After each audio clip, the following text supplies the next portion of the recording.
Good morning, all. I'm trying to upload.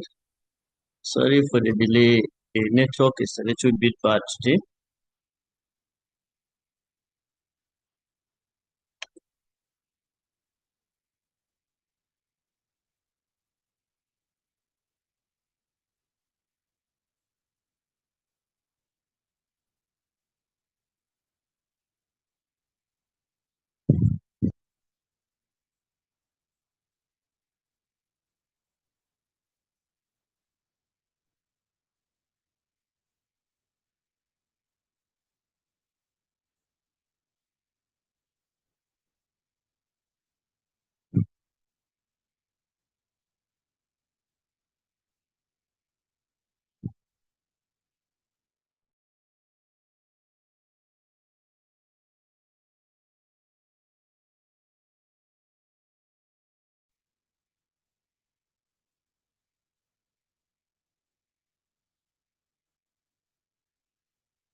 Um,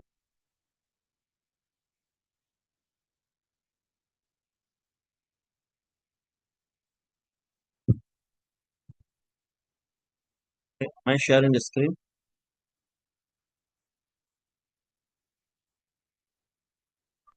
Yes, sir.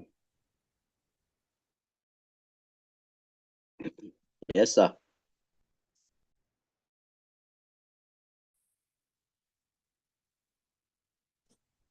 Yes, sir. Am I still sharing? Yes, sir. Okay, good morning, everyone. Um, Good morning, Prof.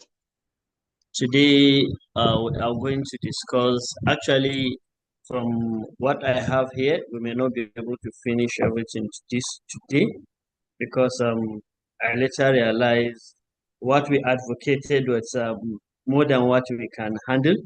Therefore, I'm going to break it up. Today, we are going to discuss what do you call it? Revision. It's like more of revision of exercise training principles, then an intensity determination.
Am I sharing?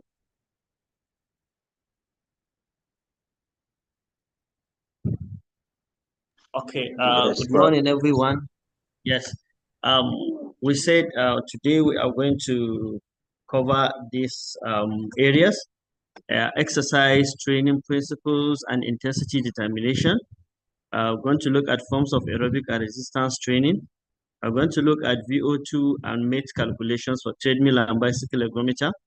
We are going to look at exercise recommendations. That is the last part of today's lecture. We're going to look at WHO recommendation for physical activity across all ages.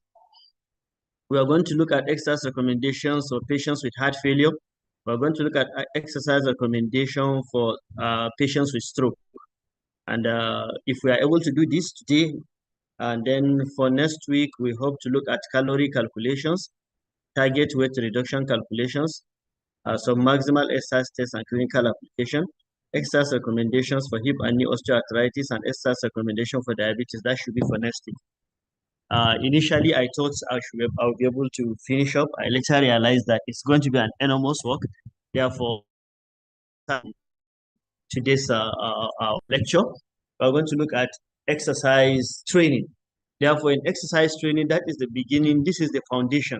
If someone did not understand this, whether WHO, whether American Heart Association, whether American Stroke Association, whether American Diabetic Association, whoever wrote anything, you will not be able to understand and domesticate or be able to practicalize it in the clinic. Therefore, this first part is the foundation that we have to always come back to revise it. Therefore, the first is by preamble, we are going to look at principles of exercise prescription and its determination of intensity. And then why are we so interested in the intensity? Intensity is what makes difference. Whether you undertrain your participants, whether you give the participants or the patient or the client appropriate exercise dose, or whether you overtrain the individual and expose him to unnecessary danger. That is the determination of intensity. And then this determination of intensity, you can use so many different protocols to determine the intensity for your patient, depending on which condition you are using and depending upon what is recommended for the patient. I'm sincerely yours, Umar Badaru from Bayero University, Kano. Therefore, we start by defining what exercise is. We say exercise is a subset or subcategory of physical activity. It has some attributes. These the attributes of exercise is that it is planned. That is why WHO and other international bodies are giving recommendations on what to do. Meaning that it's not just easy for somebody to say, just, I know exercise, and my patient just start running and coming back. No, you are going to kill the patient. Therefore, it has to be planned. Exercise is medicine. It has to be structured. Then today is part of the structure we usually talk: frequency, intensity, duration, progression, and all these stuff. It has to be repetitive. How many times in a week? How many times in a month? How many months of the exercise? And then it has to have an objective. Patients, what flexibility? Is it for endurance? Is it for strength? Whatever, which type of exercise are you giving for what reason? Then it is what do you call it? Prescribed following clinical evaluation. Therefore, you just prescribe exercise until you have evaluated the patient and you found that he is fit to take on the exercise you want to give him. Then when we say what is physical fitness, we said ability to execute daily activity with maximum performance, endurance, and strength. What they mean here is there is difference between exercise and fitness. You have to exercise to become fit.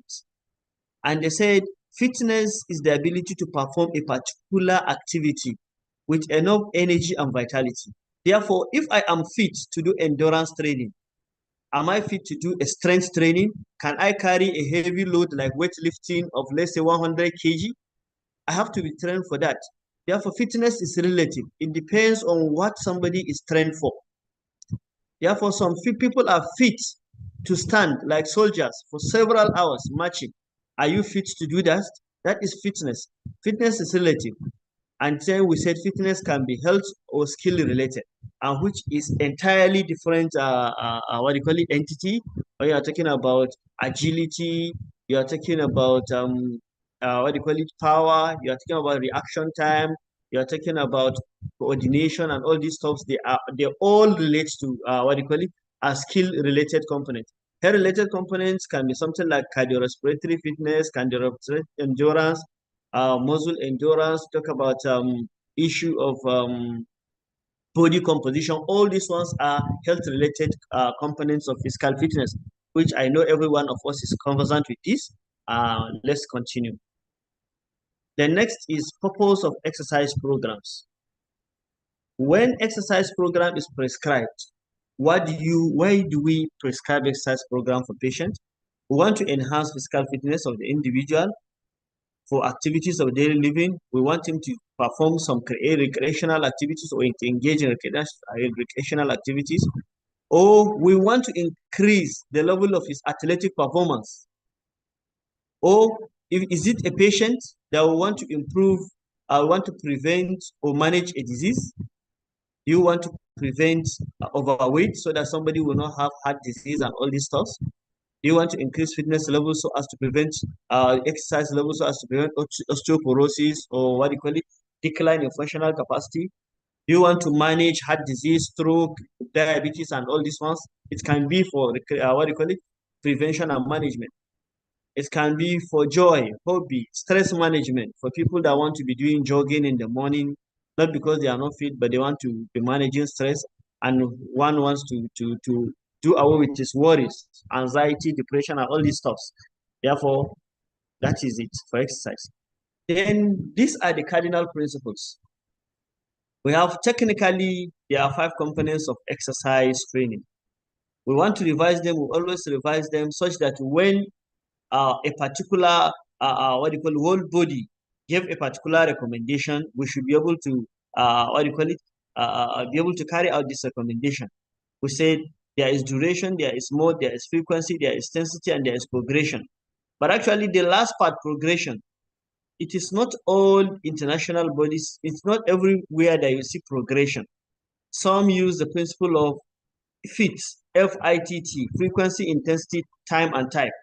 Frequency is the same frequency that we know. Intensity is the same intensity that we know. But time is the same thing as duration. Type is the mood. Type of exercise. Are you doing flexibility exercise? Are you doing multi-component exercise, like for elderly people?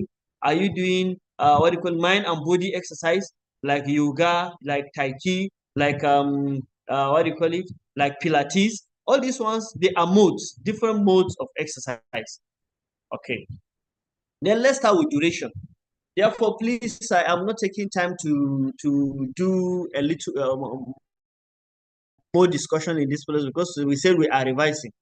Okay, this is the length of time one spent during one exercise session.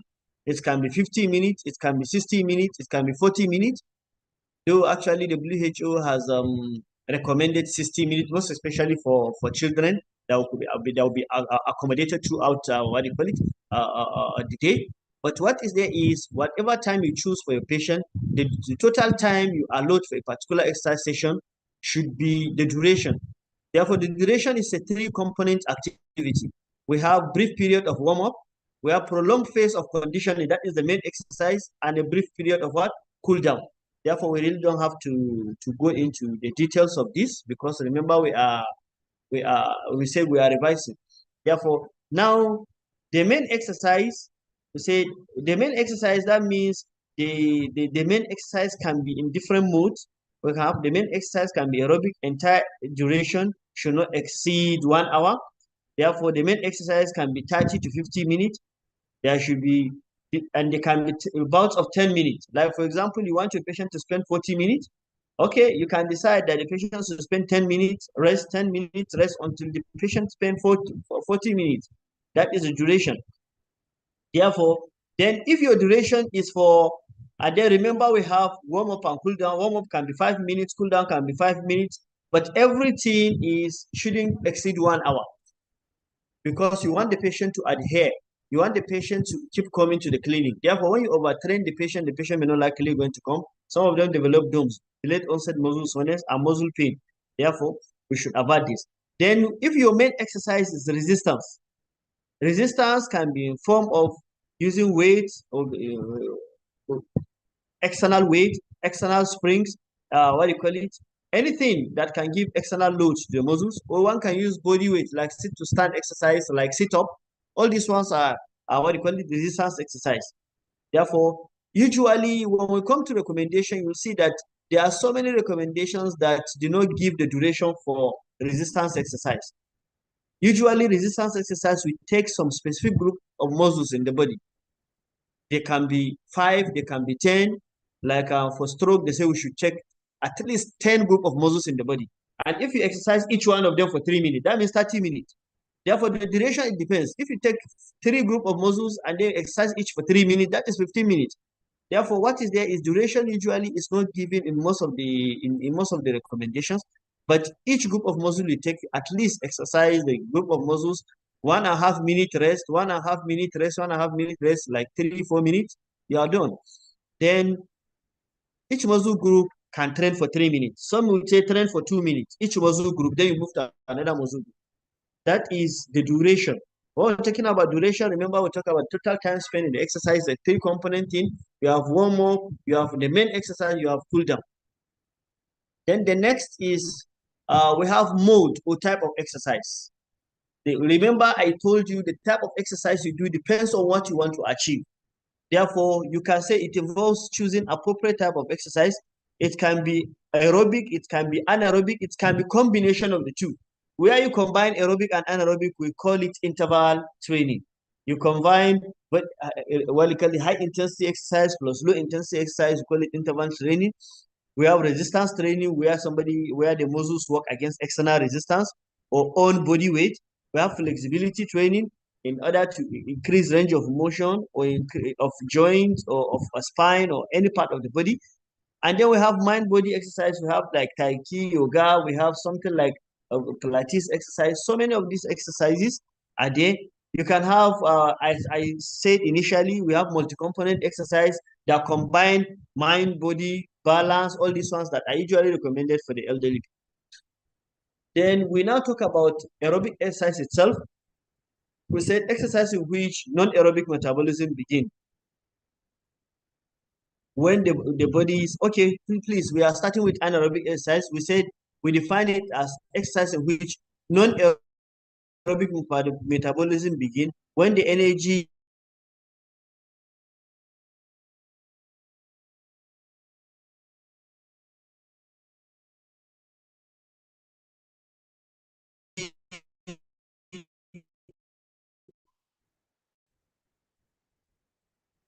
needed exceeds oxidative exercise, most especially 100 at a fast level that the metabolic process does not have enough time to give energy. Therefore, the little energy that is utilized is what we have in our muscles, the muscle glycogen. When it is done, you have to stop. And no oxygen is required.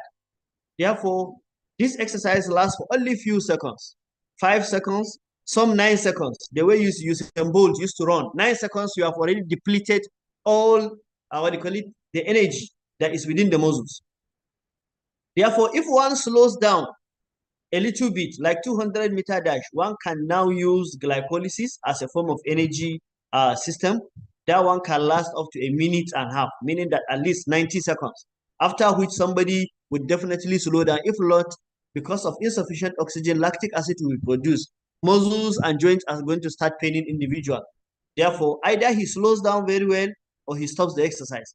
These ones are called anaerobic exercise. And anaerobic exercise are actually, most especially if it is not for fitness purpose, they are usually seldomly prescribed for patients. They can be done in form of interval training such that there will be little bit of aerobic, then anaerobic small, then aerobic. Then we have example of them are 100 meters dash, sprinting, and then some anaerobic exercise, some flexibility exercise can be in form of stretching. If one is doing stretching, you don't need oxygen. You just stretch and come back.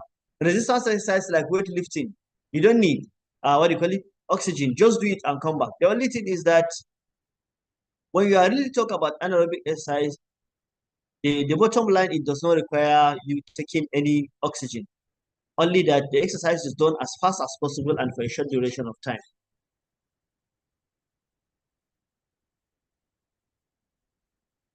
The next is flexibility exercise. When we talk about flexibility, we talk about three types. We have ballistic stretching. These ones are bouncing-like stretching that you see footballers do in the field. Somebody will be stretching, bouncing, stretching. These ones are what you call ballistic stretching. Usually, we don't use it in the clinic. Then we have what you call sustained passive stretches. Is the one that is in the middle. Slow sustained muscle lengthening is not likely to cause injury. Therefore, for individuals with TA tightness, hamstring tightness, individual with hip flexor tightness, for stroke patients with biceps flexion synergy in the upper limb, we use a lot of what? Slow, sustained, passive stretching. These ones are also stretching. Then you can also have what you call auto stretching, where somebody would use the wall to stretch his hamstring. Footballers do this. They are called auto stretching. Then we now have PNF stretching. The part is moved to the end of range of motion, then move further by an assistant. Usually, PNF stretching. PNF is entirely a separate technique of management, but you do PNF to stretch, and they say PNF is most common among athletic and rehabilitation programs. Then for resistance training, we say the muscle contact against external resistance. The resistance can be given by weights, sandbags, multi-gym, barbell, dumbbell, body weight, spring, TheraBand, therapy sand, patient's own body weight. All these ones can be used as form of resistance. It involves use of proper technique and correct body alignment. Yes, that is one good thing with resistance training, most especially if one is carrying heavy load. Proper technique is very important. In carrying heavy load, one can get back pain, one can get dislocation. Therefore, training weight is calculated based on 1 RM. What is 1 RM?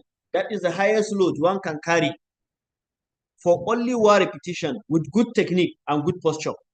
Using good technique and posture, the highest weight one can carry only once. If they ask you to carry again, you are tired, you will not be able to carry it. Then that is your 1 RM. It's used for muscle strengthening. Therefore, and then they say it's calculated based on 1 RM. It's not that the physiotherapist will not ask the patient to carry a heavy load. If the patient is only able to carry it once, they say, okay, now go home and be doing exercise with it. No. What we do is, in some patients, we determine the 1 RM for a particular group of muscle. Then we can start with 30% of the 1 RM. We can start with 40%, we can start with 50%. It depends on what is recommended for the patient. But we determine the 1 RM, that is the bottom line. Just like say we want to determine your maximum heart rate. If my maximum heart rate is 220, if my age is 20, and my maximum heart rate is 200, no physiotherapist will ask me to do exercise at the heart rate of 200. It's going to kill me. Therefore, we have to calculate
Okay, sorry for the what do you call it, break in transmission.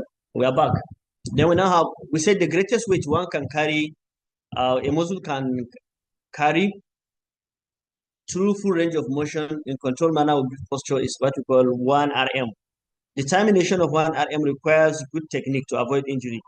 And then here for patients, now I want to train a stroke patient or somebody with back pain. I want to determine his 1 RM. Do I need to give him the heaviest load to carry so that I can carry only one? No. There are so many techniques that we use to determine 1 RM today. There are almost five different formulas. It has been proposed that 10 RM is about 75% of 1 RM. That is proposing. Then what is 10 RM? Please, this is simple to understand. Any load I'm able to carry only 2 times and I'm tired, that is my 2 RM. Any load I'm only going to carry 3 times and I'm tired, and it's 3 RM. Therefore, any load that I can carry 10 times is what? 10 RM. Usually, in most instances, for patients in the clinic, we would want them to give them weight. For example, 3 kg handbag. If a patient is able to do biceps curl with it only 8 times and he says, I'm tired, that means that is his own 8 RM. We can easily calculate 1 RM using the 8 RM. Therefore, here are the formulas. We have 4 different formulas. We have the Brzezinski formula. This is the most common formula, the Brzezinski formula. 1 RM, we have the weight that the patient carry all over 1.0278 minus 0.0278 times the number of repetitions the individual is able to do carry the weight. Okay, I really don't know. Do we have people that have calculator? Yes, this exercise class, we must have people that have it. Get us calculator. You'll be calculating and giving me answer.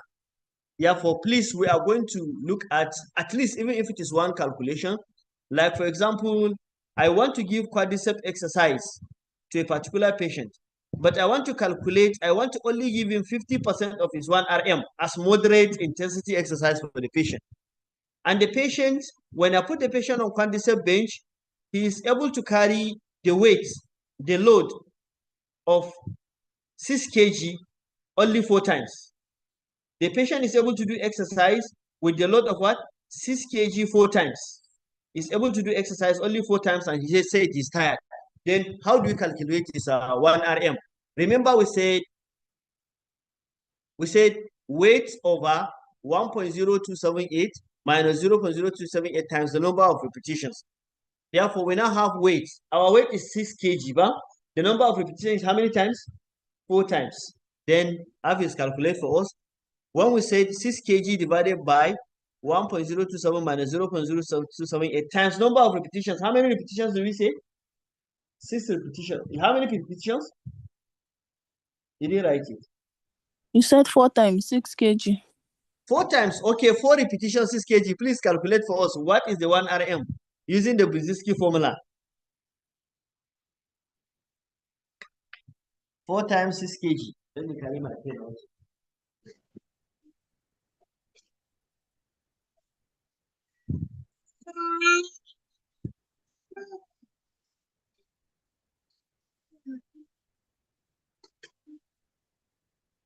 Okay, 4 times 6 kg. Let's go. Calculate for us. 6 kg, 4 times. That's 4 repetitions. Okay, insert into the formula and see what is the 1 RM of this patient.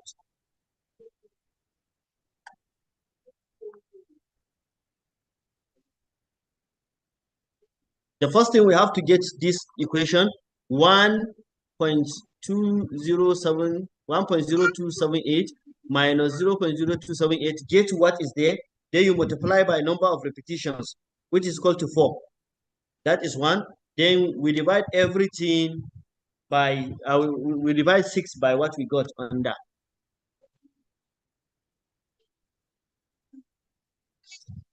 Hafiz, what did you get?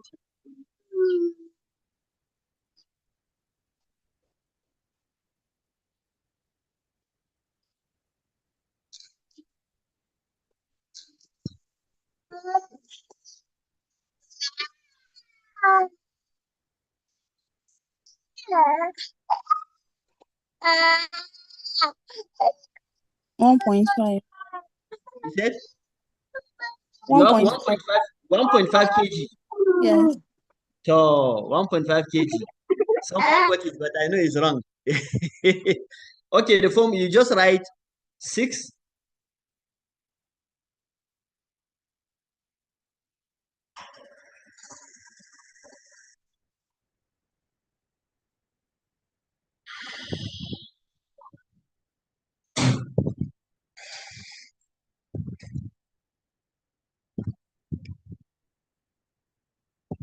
Okay. Others.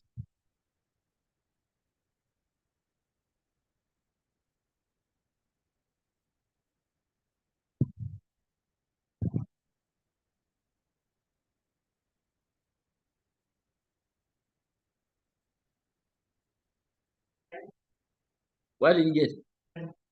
10. Okay. Hafi said he got 10. What is the denominator? No, he said the one at the bottom. The first one is 6 at the top. Cool? The one in the bottom, we have 1 minus something. 1 minus 0 times 4 repetitions. What is the value that you got?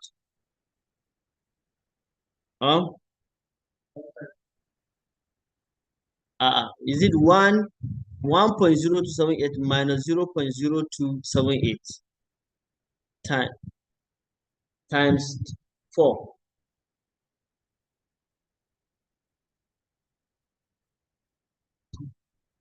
Minus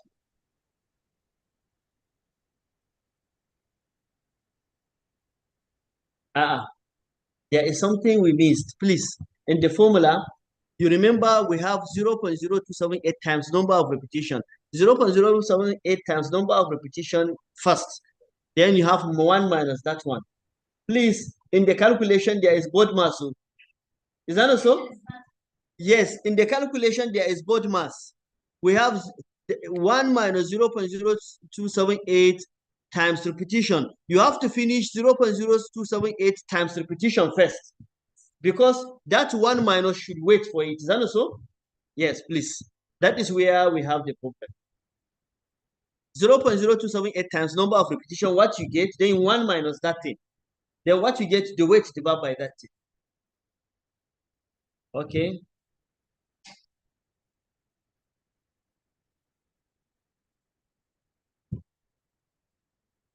Anyone with another answer? Have you said 10? Is it?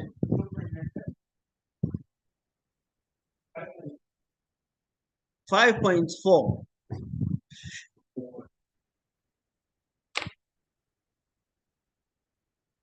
Okay.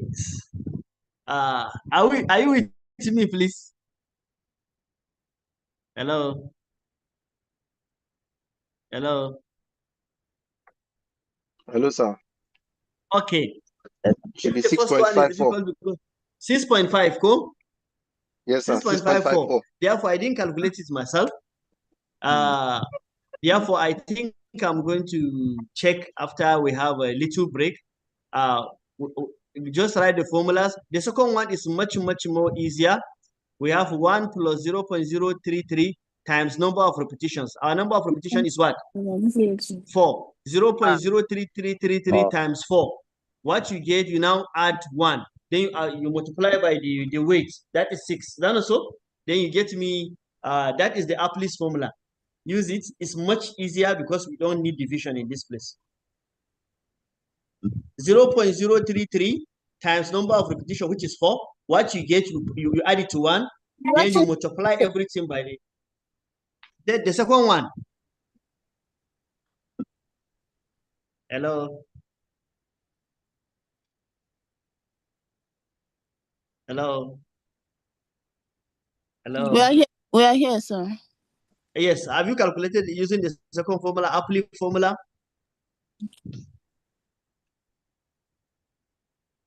Don't forget the calculation is for Apley formula. You first start 0.033 times number of repetition, which is 4. What you get, you add to 1. Then because multiplication comes first before addition, 0.033 times number of repetition 4. Then you add it to 1. Then everything you got, you multiply by the weight, which is 6. Then it will give you the 1 RM. What is the 1 RM using Apply 1985? Hafiz.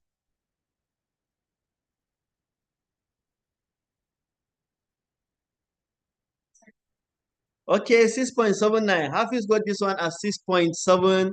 6.79 kg.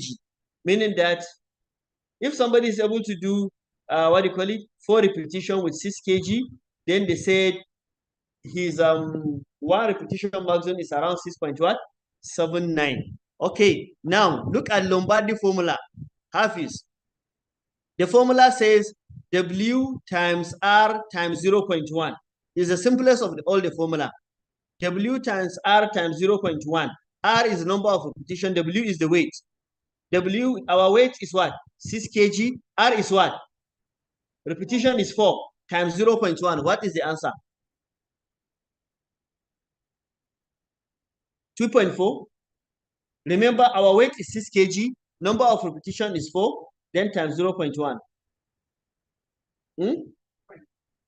You have 2.4. Why is it smaller than the initial weight? R times 0.1.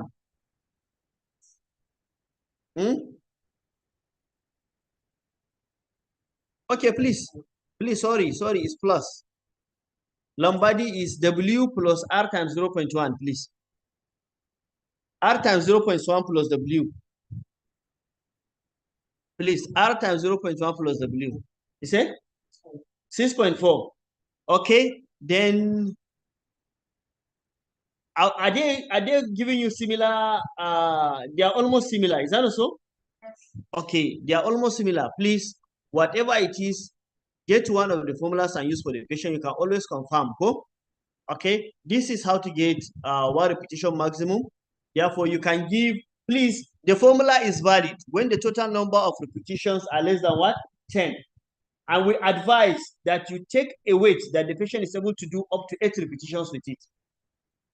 Altogether, give like 7, 8 repetitions, give a weight, give 3 kg to the patient. If he's able to do it 8 times and he said, I'm tired, then you use the weight to calculate his 1 repetition, what? Maximum. And then the only way to get it is when next he comes to the clinic, after you calculate it, you now give him that 1 repetition maximum that you give. If he's able to take it only once, you know that you have gotten it. The essence of using this formula is not for you to keep giving your patient so many weights to your patient that will tire the patient. You can easily, predict, and you give the patient. The little adjustment may not be more than 1 kg. Okay, now repetitions. Total number of times and exercises performed. If you said somebody should do sit-up exercise, he's able to do it 3 times. That is 3 repetitions. Then what is a set? A set is a series of complete rounds of repetition of exercise performed sequentially. Rather than say 30 repetitions, I give example of sit to stand exercise. You can tell the patient to do 3 sets of 10 repetitions. 10 rest, 10 rest, 10 rest. In essence, actually, in prescription of exercise, even international bodies don't give 30 repetitions to the patient. They never do it. They give recommendations of sets of repetition. They will set 8 to 10 repetitions, 3 sets or 2 sets of 8 to 10 repetitions. What they mean is that you should do 8 rest, or 9 rest, 9 rest, or 10 rest, 10 rest. That is it. Okay? Therefore, we can have 3 sets of 10 repetitions. We say 10 rest, 10 rest, 10 rest. And it's easier to progress. Like, for example, if the patient is able to do 30 repetitions, 10 rest, 10 rest, 10 rest. If I want him to add 1, it should be 11, 11, 11. That is 33. That also is much easier when we are using sets. Then remember, we are revising. We said frequency of exercise. Frequency, the total number of exercise sessions prescribed per week. Do we prescribe exercise to be done once weekly, which is actually not advisable? There has never been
Okay, sorry for the break in transmission.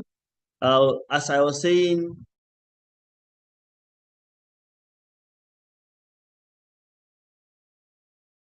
in the clinic at times because of excessive workload, we ask the patient to come once in a week. Actually, is it may not be advisable.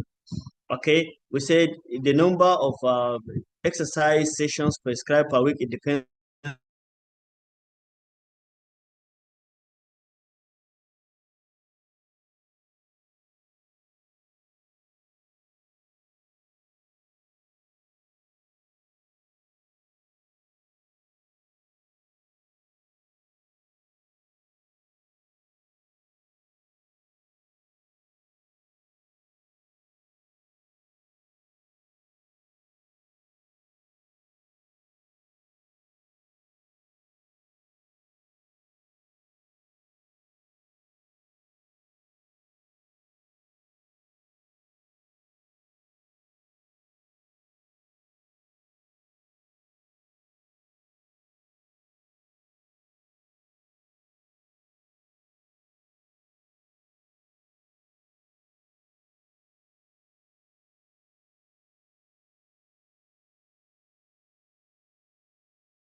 I'll talk about frequency of exercise, number of exercise sessions. It depends on whether one is prescribing flexibility, what do you call it, resistance or endurance exercise.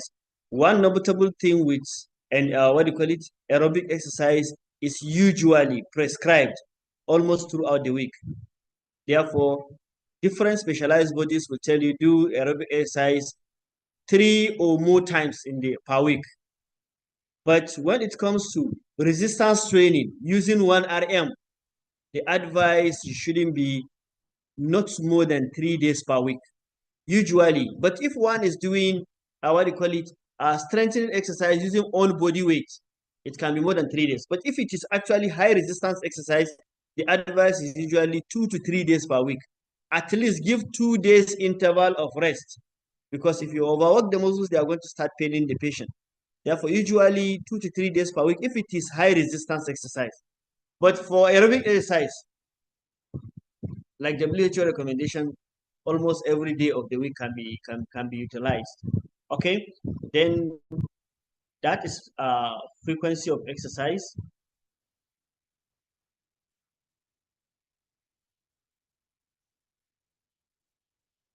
Then when we talk about intensity of exercise, please, recommendations actually utilize frequency and intensity for their patients.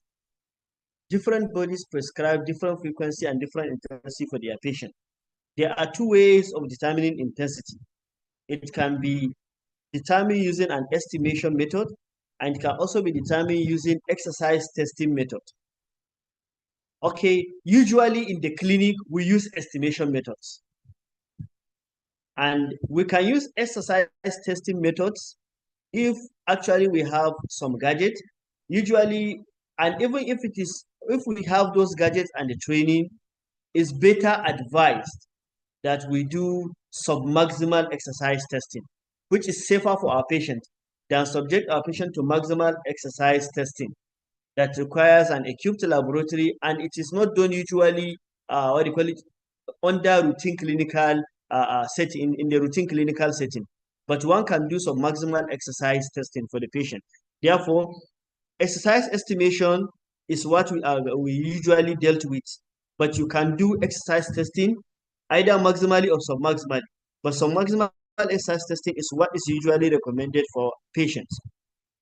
Therefore, now let me list Actually, there are different forms of exercise, what do you call it, intensity determination methods. The first one, usually in the clinic, we use it subconsciously. It's what we call, what do you call it, talk tests. The other one, we can use rating of passive exertion scale. The other one, you can use heart rate, or what you call the target heart rate method. Then, uh, if one is done with these ones, then one can learn using metabolic equivalent. And using metabolic equivalent is what is usually prescribed by international bodies. They will tell you use 3 to 6 minutes, 6 to 8 minutes. What is the metabolic equivalent we are going to look at? Then they can also ask you to prescribe exercise using VO2. And that VO2, it's either VO2 max or VO2 peak. VO2 peak is what we get when you use maximal exercise testing. VO2 max is what we get when we use maximal exercise testing method. Therefore, we are going to start with the estimation methods. And then one of the estimation methods is what we call the target heart rate method. And this target heart rate method is divided into two. We have what to call heart rate max, maximum heart rate, what do you call it, determination of heart rate using maximum heart rate equation. And we can also use heart rate reserve method. The heart rate reserve method is what they call Kavonin formula, or the formula of Kavonin and associates. These are the two methods we are going to look at before we go for a little break.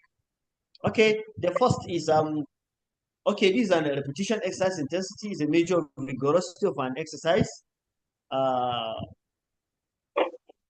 It should be individualized and must be obtained after a pretest session. They say generally there are two methods, and we have discussed them. And then we talk about the estimation. We have the talk test, rating of passive exertion, target heart rate, mates calculations, calorie calculations, all these ones. Though today we are not going to look at calorie calculation until next week. Now, calorie calculation.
Okay, we are continuing.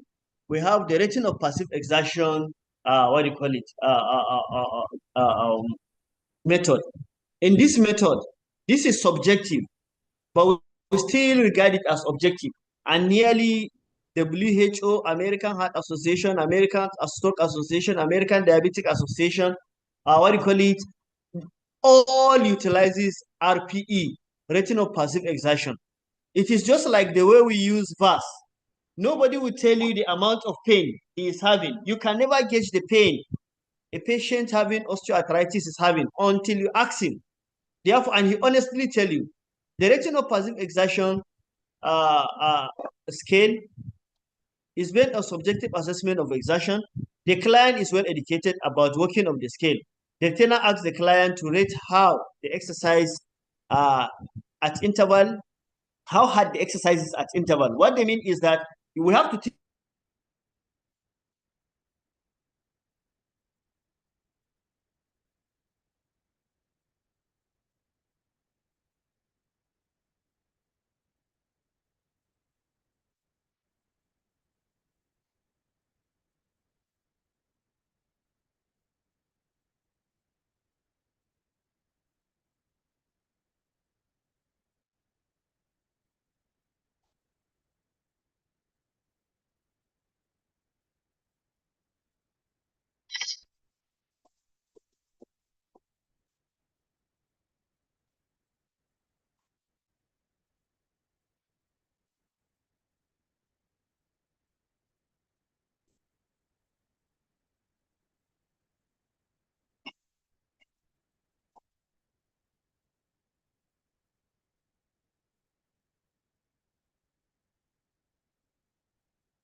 Ghana.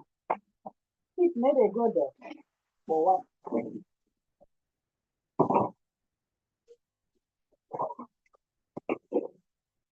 We will do all this offshore workers and then ships will go.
Hello.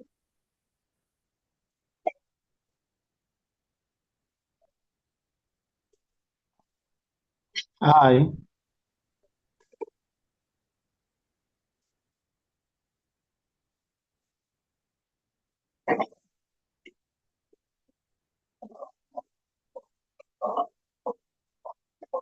Okay, we said when using the rating of passive exertion scales, there are two different scales.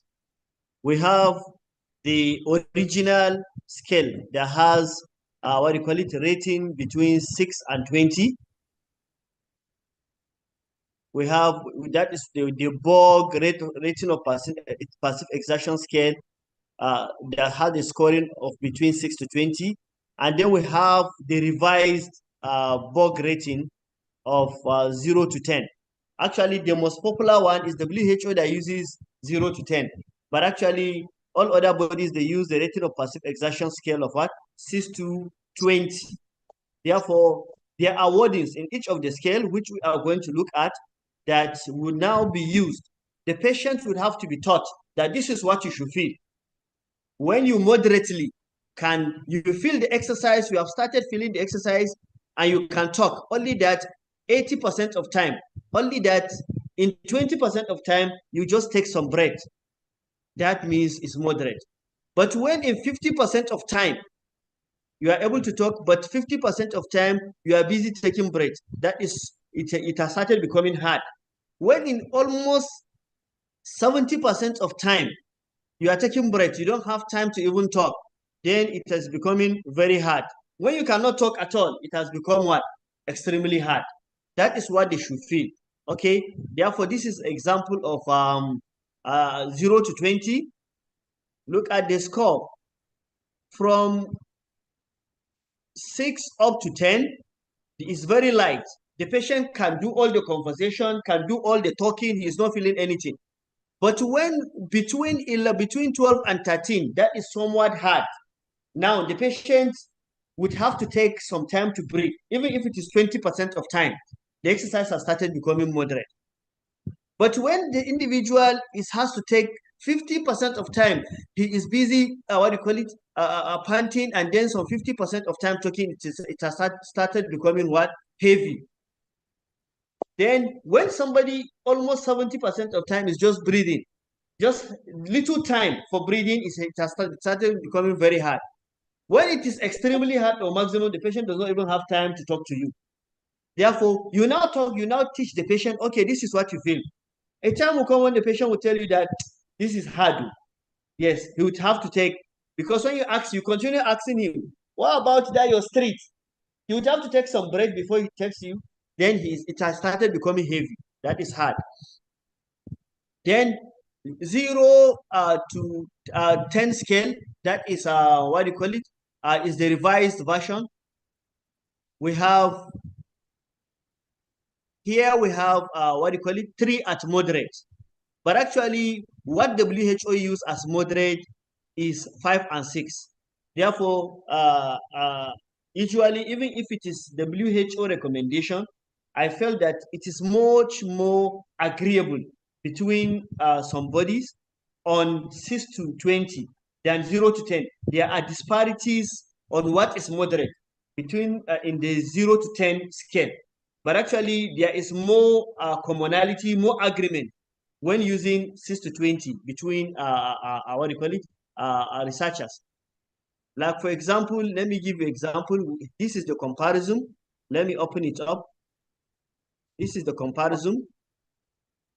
Let me open this one up so that you see it very well. Let me use 20. Okay.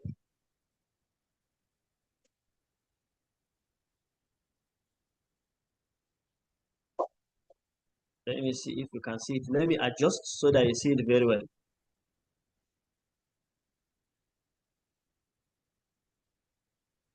Okay, I think it's easier to see now. You can see, look at what is moderate. This is where my line is. Look at what is moderate. In Bull et al., that is WHO, they use 5 to 6 to determine moderate. Score of 5 to 6 over 10 to determine moderate using what they call it, Borg rating 0 to 10. Look at Norton et al. They use 3 to 4 as their moderate. You can see there is disparity. But observe, Fletcher et al., that is WHO, and that is American Heart Association, and Norton et al., exercise standard. You can see there is much more, what you call it, agreement between the two on what is moderate. What is moderate in 6 to 20 is between 11 and 13. Some will say 12 and 13, but it's much, there is, what do you call it, much more agreement compared to when one is using 0 to 10. Therefore, the advice is to use 6 to 20. There is much more agreement. Look at it for hard and heavy. You can see 14 to 16, there is agreement. For very hard, you can see this one say greater than 17 to 17 to 9. Are we together? There is much more agreement than when one is using what? 0 to 10.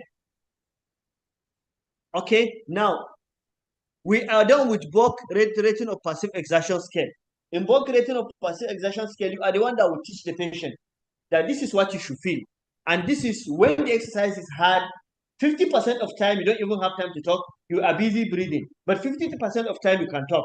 Then when you are busy breathing more than you have little time to talk, then it has started becoming hard. When in 80% of time you are busy breathing, you don't even have time to talk, it has become what? Extremely hard. Okay? Somehow like that. Then we now have, what do you call it? We have the exercise intensity using the target heart rate method. In using target heart rate method, we said there are 2 different methods. You can use H predicted maximum heart rate formula, or we can use heart rate reserve formula. Actually, each of them gives separate reading. And then the recommendations that come, some will come with maximum heart rate, some will come with heart rate reserve. Therefore, when recommendation come with maximum heart rate, you use maximum heart rate to, what do you call it, calculate the intensity for the patient. If the recommendation come with heart rate reserve, use carbonic equation to calculate the maximum heart rate for the patient. Now, the first example, we are using target heart rate using heart rate max, HR max. The formula says you have to determine maximum heart rate first. And the only way to get maximum heart rate is using a formula 220 minus age. Therefore, if my age is 20, my maximum heart rate will be 220 minus 20, which is going to be what? 200 beats per minute. Therefore, now it depends on what you are giving based on the recommendation. Here we are giving a hypothetical example. We said we want to exercise patient at 60 to 70% of the maximum heart rate. Like for example, an aged person, the maximum heart rate for the aged person probably is 60 years old. When we calculate maximum heart rate for the individual, you said 220 minus what? 60 is going to give us what? 160. Then you as physiotherapist, somebody at 60 years of age, will you now put him on treadmill or bicycle ergometer to exercise at 160 beats per minute? It's going to kill the patient.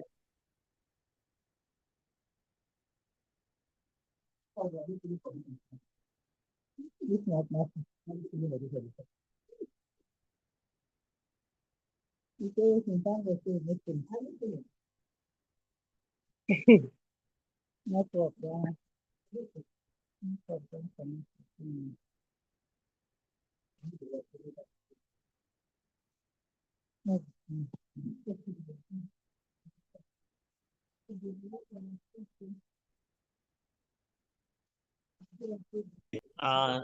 We are welcome back. Then here they said, if the request is that you should exercise this particular patient who is age 30, that's 220 minus 30 should be 190 beats per minute. That is his maximum heart rate. You should exercise him at 60 to 70%. What will you do? Here is the formula. The first thing is determine the maximum heart rate, which is 220 minus 20. Put it aside. 220 minus 20 is 200. Or 220 minus 30 depends on the age. Because we said the formula is 220 minus age. Then we now choose the intensity, 60 to 70. 60% is 0.6, it's 60 over 100. 70% is 0.7, 70 over 100. Therefore, all that is required is the lower limit is 0.6 times 220 minus age. Therefore, 0.6 times that 220 minus age. If the age is 30, 220 minus age, that's 30, should be 190. Then 0.6 times 190, that is the lower limit. Then you have 0.7 times 190, that is the upper limit. That is the range at which the heart rate is supposed to fluctuate when one is prescribing exercise. Somebody will say, hey, why do we have the range? Yes, as one is exercising, the heart rate keeps increasing. Your resting heart rate may be at 170, may be at 70 or 75. As one is doing the exercise, the heart rate may reach 90, 100. Then you now prescribe the exercise. Usually our bicycle ergometers these days, our treadmill come with a lead. The lead actually is a sensor that would calculate the heart rate automatically. At times you see it on the screen. We call it the dashboard. You see it on the screen. Or cadence meter, you see it on the screen. It will now begin to tell you your heart rate is 120, 130. Then when one is doing exercise above 130, you reduce the intensity. You make sure that the individual is exercising within a range of either 60 to 70. Therefore, let's take an example here. Here they said, find the target heart rate for 28-year-old men using heart rate max formula if he is to train at 50 to 60%. Now, this individual is to train at 50 to 60%. But they say we should find the target heart rate for a 20-year-old man using heart rate max formula. Three things are given to us. The age is 28 years. The formula we are to use is for maximum heart rate. And then the intensity is at 50 to 60%. Therefore, the solution, we said maximum heart rate is 220 minus age, which is 220 minus 28, which is 192. Then we have gotten the maximum heart rate. We are going to calculate 50 to 60% of this 192, which is, we let's say 50% is 50 over 100, which is going to give us 0.5 times 192. It is giving us what? 96 beats per minute. Then the 60% is 0.6 times 192 is 115.2. What they are telling us, if you put this guy on bicycle ergometer, or you put this guy on treadmill, or you want him to exercise over ground, you know, we can exercise over ground, and we can also determine the heart rate. We use what you call the heart rate monitor. The heart rate monitor, you will have a lead that you strap it to your chest. Then you have the other accessory is a watch that you put in your hand. The watch, you set the watch between 96 beats per minute to 112. Probably your resting heart rate is, as a young person, your resting heart rate is 70. Meaning that your exercise heart rate, which is moderate, should not be more than 95 to 112, 115.2. Okay, as one is doing the exercise, if someone is doing exercise below, it will be beeping. Beep, beep, beep is telling you that you are doing below. Then what if one is doing within the range, it will not stop, it will stop beeping. If the heart rate is going above, your watch will now be beeping. Then you now observe that you have to slow down. such that you do the exercise within the range that is calculated. If it is on treadmill, it's easy. You see it on the board. When one is going above, you reduce the intensity. When one is going below, you increase the intensity. You make sure that individual is exercising. Therefore, we said the target heart rate now is between 96 and 115 beats per minute. Then the next is now target heart rate using heart rate reserve formula. Target heart rate using what? Heart rate reserve formula, HRR formula. And this is the formula of Carbonic and Associates. They come up with this formula, and then it's also very valid, and it has more advantages than the other one. Only that, remember we said we are just revising. We have the disadvantages of maximum heart rates, and we have advantages of heart rate reserve formula and the rest. Okay, therefore, in this heart rate reserve formula, we need 3 or 4 things. Remember, in maximum heart rate formula, we need only 2 things. We need to know the maximum heart rate, and we need to know the age. Okay, 3 things, and we need to know the exercise intensity. That's the percent of the maximum heart rate that we need. These are 3 things. But in this guy, we need more than 3 things.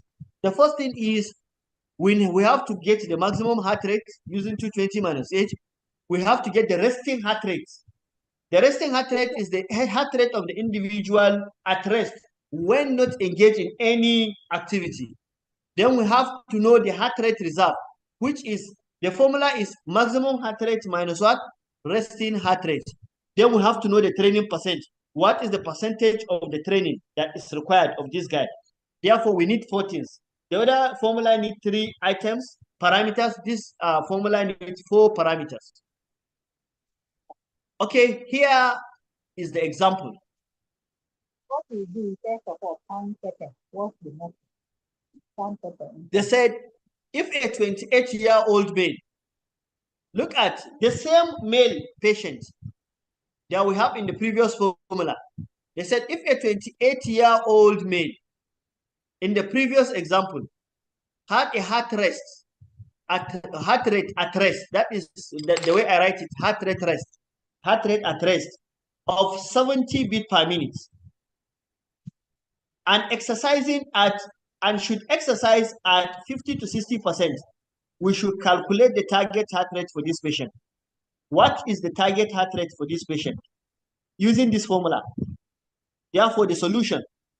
The first thing is, what is his maximum heart rate? The maximum heart rate is 220 minus 28, which is 192. We have gotten this one in the previous, example. Then what is his resting heart rate? Is 70 beats per minute. Then what is his heart rate reserve?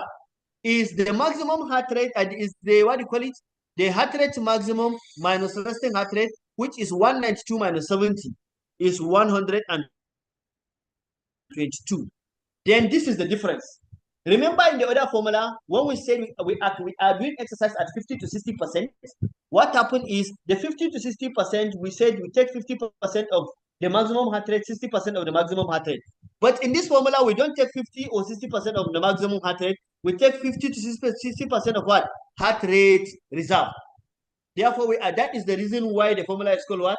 Heart rate reserve. If we take 50 to 60% of maximum heart rate, we are still going back to what? Maximum heart rate formula. Here in this formula, we are taking 50 to 60% of what? Heart rate reserve. Please, this 50 to 60% is an example. The recommendation by anybody can be what? 70 to 80, 80 to 90, or 20%. It depends. Therefore, here, remember 50% is 50 over 100, which is 0.5. 60% is 60 over 100, which is what? 0.6. Therefore, the first one is, if you are taking 50% of heart rate reserve, remember our heart rate reserve is 122. 0.5 times 122. Okay. Please, I forgot. This is the formula. Please, you can see the formula. Let's go back. You can copy the formula because we are going to do some calculations later. You can see the formula is for heart rate reserve. The formula is maximum heart rate minus resting heart rate, but in a bracket, we have to deal with it, times training percent. The training percent that we have plus resting heart rate. Remember, it's different from maximum heart rate formula. But this formula, the target heart rate is saying you have to get the maximum heart rate minus resting heart rate first, then you multiply by training percent plus resting heart rate. This is the formula.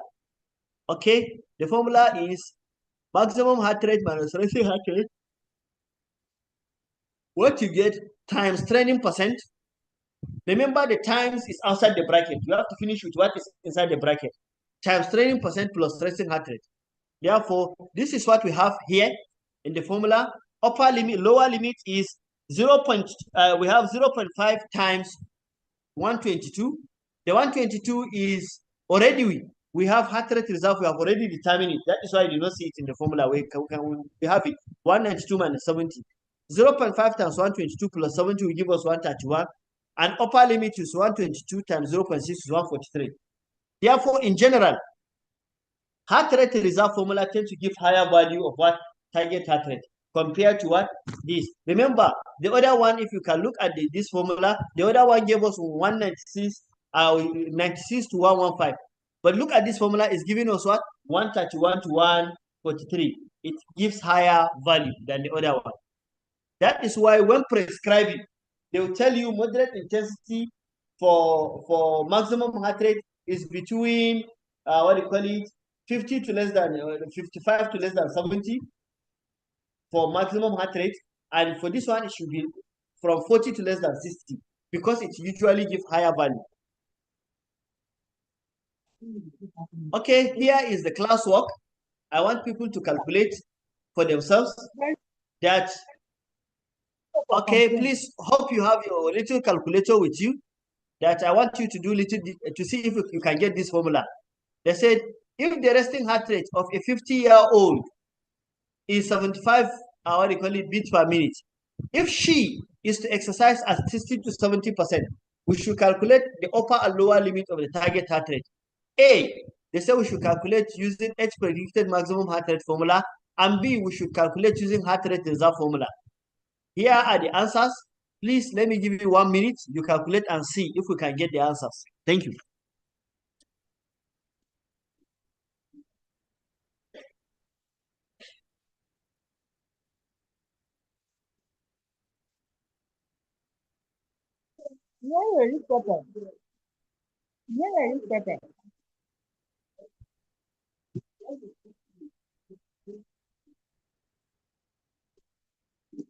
No, so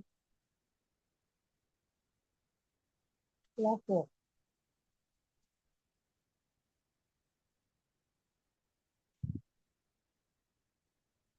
Hold on.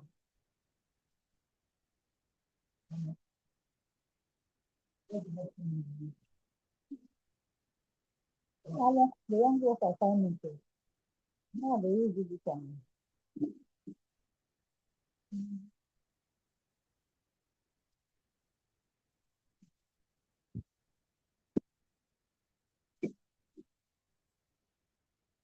Okay, now for the first one, using H predicted maximum heart rate formula, I hope some people have calculated it.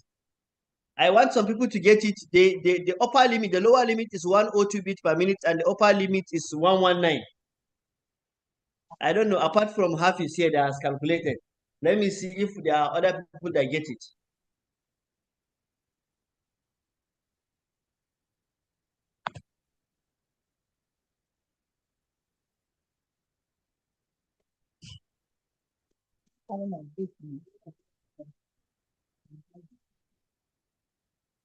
Okay, any attempts on the first one using H predicted maximum heart rate formula?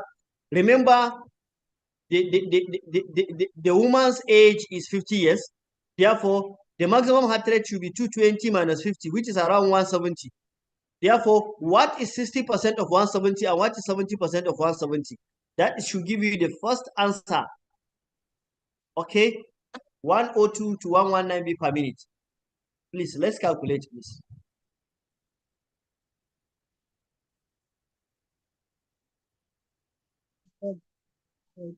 Do my own calculation. I'm not working with the calculation for clinic.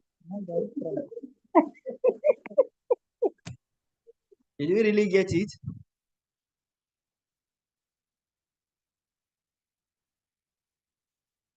Okay, 102 to 119.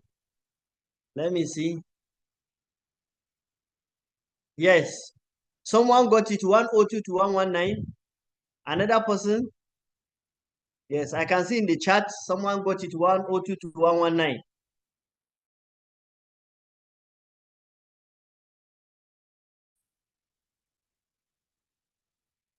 Yes, 102, that is for the lower limit. Yes, 102 to 119. Yes. Okay. Then you calculate for the upper limit. Remember, those that go to 102 only, it is just for the lower limit. The upper limit is what do you call it, 60 to 70%. Okay. Then using Carboni formula. Now, is the formula that is a bit tricky. It's a bit harder than this one. Okay, let's see if we can get it. The second one is 132 to 115, 141.5. Remember, it needs treating. At least you have gotten the maximum heart rate. The maximum heart rate is 220 minus 8, 220 minus 50, which is 170. Okay, the next thing is you have to get the heart rate reserve. Maximum heart rate minus resting heart rate. Remember, the resting heart rate is what? 75 beats per minute. Then we now said 170 minus what? 75. That is your heart rate reserve is what? 95. Then you now get to be 60% of 95. What is it? 70% of 95, what is it? But remember, when you get 60% of 95, you have to add it to what? To the resting heart rate. 70% of 95 has to be added to the what? To the resting heart rate before you get this one. Okay, let's calculate and see. Let me see your answers.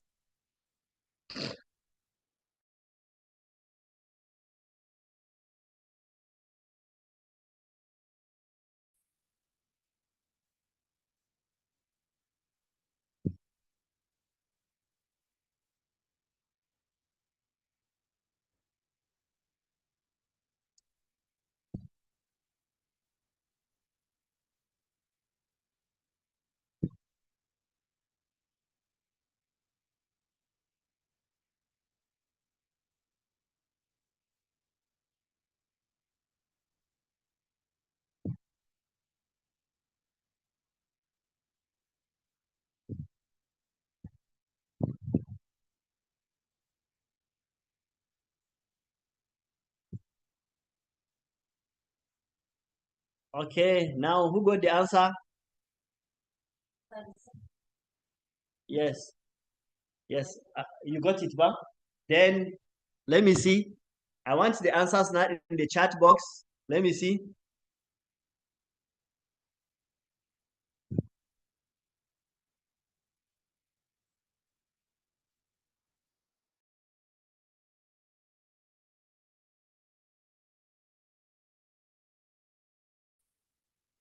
Should use heart rate reserve, heart rate max, or they either use VO2 reserve. When you are using VO2 reserve, it's the same formula 132 to 115. 132, yes. You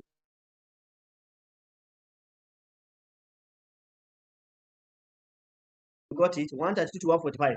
Okay. Yes. If you really use the formula very well, you are going to get, it's not very, very difficult to get. Those people making recommendations were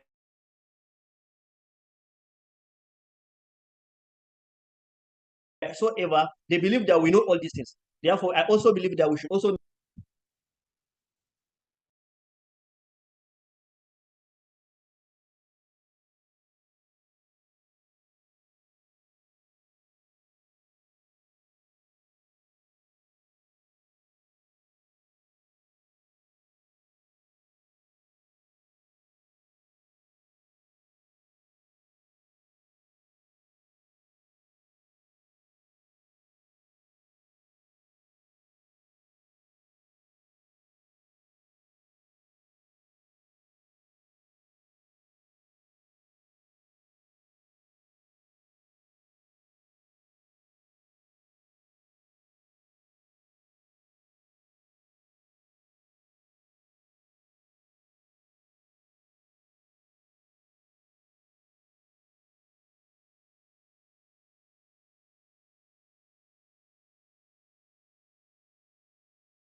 Listen late.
Okay, sorry for almost more than 30 minutes delay.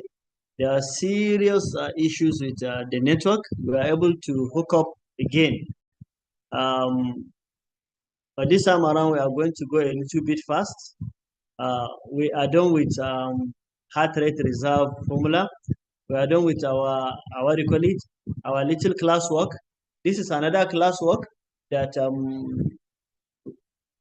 a 28 if 24-year-old male tells you during his last treadmill training that his heart rate was 145 beats per minute and that his resting heart rate was 60 beats per minute. He wants you to calculate and tell him the intensity of his training using heart rate reserve. And the answer is 62.5. Now, here, hope we are together. Thank you for coming back with us. We were busy, I and the technical officer, my engineer here, trying to see if we can come back. The network was giving us hell of trouble. Yes, we have here, this is a classwork. A 24-year-old male client tells you that during his last treadmill training, his heart rate was 145 beats per minute. That's the heart rate he has achieved. That is the highest he has achieved on the treadmill is 145 beats per minute, and his resting heart rate is 60 beats per minute. He wants you to help him calculate the intensity of his training in heart rate reserve. Okay, the only way to solve this one is remember his maximum heart rate during the treadmill here. Remember his heart rate during his training is 145, meaning that the upper limit of his heart rate is what? 145. You know his upper limit of his heart rate. Therefore, the upper limit of his heart rate times training percent plus resting heart rate must be equal to this. Therefore, what is what do you call it? The percentage. Remember, then what is his heart rate reserve? You can easily calculate this one and you get me the answer. It's 2.5. Gavis. Okay, help us calculate.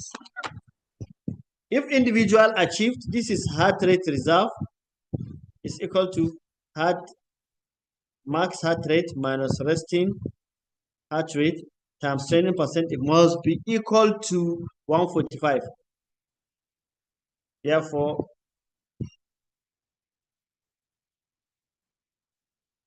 training percent is what we don't know, but maximum heart rate and resting heart rate we don't know. Then what is his heart rate reserve?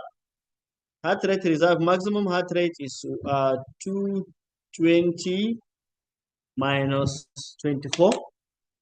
You get your maximum heart rate. You reduce. What is your maximum? What is heart rate reserve? What maximum heart rate is 196. Heart rate reserve should be 196 minus what? Minus 60. Cool. Times training percent must be equal to 145. Okay, those that are following us, 196 minus 60 is what? 136. Cool. Times 10% must be equal to 145.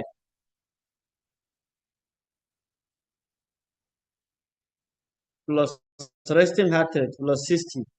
145 minus 60 must be equal to 136 times percent. 136, okay, you calculate and see if we can get 62.5. Please, I want to see the answers in the chat box if we can get them. A 24-year-old, remember we have the years is 24. Maximum heart rate should be 220 minus 20 minus 24. Remember we have the resting heart rate, which is 60. And then he is training at 45 beats per minute. Therefore, you can easily calculate the percentage or what do you call it? Intensity, which is 62.5. Please, those that get the answer should put it in the chat. Let's see. This is second to the last before we move to another thing.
Did you get the answer?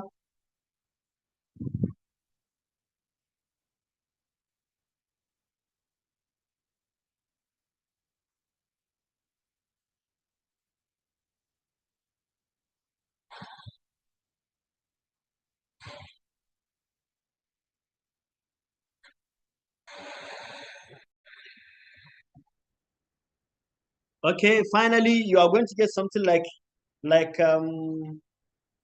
145 minus 60. You got something like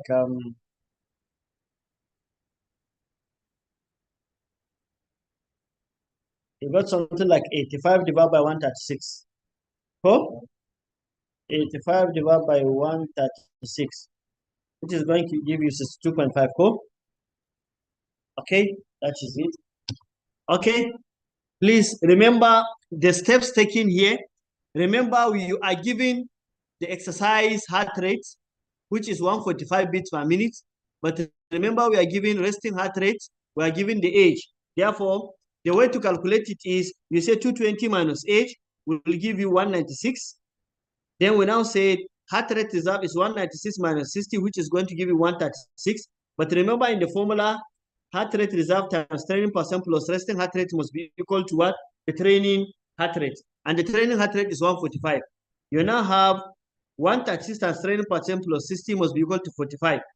Then you now have, what do you call it? Remember, there is plus here, plus 60. That's resting heart rate will cross the equal signs. Will be 136, what do you call it? 145 minus what? Minus 60 will give you 185. Then you now have 140, yes. Then at the tail end, you are going to have 85 divided by 136. That is it. I just want somebody, even if it is one person, to get it. Then we now move on. Even if it is one person that get it, at least the answer is 62.5%.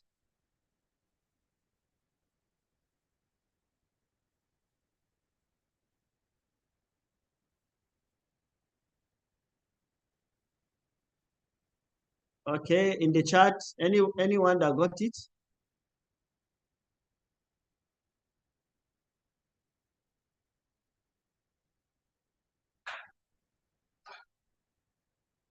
Okay, the answer is 2.5. Therefore, I think what will happen is we leave it. You can still continue calculating. Okay, you got 62.5. Okay, Eunice, thank you very much. Yes. Please, it's easy. We can easily get the 62.5. Yes, just follow the formula. Remember, what we are looking for is usually in the target heart rate formula, we want to calculate the target heart rate, which is for, in this case, it has been given to us 45. Therefore, everything is before the formula, but 45 is across the equal sign. Then you can easily calculate. Okay, here they said a 38-year-old man weighing this, having a resting heart rate of this. They said we should calculate the target heart rate using H predicted maximum heart rate formula. Hello? In our workshop. Oh, tana cikin kayan nan kuma kin san tana wajen ki. To in an zo za a ba su gobe. Tana cikin gidan nan. Tana wannan kasan wannan wurin da kika daga kayana ba tana kasan wannan wurin ba? Eh? A baya cikin kai amma dai yawwa ki ina inda nake sa kayana. Yes, should be in that place.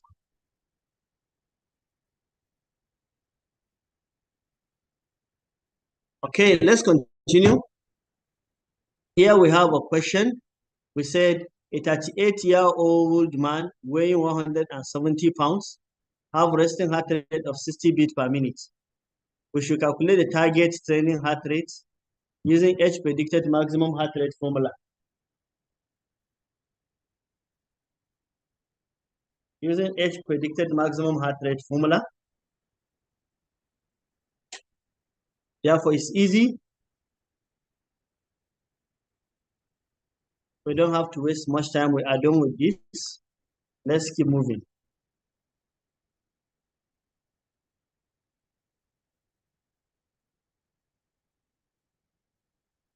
Okay, there is something I want us to see here.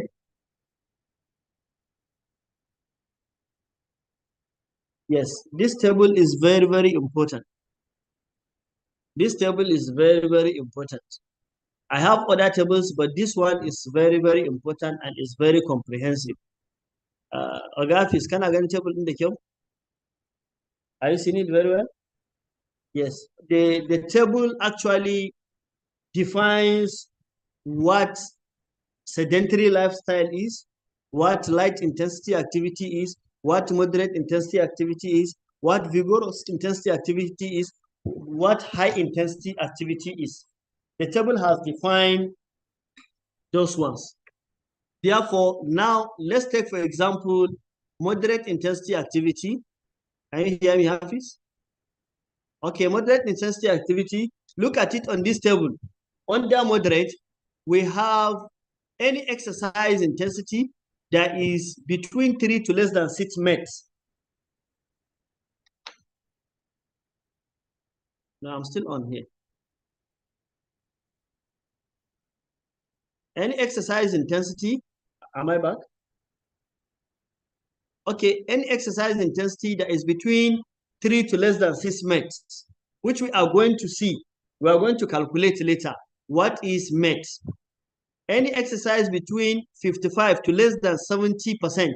Look at it. We are just done with maximum heart rate. Can you see in this particular formula, under moderate, can you see 55 to less than 70?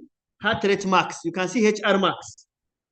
That is telling us that when you prescribe exercise to patients and you subject him to that exercise between 55 to less than 70% of his maximum heart rate, is called moderate. Where you exercise between 40 to less than 60 in heart rate reserve is still called moderate. Because remember, heart rate reserve formula used to give higher values. Therefore, when you have 40 to less than 60, it will give you something similar to 55 to less than 70.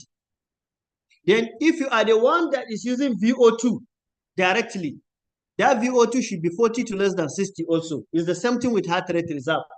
Meaning that you don't have to do wahala, you don't have to subject your patient to doing what do you call it, exercise testing.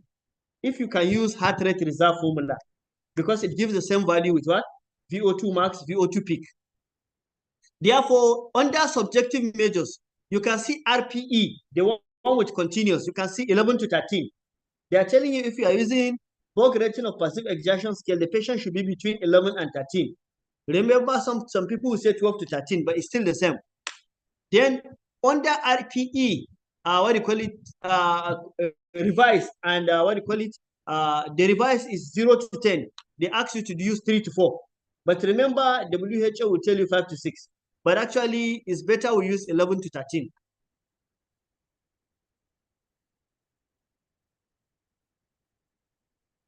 Okay, here they say under descriptive measures, any exercise that is moderate, they say that should be able to conduct exercise while maintaining conversation uninterrupted. Are we together?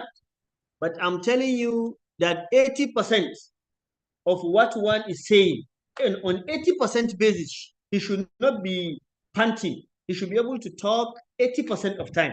But when it is 50-50, one is busy breathing 50, breathing exercise, that is getting hard. Okay?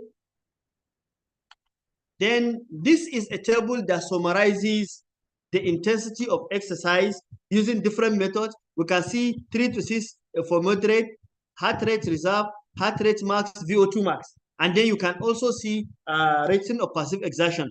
This is a guide where somebody is not using any recommendation by anybody. But if you are using a recommendation by WHO, by all these ones, use their recommendation based on what they say. Therefore, the last one in this particular principle is exercise progression. We have done intensity is the widest. That is why we waste time on intensity. Exercise progression. As the fitness level of an individual advance, the intensity of exercise training need to advance. Exercise can be progressed by adding training duration, weight, speed, and the number of repetition. Therefore, we have the weight. If somebody is carrying weight, you can add the weight. If somebody is working on treadmill, you can add the speed. If somebody doing exercise using body weight, its own body weight, since you cannot change its own body weight, you can add what? Number of repetitions. But they said the rule of progression, for safety reasons, exercise can only progress by manipulating only one of the above training parameters. Like, let me give you an example. Somebody working on treadmill at 5 kilometers per hour or at 5 miles per hour. Okay, you decided to raise the head of the treadmill. That's to increase the gradient. And at the same time, you increase speed. No, you are going to deal with the patient very well. It's better you keep one. Or somebody using weight. Like, for example, carrying weight. You now add the weight. Like, for example, somebody is carrying 10 kg. You now add it to 12 kg and you add the number of repetitions. If you want to add number of repetitions, the weight remain constant. Or you maintain the number of repetitions as 5 times, then you add the weight. That is what they say. Progression must be individualized and depends on this. And in summary, we said there are 5 elements of exercise prescription. We need the mode, the frequency, intensity, and progression. And remember, we said the most important is we need the mode because there are some disease conditions that some exercise, exercise modalities are specifically given to them. Then frequency is important, but intensity makes the difference, whether you should be giving optimal or you are over-exercising your patient. Obtaining the appropriate intensity is the most problematic. It makes difference between you helping or harming your patient. Therefore, we are done with this part. I think can we take 10 minutes or 15 minutes break? Because we have taken a lot of break because of the internet problem. Let's take 10 to 15 minutes break. People can pray, those that want to pray. Then we now come back by 1:15 and continue. Thank you very much. I think it's okay. Good.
Okay.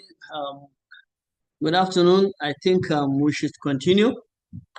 We are going to. Are you going to record? Eh, the proceedings. I am recording. Do you know how to record it? Okay, to ci gaba da recording. In sai na kunna yana nuna cewa ana recording. Idan na recording. Okay. We are going to look at forms of aerobic training.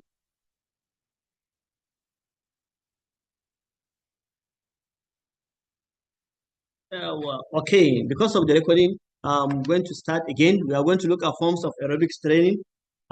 Usually, we have moderate intensity, we have vigorous intensity, we have light intensity, but we are not really going to look at this. We are going to look at just moderate intensity, continuous training, and interval training. Okay, therefore, we said aerobic exercise is time moderate intensity, longer duration exercise. What they mean here is any form of exercise that one does at moderate intensity, but for a longer duration, 30 minutes, 40 minutes, 20 minutes, then it's called an aerobic exercise. It's called aerobic exercise. What they mean here is any form of exercise that involves larger group of muscles, most especially of the lower extremity. Is it cycling? Is it walking? Is it running? That you're able to do for 30 minutes, 20 minutes, 40 minutes. For longer duration is called aerobic exercise. Whereof some of aerobic exercise training can be differentiated by their intensity and duration. Example, we have moderate intensity continuous training. We have MICT. Yes, just like, for example, in cardiac rehabilitation, we have interval training. Also, cardiac rehabilitation used to employ some interval training in some, what do you call it? A form of exercise also.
Okay. Generally, we said moderate intensity continuous training consists of 30 to 60 minutes of aerobic exercise at 55 to less than 70% of heart rate max. But it can be 20 minutes, it can be 40 minutes, but moderate intensity continuous training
sai kun samu MTN kuna hada da shi. Yes.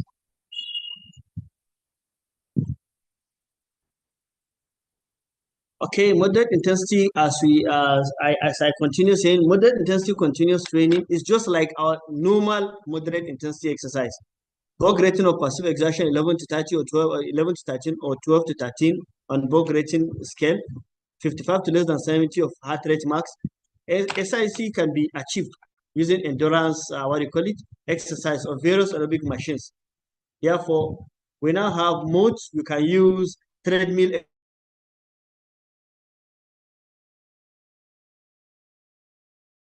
Again, we can use we can use brisk walking. We can use a lot of things to get moderate intensity aerobic exercise training. Okay, we have endurance training methods. So many of them. Swimming is there. We have walking, jogging, dancing, rope skipping, skating, skiing, squash, table tennis, climbing hill.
Okay, we are back.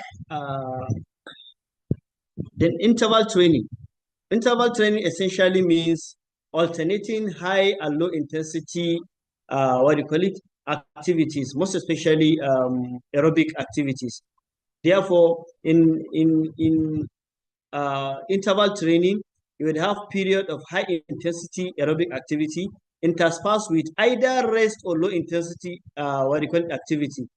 Therefore, the individual can perform high intensity activity for a short period of bouts, then longer period of resting or low intensity activity, then shorter period of high intensity activity. That is what they call interval training.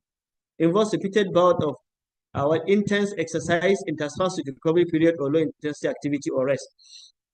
It is used for cardiorespiratory and fitness endurance test training. Then it is classified based on intensity into high intensity interval training, sprint interval training.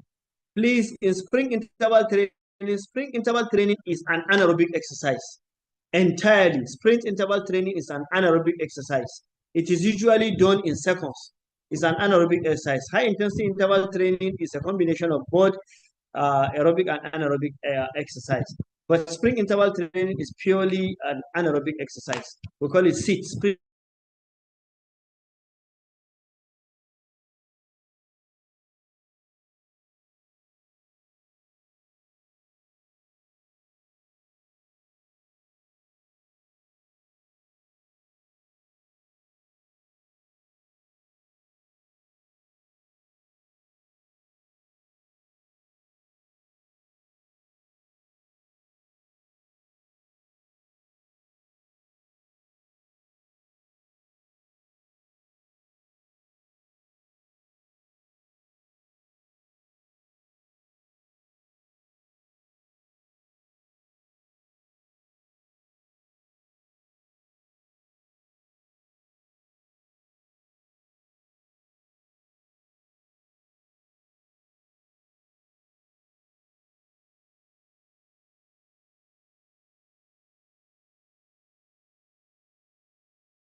People who are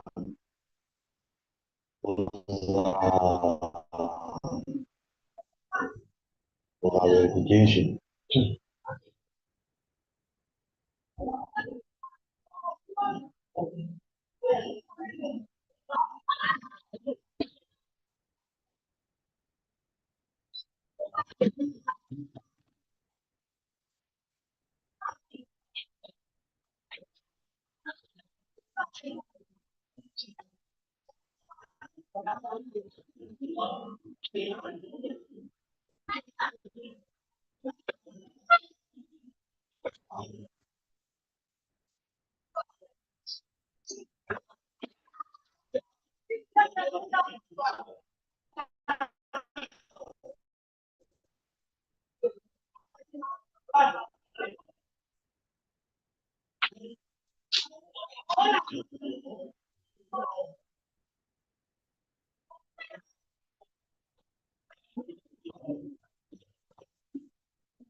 Okay, we are back. I'm going to continue with the interval training.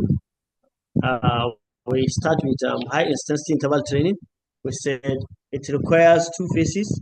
one phase of high intensity interval training, high intensity training, and a recovery phase of what do you call it, moderate intensity. Therefore, we said the high intensity can be at 80% of maximal heart rate.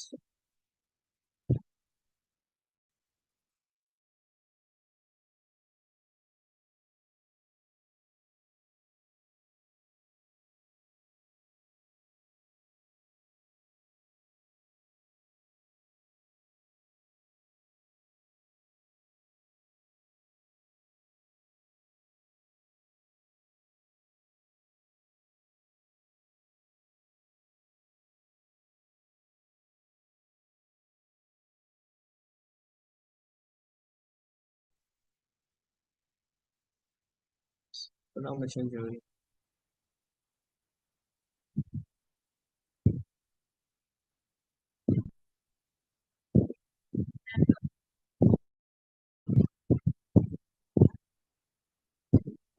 Okay, we said both trained and untrained patients can benefit from the high intensity interval training. Then we have a typical protocol of high intensity interval training is presented here. We have 4 by 4 minutes interval training at 90% of peak heart rate, meaning that if you are at 90% of peak heart rate, 90% of one, if your maximum heart rate is 200, 90% of 200 would be the target. And then with a 3 minutes recovery between what do you call it, this interval at 5% of peak heart rate. 4 by 4 what do you call it, minutes interval training. This is let me show you what they mean in a pictorial term. Can we see this picture? This is what we mean by 4 by 4 minutes interval training. You have the first one, we have 4 minutes warm up, and at the tail end we have 3 minutes cool down or 4 minutes cool down. But remember here, look at the first 4 minutes here. We have an interval training at 90% of maximum heart rate. Then immediately 4 minutes is reached, you now come back to 3 minutes of moderate intensity interval training at RPE of 11 to 13, or somewhat fairly light, somewhat hard. Then you now have the patient will now move back to 4 minutes of interval, 4 minutes of high intensity training, then interspersed by 3 minutes of either rest or low intensity interval training, then going back. This is what we mean by 4 by 4, meaning that there are 16 minutes total of high intensity interval training and 9 minutes total of moderate intensity interval training. This is what they mean by high intensity interval training. Therefore, if you come back to this slide, we say 4 by 4 high intensity interval training. The exercise is done at rating of passive exertion of 15 to 18.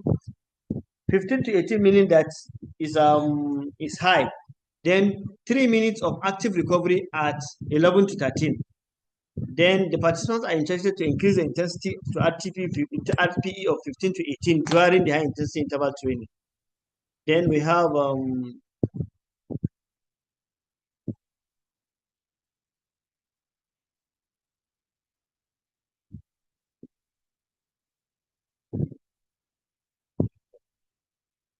okay, the next is,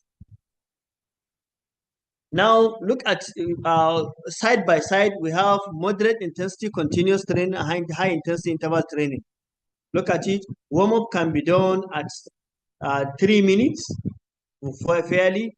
Then exercise is the same, but one thing is that in moderate intensity you can spend a total of 34 minutes doing moderate intensity exercise at the same intensity. Then you have cool down of 3 minutes at RPE 11. Then we have duration total minutes, frequency 3 times per week. But in high intensity interval training, the one I gave example, you can have 3 minutes of what do you call it, warm up. Then you have 4 by 4, 4 minutes of interval training, 3 minutes of what do you call it, either rest or moderate intensity, another 4 minutes of interval, 3 minutes of rest or intensity, low intensity, until you spend this time. Then you have 3 minutes of what do you call it, cool down, total of 2 minutes interval training. Then the next is sprint interval training. This is totally 100% anaerobic. It is formed at extreme intensity of 170% of peak work rate. What we mean here is somebody who is doing peak intensity. Example of those that are doing athletics. Those that want to be doing 100 meters, they do peak intensity. At 170, we are not saying at 100%, 170. If your heart rate max is 180, they will now give you exercise at 220. Are we really understanding? Therefore, it's totally anaerobic. Above VO2 max. Look at it in bracket. I said all efforts to the maximum. But this one necessitates what? Short bout of exercise. Look at the second bullet. The extreme intensity lasts for only 10 to 30 seconds. Meaning that you cannot ask somebody to do extreme intensity above his maximum heart rate for more than 10 seconds. After which, that individual has to slow down. Now, example, they said we can have 8 times 20 second interval. What they mean by 8 times 20 seconds interval, you do 20 seconds, rest, 20 seconds, rest, 20 seconds, rest, 20 seconds, rest. The entire interval training will not be more than 20 seconds. He does it at high intensity just for 20 or 30 seconds, then he rests.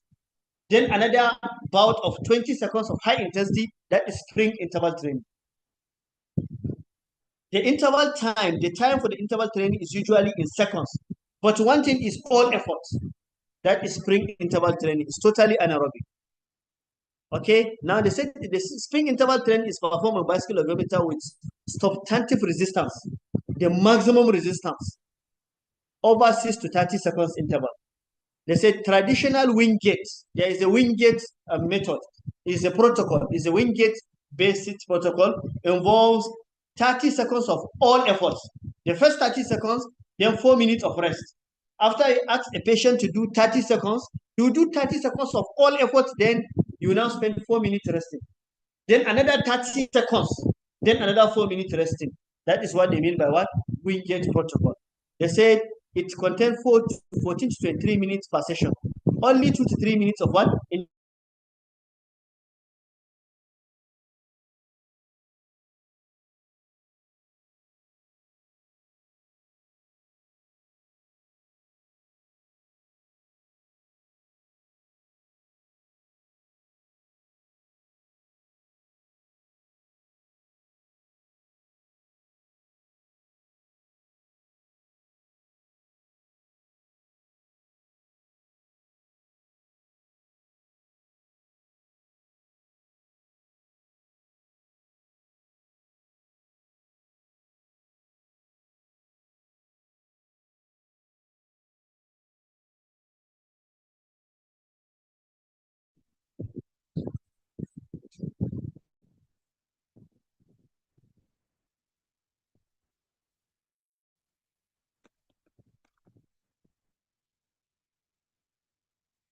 Okay, we are back.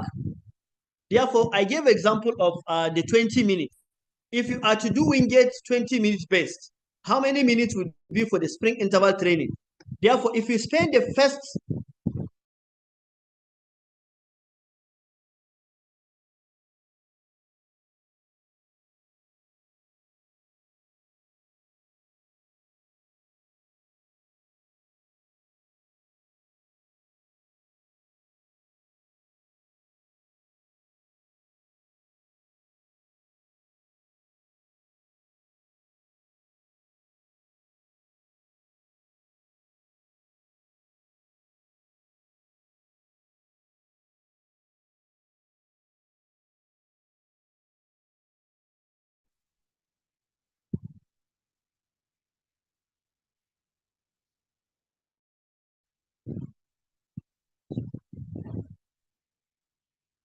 okay, we are back. If we spend, like for example, I said, if in the traditional Wingate, if you want to do Wingate of 20 minutes, then how many minutes will be for what do you call it? For sprint interval training. Give me example. To give you example, if you spend the first the first 30 seconds doing sprint interval training, 30 seconds, there will be corresponding 4 minutes of rest. Another 30 seconds, another 4 minutes of rest. Meaning that we have 30 seconds. That makes what? 1 minute. But how many minutes of rest? 8, meaning that in 9 minutes, you have 1 minute of exercise and 8 minutes of rest. In another 9 minutes, 1 minute of exercise and 8 minutes of rest. Meaning that in 20 minutes, you only have what? 2 minutes of exercise and what? 16 minutes of what? Rest. That is the Wingate protocol. That is why we are saying in 14 to 23 minutes, you are likely going to get 2 to 3 minutes of interval training. The only thing we have to understand with the interval training is since it is above the maximum, one will just do it for only few seconds. And it's usually done for what? Cardiopulmonary, what do you call it? Related exercise training. Okay? That is interval training. Now, this is another example. Observe the example of Wingate based. 30 seconds, 4 minutes, 30 seconds, 4 minutes, 30 seconds, 4 minutes. Therefore, we start with 4 minutes of rest, 30 seconds, another 4 minutes of rest, 30 seconds, 4 minutes of rest, 30 seconds, 4 minutes of rest, 30 seconds, meaning that in 20 minutes, you are going to have what? 2 minutes of what? High intensity sprint interval training.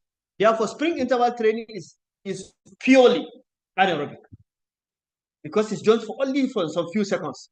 Therefore, we now say aerobic training can be a form of moderate intensity continuous training, and while sprint interval training is what involves combination of anaerobic and aerobic. But usually, the 0.5 minutes of the intensity is what? Entirely anaerobic. Then we have the resistance training. Here, I just depicted the pictures. We don't have to waste time. This, if you want to do resistance training, we call it strength training. You don't have to, okay, we gave example of strength training. We gave example of repetition maximum, which we have done. Repetitions is another reminder. And then we said mode is resistance training. We can use pulleys, everything, frequency, 2, 3, intensity. We can set 1 to 3 set of 10 to 15 repetition. One set of 15 repetition is to do 15 at once. 2 set is to do 15, 15. 3 set is to do 15, 15, and 15. That is what they mean. Of 10 to 10 exercises. Okay? Duration 30 to 40 minutes. Usually, in most recommendations, don't give duration. So for example, if I'm using 10 muscle group, for example, each muscle group, if I exercise for 30 minutes, is okay. 3 minutes is okay. Okay? Then we have repetitions. You can add the repetitions or you can add weights. Okay, we have resistance training, major muscle group in the body. When actually in the recommendations, they will tell you exercise 10 major muscle groups in the body, 5 major muscle groups in the body. For example, those that are for cardiopulmonary, they will tell you what do you call it, upper trunk, back, and all this. Yeah.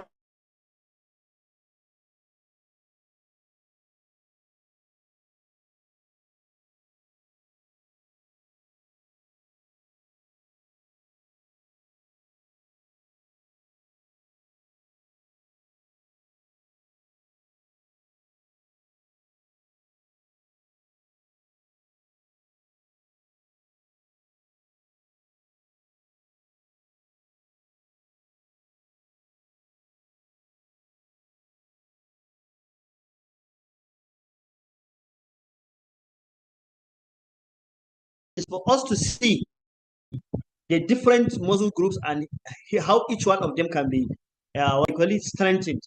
Like for example, we have the abdominal. The mode of exercise is machine abdominal call-up. We have the call-up and diagonal call-up. Okay. This one is what you call the machine abdominal call-up. The A is usually the starting position and the B is usually the ending position. Therefore, you sit on the machine, you keep coming from recumbent to what? Sitting. That is the machine call-up.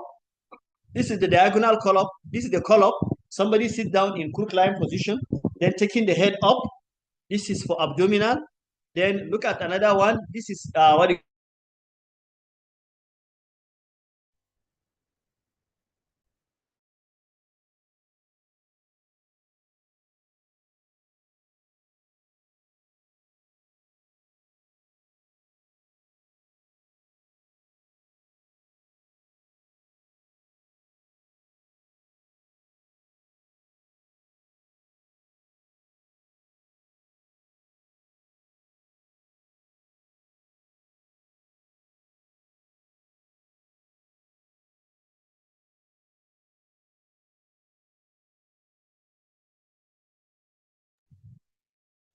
okay, you can see the diagonal call-up. one of the shoulder. In this particular picture, the right shoulder is approaching the left knee joint. Yeah, that is the column. Then that is the diagonal column. Then we now have gluteal muscle strengthening exercise. Here, the individual is doing it in standing. Example, you can see. Prof, sir, we can't see it.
Okay, we have it. This is hip flexion exercise.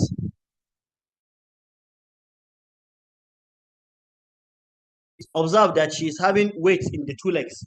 Therefore, there is an ankle weight probably of 1 kg in her two in the ankle joint. Okay, just above the ankle joint. Therefore, we have machine extension, leg press, and ankle weight exercise. This is for what? For quadriceps. Therefore, we have it here for us that have multi-gym. This is leg extension exercise. Then we have what do you call it? Here, if you have quadricep bench, usually our multi-gyms comes with it. Therefore, this is for quadricep exercise. Then we have here, if we don't have it, then we have this in our gym, where we have our ankle weight being placed on the ankle for exercise. Therefore, we have the next is machine leg curl, and then we have what? Ankle weight knee flexion. Therefore, this is for hamstring training. Here, this is the beginning where you have the leg straight. Therefore, the aim is to what? Bend the leg. Then the leg is now bent. Then here we have for what do you call it? For hamstring, observe the weight is on the ankle of the woman. This is the starting position. This is the finishing position. She's exercising the quadriceps and the hamstrings against gravity. Then we have pectoralis muscle. If you want to train pectoralis muscle, what do? You put hands together or you pull forward. Therefore, this is pectoralis muscle strengthening and arm tricep strengthening. Therefore, we have what you call machine chest press. The beginning is, you can see the shoulder wide open.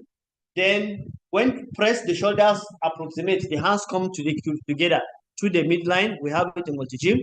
Then you can have this. Look at the beginning position. The two dumbbells are in the hand.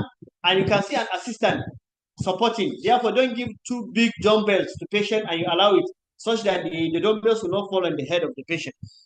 Therefore, we have, look at it, band-seated chest press. You can have, what do you call it, a band tied to the back of the chair, and you pull it forward. Therefore, in most of these exercises, you can see as the one is doing the chest press exercise, the quadriceps and the what do you call it, the triceps are also what? Being strengthened. Even in this position, you can see as he's pulled forward, the chest muscles are exercising and also the what? What do you call it? Triceps. Therefore, you can see modified pushing. This is the hand is here. Look at it. The hand has gone back. She's going to push back. Therefore, it's also but just for the chest and also for the what? For the triceps. You can see latissimus dorsi and biceps. What is the work of latissimus dorsi? Is a climbing muscle. If you want to climb once somebody's fence to see what is happening, you hear sound. The muscle that lifts your body to climb fence is what you call latissimus dorsi. Therefore, anything that has to do with lifting or pulling. Therefore, in most of the exercise, you hear row, like rowing, like canoeing. You are doing something to push canoe, rowing, like pulling somebody. That is all the work of quadriceps. The first one you can see lat pull down. This is one of the exercises that is very common. You sit on multi-gym. You have something there. You pull it down. That is lat pull down. The name is from latissimus what? Dorsi. Lat pull down. You have seated row. You have the machine forward. You pull it back. That is. Then observe this. Dumbbell one arm row. Therefore, anything that has to do with pulling, you can see on the chest. The other one is pushing. This one is what? Pulling. Then band seated row. You can see the band here, and somebody is what? Pushing. Therefore, in essence, when one is pulling, the the lat is working and the biceps is working. Even when you want to climb fence to see what is happening, the latissimus dorsi is pulling you up, and your what? Biceps are pulling you up. Okay. Then you have this. Then the next is shoulders, deltoid. Anything that has to do with deltoid has to do with what? Either lifting sideways or lifting up. That is the work of what? Shoulder. Then the first one you can see lifting up. That's the work of what? The middle part, the anterior part of shoulder. Middle sideways is the middle part of shoulder, and then lifting behind is the posterior what? Aspect of the shoulder. This is lifting sideways. You can see it. This is for shoulder again. And then we have it. This is also for shoulder. Lifting up is also for shoulder. Then we now have It's the same thing. Here is the same exercise. Is the same exercise using what? Band. Cool. Then you now have. Then we have biceps alone. In sitting position you can what? Exercise the bicep. We call it call up. Cool. Biceps call up, dumbbell call up, band call up. If you use biceps alone without holding anything, biceps call up. If you hold dumbbell, it's called what? Dumbbell call up. If you press on something that is elastic and you pull, is what? Band call up. Therefore, this is bicep call up. You can see using machine. You can see dumbbell call up for the biceps. You can see band call up. The band, the biceps, the whatever is telling you that you are using something to do the what? Bicep call up. Therefore, you can always choose 10 different muscles. Then we now have triceps. Remember, when you are pushing forward, you are also what? Exercising triceps and the pectoral muscles. We have machine triceps.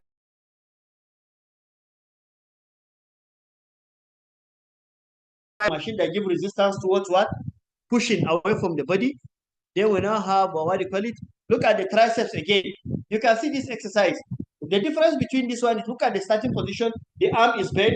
You have to just push forward. It's different from the one where you push the whole arm. Intention is what? To just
I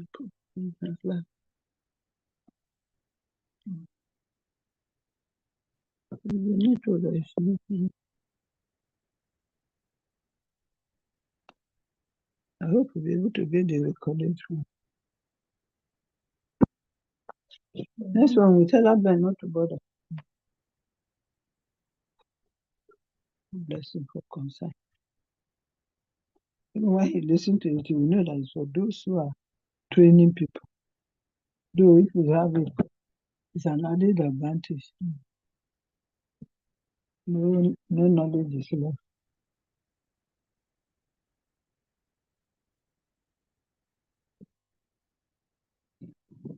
That time, maybe walk to the back. I'll bring it.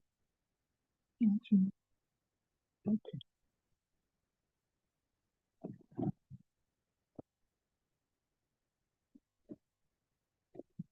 When you go to tell her to boil water for you, then you should put it on the small one. Okay. Container, put hot on the smaller one. If it's cooking on the front, or put that one in the toilet. No, can put it now, doesn't matter.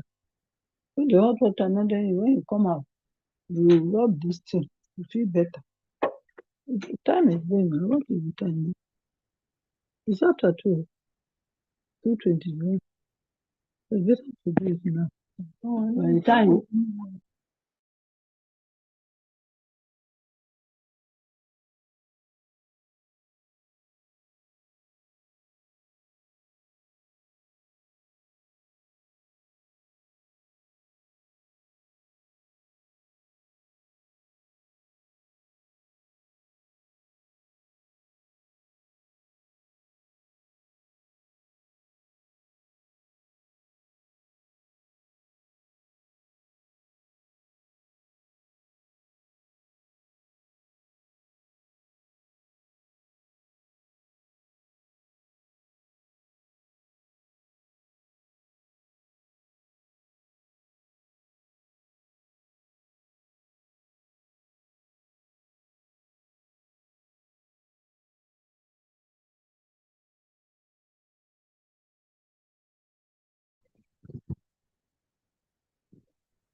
I shouldn't share on my phone. Stop share.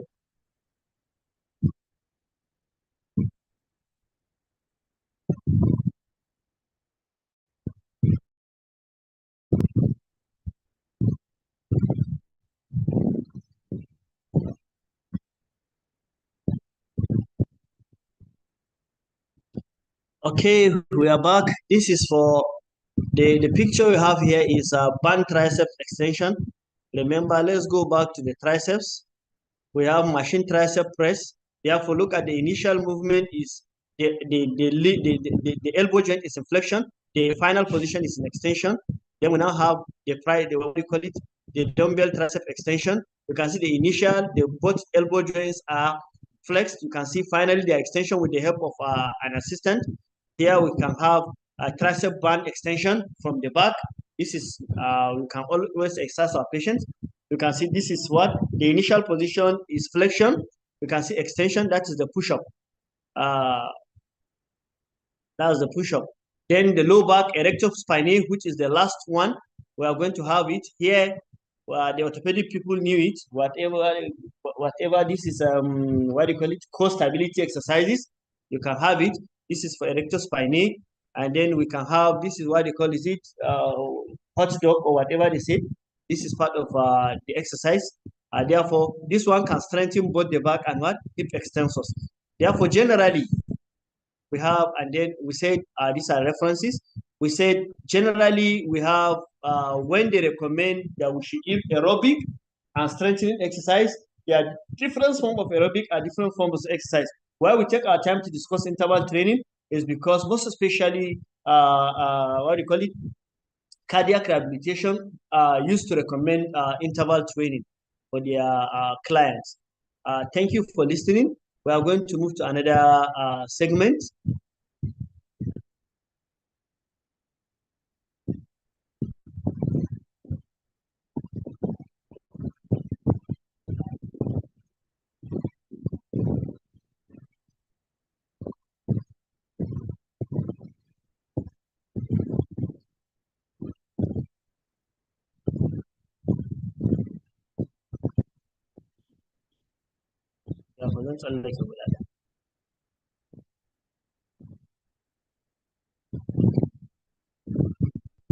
Okay, are you with me? Ideally, I supposed to take VO2 and MET calculations, but because we have wasted time, let me go to WHO exercise recommendation. We can still come back to these ones, the VO2 and MET calculations.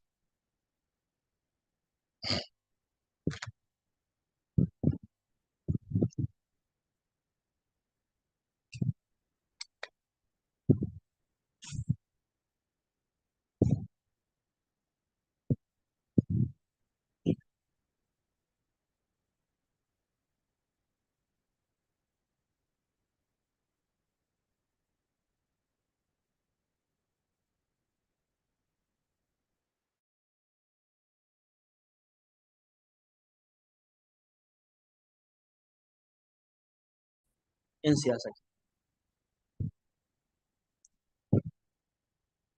Yan gado dyan.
Okay.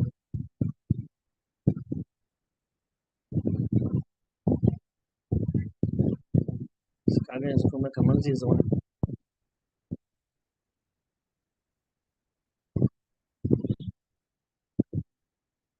Na ga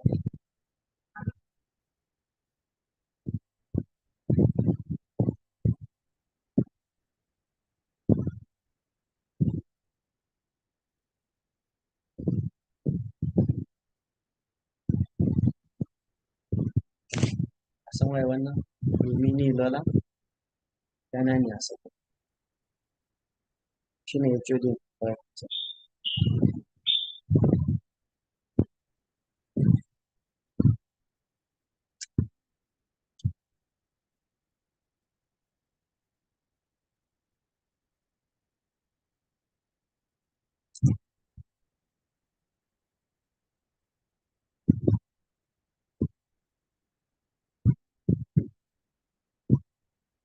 Okay, let me see.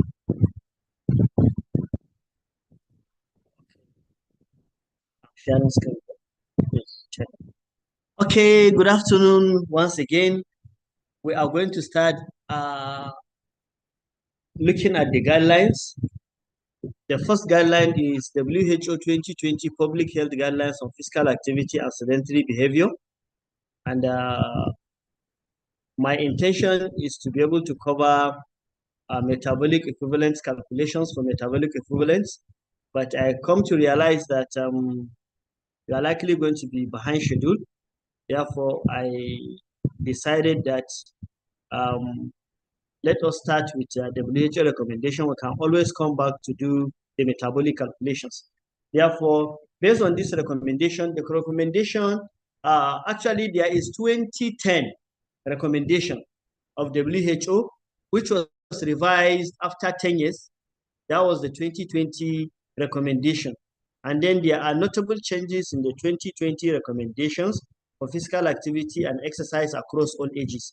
And today, by God's grace, we are going to dissect and then understand it. Remember, we as physiotherapists, we should be prescribing exercise based on recommendations by important bodies on how to improve our patients. Remember, this class is for general exercise. This is not telling you PNF. This is not telling you Bobat. This is not telling you Broomstrom. This is not telling you Maitland, Mulligan, or whatever. This is a general exercise class. Therefore, there are some specific exercises that may relate to your specialties. Those ones, like, I will not teach you inspiratory muscle training. Is that also? But I can always say that it is advised that somebody should do inspiratory muscle training. That is all. Okay? Therefore, then let's revise. We have some specific terms used by specialized bodies to guide exercise and PA participation. At times, you will hear, they will say, this is a clinical practice guideline. Clinical practice guideline, what is it? Then what is a consensus statement? What is a position statement? What is a joint position stand? Therefore, this is what I intend to introduce. Here we say clinical practice guideline are statements that include recommendations intended to optimize patient care that are informed by systematic review of evidence and assessment of benefit and harm of alternative care options. What they mean here is there are guidelines, like for example, guidelines of management of stroke. They will say we need physiotherapy, we need laboratory, we need we need nutrition, we need this, we need this. These ones are recommendations based on what systematic review of evidence. Evidence shows that exercise can improve it. Evidence shows that this drug is better than the other one. Evidence shows that the patient needs some rest. Evidence shows that the patient needs good nutrition. Therefore, this systematic review of evidence, they will now be put together after assessment of benefits and harms of alternative options. Probably they will say, okay, interval training is not good for stroke, but aerobic training is good for the stroke patient. Therefore, all these ones will be put as guidelines. Usually, guidelines are used in hospitals. Guidelines are used in hospital healthcare institution that, yes, in our own guideline management of acute respiratory distress requires hospitalization, requires the service of Mr. A, B, and requires the service of respiratory physiotherapy. That is it. That is the guideline. Guideline benefit patient through promotion of better outcomes, fewer ineffective and unnecessary intervention, and greater consistency of care. That is guidelines. Then the next thing is what you call clinical consensus statement. What is a consensus statement? A clinical consensus statement reflects opinion synthesized from organized group of experts into a written document. Therefore, what we are saying here is it's not as strong as the clinical guideline. Therefore, there are opinions by experts, in the field, that based on experience of expert A from cardiology, expert B from physiotherapy, expert C from surgery, expert C, they now sit down and form a consensus statement that this is what is required when it comes to the management of this patient. We said consensus statement should should reflect expert views of the panel of individuals who are well versed. They are telling you people that are well grounded, people that are noted in that particular profession on the topic of interest, while carefully examining and discussing scientific data available. Meaning that these people, even if they are giving their opinions, but actually there should be scientific data available that will support what they say. Remember, therefore, this is a consensus statement. Then position statement. Position is done by a scientific body. Like, for example, Nigerian Society of Physiotherapy will now come with their own position statement concerning management of stroke. If it is management of stroke, this is what physiotherapy should do. That is their position statement. Therefore, position statement used to designate a statement, policy, or declaration of a particular body, institution, or organization on a particular topic or topics. When it comes to management of back pain, what will Nigerian Society of Physiotherapy say? This is what is effective for our patients in Nigeria based on whatever reason they have. That is a position statement. An ACSM position statement is an official pronouncement developed using specific evidence-based methodology on significant societal issues that merit interdisciplinary consideration and consensus within the college. Therefore, consensus within the college based on several disciplines coming together. Therefore, that is Therefore, when you are talking about position statement, you are talking about one particular body coming to say this is our stand when it comes to the management of social condition. NSP is a body. It can have a position statement. Therefore, we have a position statement. Then we have joint position statement. In joint position statement, we said they are similar to ACSM position stand. They are similar to all position statement, but they are developed in concert with at least one or two or more non-governmental organizations. Meaning that you can have joint statement of Nigeria Society of Physiotherapy and Nigeria Medical Association concerning the management of stress incontinence. Then we now give our own position. Nigeria Medical Association will give their own position. Then we now have a joint statement that whatever a medical doctor in Nigeria wants to prescribe, then it should be in line with the joint position statement of Nigerian Society of Physiotherapy and Nigeria Medical Association. That is joint position statement. Therefore, the reason why I have to revise these ones is because at times you now see in some literatures they will say a consensus statement. In some literatures they will say position stand. In some literatures they will say joint position statement. Actually, they are different. Okay, World Health Organization 2020 guideline of physical activity and sedentary behavior. Okay, the first is they give important definitions. Before these people come up with their guidelines, they gave important definitions that we as healthcare professionals should stick to. They said moderate intensity exercise, according to World Health Organization, they say it's any activity that it's performed between 3 to less than 6 minutes. That is why I said I want to, before we finish today, probably the last segment of today's discussion, we are going to look at what is MET, metabolic equivalent. Therefore, they said activity that is performed between 3 to less than 6 minutes. What is 1 minute? Approximately, we are going to look at that one. And then, but you know, they said, what do you call it? 5 to 6 rating on rating of passive exertion scale, 0 to 10. Remember, I told you before coming to WHO, I said WHO give 5 to 6 as moderate. But actually, the best is for us to use rating passive exertion scale of what? 6 to 20, where you have 11 to 13. That is moderate for you.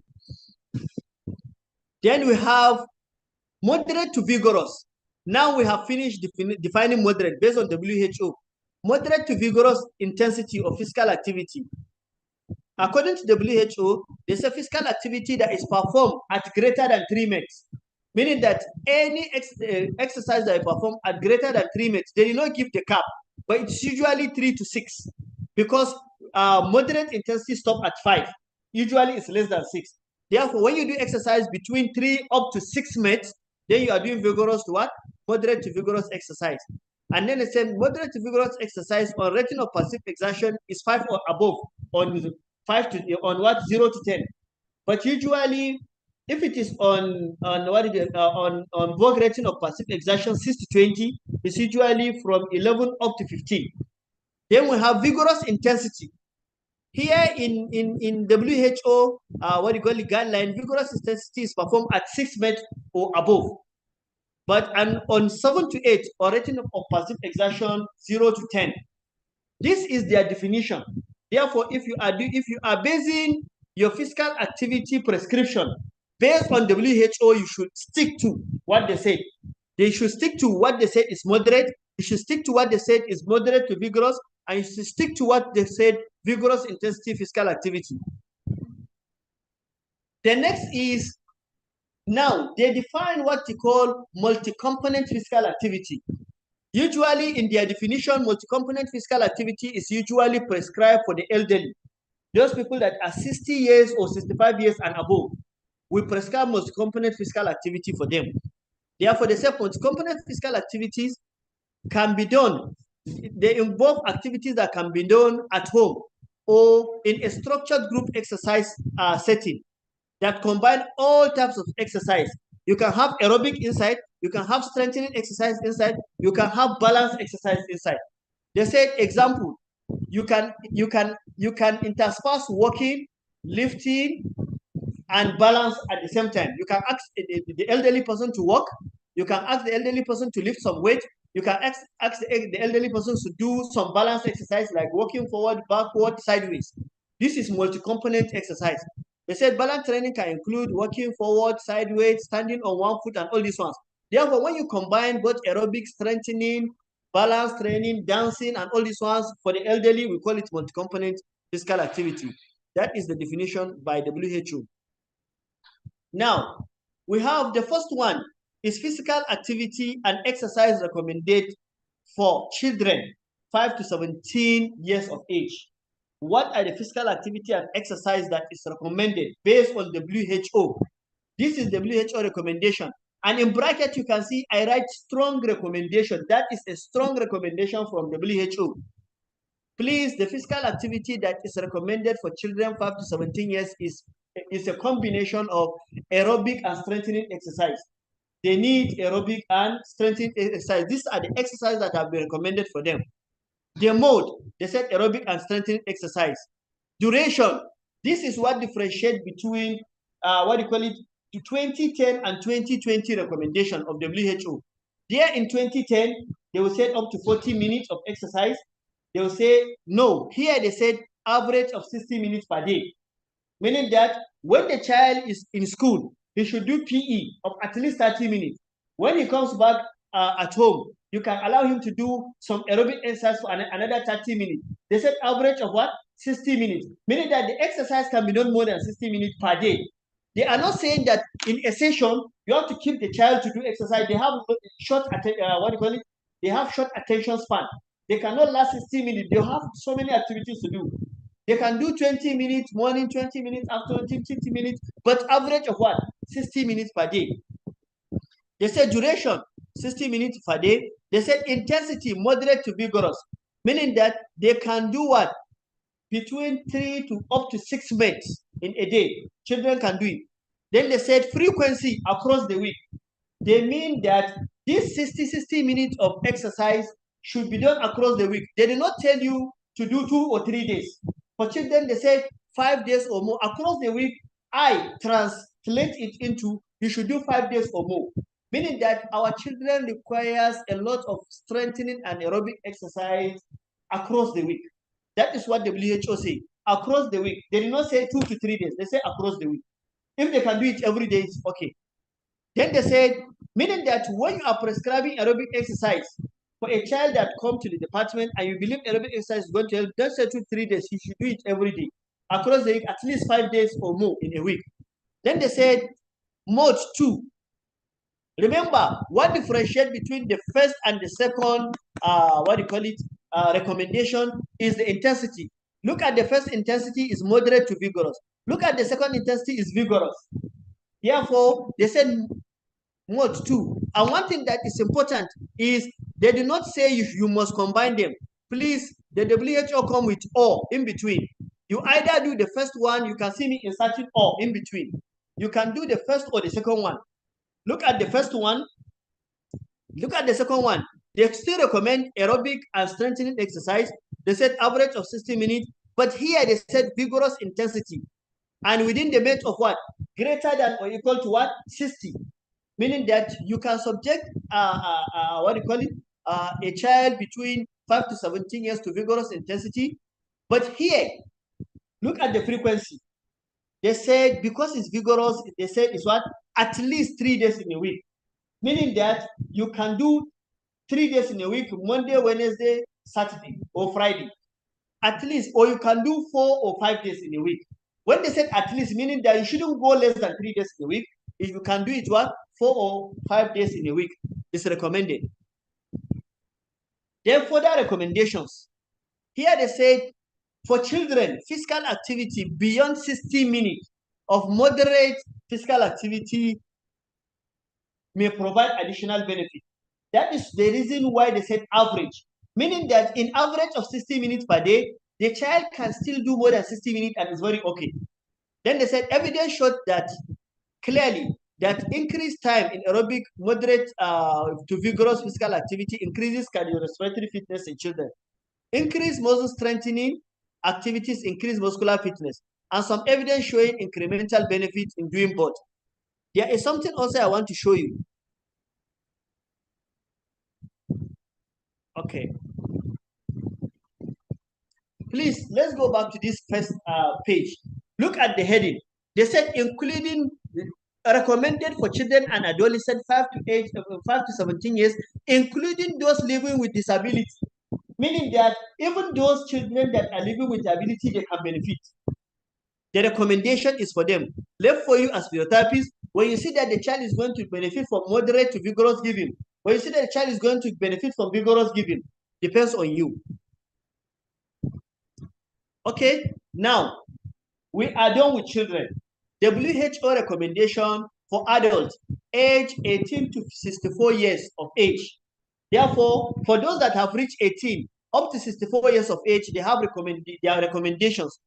They said including those with chronic conditions, including those with diabetes, including those with stroke, including those with asthma, including those, they said including those with chronic conditions. But remember, this is WHO, this is for public health. You can still have specific recommendation for people with asthma. That is different from this one, but you have some similarities. Okay, they said WHO recommendation for adults confers benefits for the following outcomes. They said if you follow this recommendation, it will prevent all-cause mortality and cardiovascular disease-related mortality. 2, they said it will reduce the incidence of hypertension and type 2 diabetes. They said it will reduce the incidence of site-specific cancers. They say it will reduce the incidence or reduce the symptoms of anxiety and depression.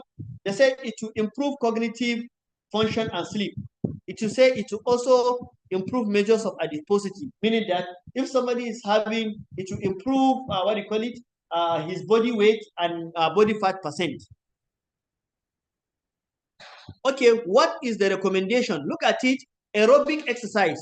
The recommendation for aerobic exercise for adults is a strong recommendation, meaning that as adults, you have to engage in doing aerobic exercise. According to WHO, is a strong recommendation. Number 1, they recommend that you should do aerobic physical activity. That is the mode.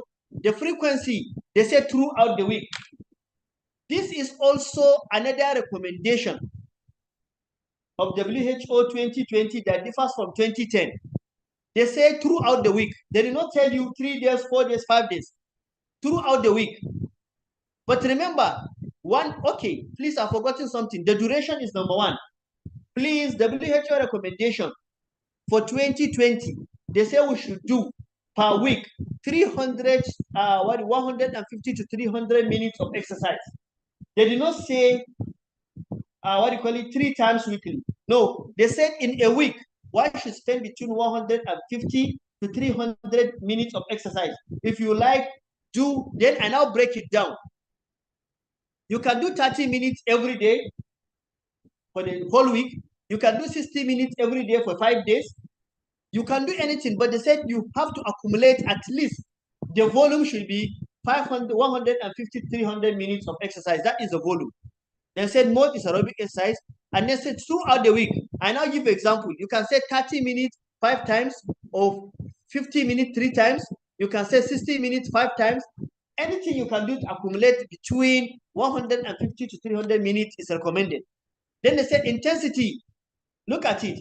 They say should be moderate. Now, look at for children, they said, for children, they did not say moderate. For children, they said moderate to what? Vigorous. And they said vigorous. But for adults, they said moderate. And moderate is 3 to less than 6 MET, which we are going to look at the MET later.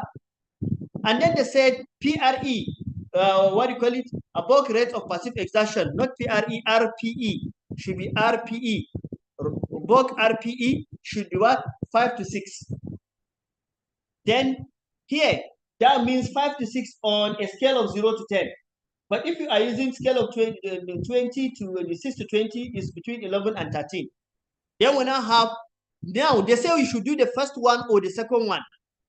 If a patient, if you are apparently normal, do if one is actually apparently normal, you can do the second one. That is vigorous intensity. If one is actually recovering, he can do the first one. The second one says duration 75 to 150 minutes. That is volume per week. please, they said throughout the week, meaning that you can choose every day. You can choose 15 minutes every day to do it. You can choose 30 minutes 5 times weekly. That will give you 150. That is all. But you should accumulate. That is one thing with the 2020. You have to accumulate between 75 to 150 meters, 150 minutes of aerobic activity. But here, what differentiates the first and second one again is what? The intensity, vigorous intensity. And what is vigorous intensity? They said the mate for the activity should be what? Greater than or equal to 6 mates. And then the bulk rate of a passive exertion, what do you call it, RPE, should be between 7 and 8 on a scale of what? 0 to 10. We have the RPE.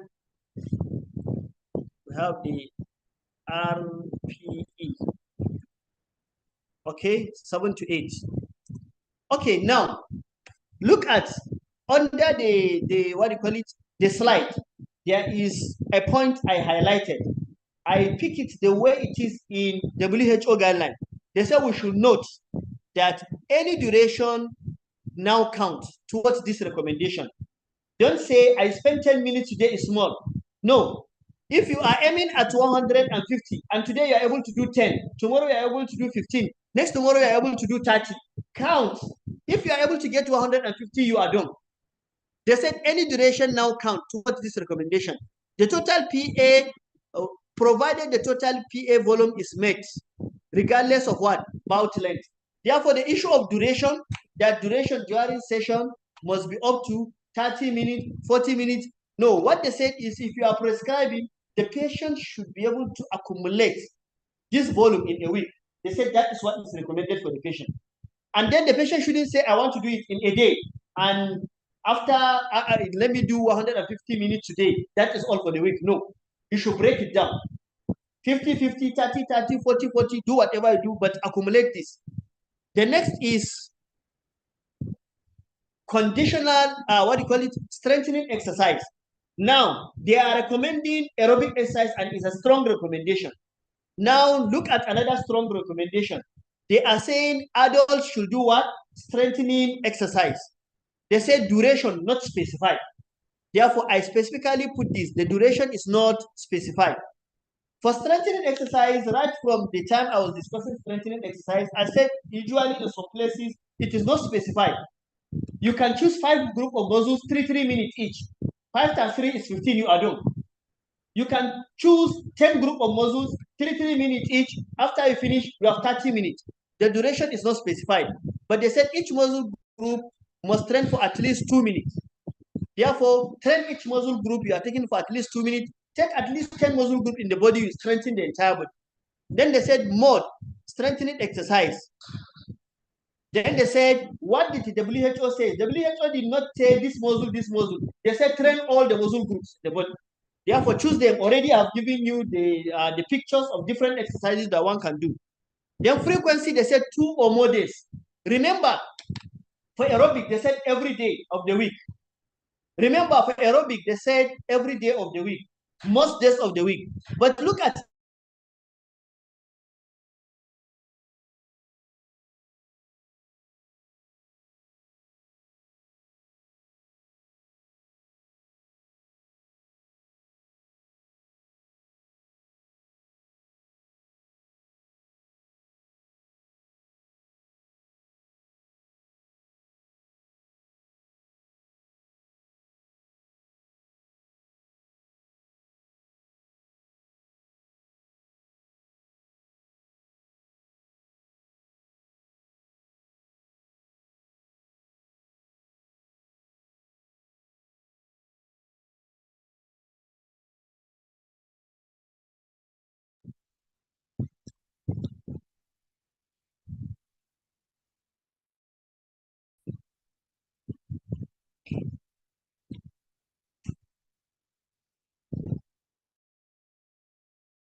Yes. Then for the intensity, therefore, if I said after heavy resistance exercise, if it is the resistance exercise is not heavy, we can do today, then rest for a day, do tomorrow, do next tomorrow, rest for a day. Therefore, not consecutively. But if it is what you call it, heavy resistance training, it is advised that one give 2 days of rest in between, because what you call it, when the muscles are tired, even the aerobic exercise will not be performed. Therefore, they said intensity moderate or greater than intensity, but I usually choose moderate intensity. And the only way to know moderate intensity is if individual can do a particular exercise, more especially if one is doing what you call it, exercise using an external load, take at least 50% of 1 RM, or 40% of 1 RM, you continue. It should be moderate. Then conditional recommendation for adults. Please, the recommendation for adults is strong for aerobic.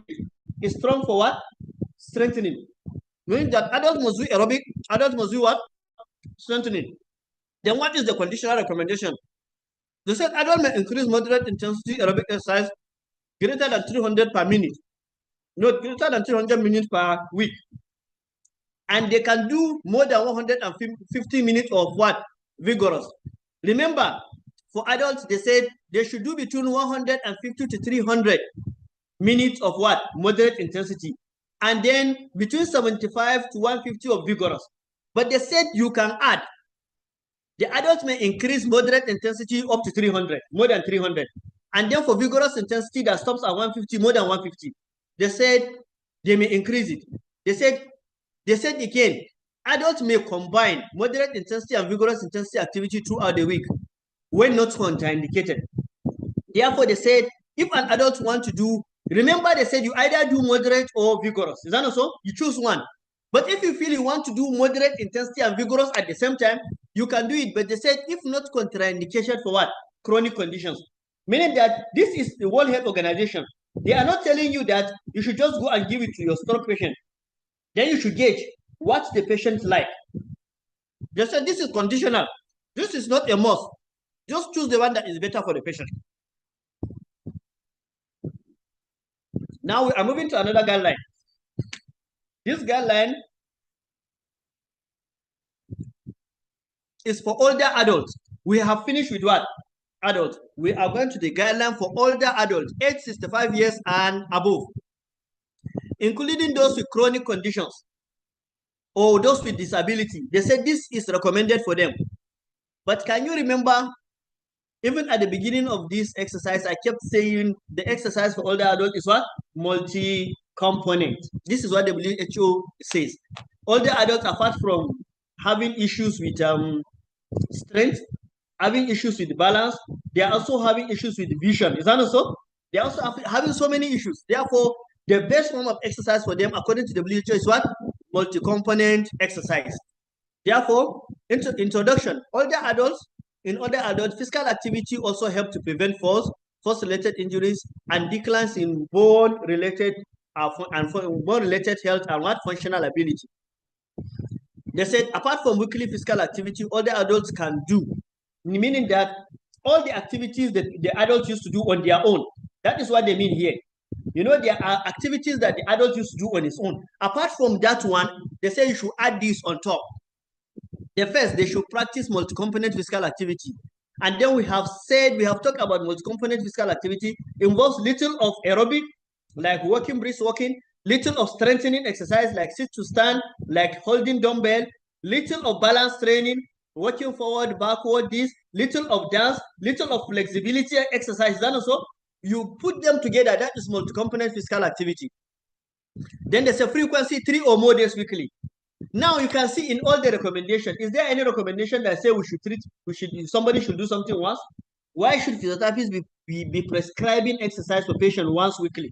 Coming to physiotherapy department, no recommendation says once weekly.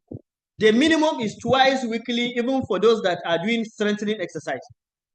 Therefore, the intensity is said moderate or what? Greater. You can start with moderate, you can this. The duration, they said no specified. It depends on what the patient can do. If the patient can do 20 minutes, it's good. Let him accumulate some minutes. For older adults, they did not say accumulate 150 to 300 minutes. They did not say.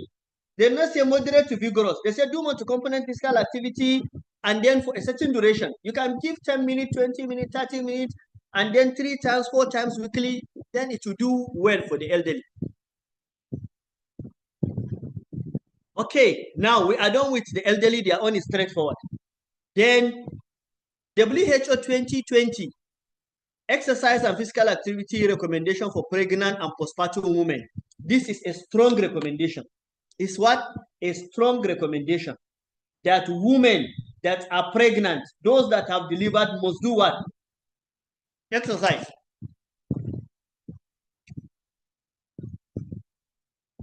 By way of introduction, they said women, physical activity during pregnancy and postpartum period confers benefit for the following maternal and fetal health outcome. The first one, they said it reduces the risk of preeclampsia. It reduces the risk of gestational hypertension. It reduces the risk of gestational diabetes. It reduces excessive gestational weight gain. Those women that will become very heavy and their children will become heavy. It reduces delivery-related complications. They said it reduces the incidence of postpartum depression. They said there is no increase in risk of stillbirth. What is the meaning of stillbirth? The child that will die in the womb. They said newborn's complications or adverse effects. So given complication, the mother does not have enough energy to push down the baby. The what do you call it? The gynecologist or whatever now pull the baby. The baby now have Erb's palsy, or they pull the baby. And the baby will end up having CP and all these stops. Therefore, they said it prevents complications in children. Then they said, what are the exercises that are recommended for pregnant and postpartum women? Number one, they said they should undertake regular physical activity throughout pregnancy and postpartum period. They did not say first trimester, second trimester, or third trimester.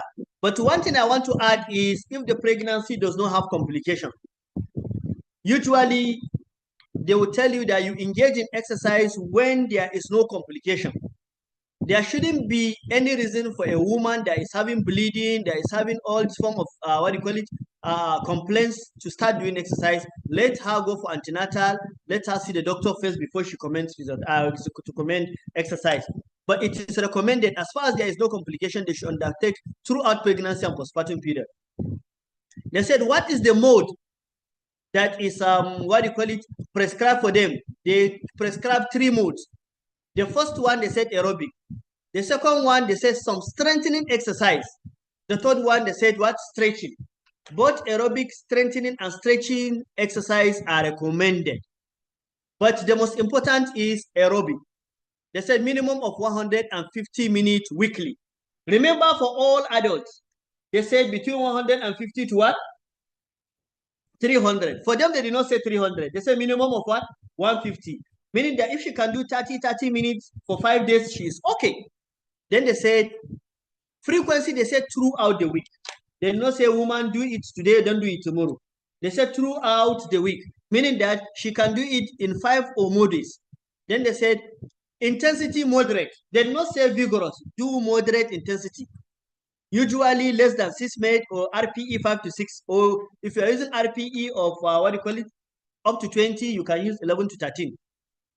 They say you should incorporate variety of aerobic and strengthening activities and gentle stretching. They do not say do vigorous stretching, gentle what? Stretching. Do gentle stretching of the hip abductors, hip adductors, all together. Yes, it's very, very important. In some instances, they even encourage Kegel exercise to prevent urinary incontinence. I think it's part of it. They recommend Kegel exercise. That women that are pregnant, they should also be doing what? Kegel exercise, pelvic floor muscle training. We are coming to it. Recommendation. Here, there is one strong recommendation. They said for women who before pregnancy, they are used to doing vigorous intensity activity. They said as far as there is no complication, they can continue with their activity up to postpartum period. They say if it is an athletic woman, she's doing vigorous intensity exercise. They said if she does not have any complication, she can continue with her vigorous intensity exercise, provided there is no complication. Okay. Then additional recommendation. This is an additional recommendation. This is not a strong recommendation. It's an what? Additional recommendation. They said if pregnant women are not currently meeting this recommendation, doing some physical activity will bring benefit. They said if you are a pregnant woman, but you are not doing these recommendations, they said what they mean is that it's not bad. One can start now. Doing some physical activity can give you benefit. Don't say, since I did not start, I will not do it. They said doing some, start immediately. Meaning that when one is in the O&G unit and the woman says, no, I have not been doing it, even if it is a 7th month, let her start doing it. They said they should start with small amount of physical activity and gradually increase the frequency and intensity duration over time. They are telling us about women that are not used to doing it, but the time they now come in contact with you, they should start doing it. They said pelvic floor, okay, you can see it here. Pelvic floor muscle training can be performed on daily basis to reduce risks of urinary what? Incontinence. Therefore, for women, you can see we have talked about aerobic, strengthening, stretches, and pelvic floor exercises. Okay, the next is safety consideration when undertaking physical activity for pregnant women. Now, where are our physiotherapists? Where are those in O&G? What are the safety they should look at? They said you should avoid physical activity during excessive heat, especially with high humidity. Do you know the reason? Dehydration. Yes, if she becomes dehydrated, anything can happen. She can enter into heat stress, heat stroke, heat exhaustion. Anything can happen to the woman. They said they should stay hydrated. They should drink water before, during, or after physical activity. They said they should avoid participating in physical activity that involve contact sports, like football or anything, except if the woman is a footballer, she can be doing some training. They said avoid activity that might limit oxygenation. What are the activities that can limit oxygenation? Sprint interval training. You understand? That is anaerobic exercise. Or going to the altitude that you do not live in altitude. Like high places that are on top of mountains, say you want to start doing exercise. No. If you are not living in that place, don't start doing it. Then they said safety consideration when undertaking physical activity in pregnant women continue.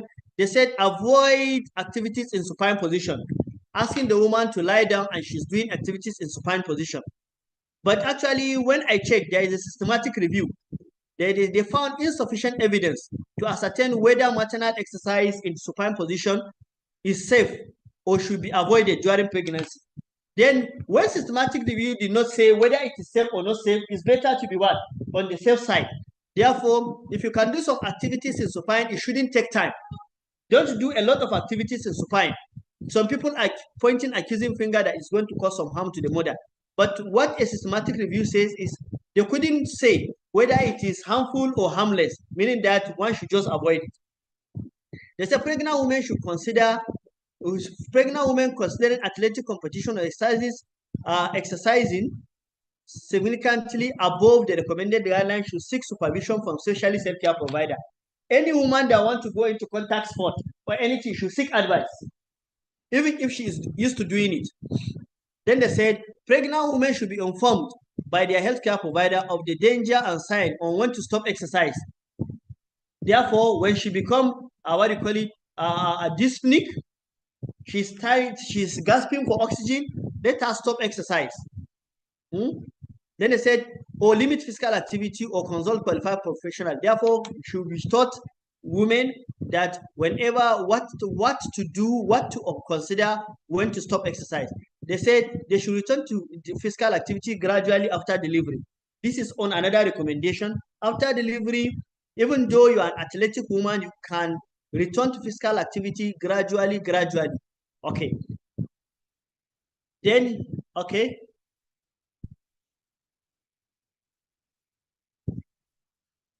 Yes, last, I supposed to have a conclusion. This is, we come to the end of, WHO recommendations. The recommendation cut across children, those with ability and those that are apparently healthy. It also cut across the elderly from 18 to 64 years. Okay, those with what do you call it, chronic conditions, and those that are apparently healthy. It also covers the elderly from 65 years and above, those that are healthy and those that are having health challenges. And it also covers what do you call it, exercise for pregnant women. Therefore, let's us take like 15 minutes. I want to take my lunch, after which we come back and continue exercise recommendation for heart failure. Thank you very much.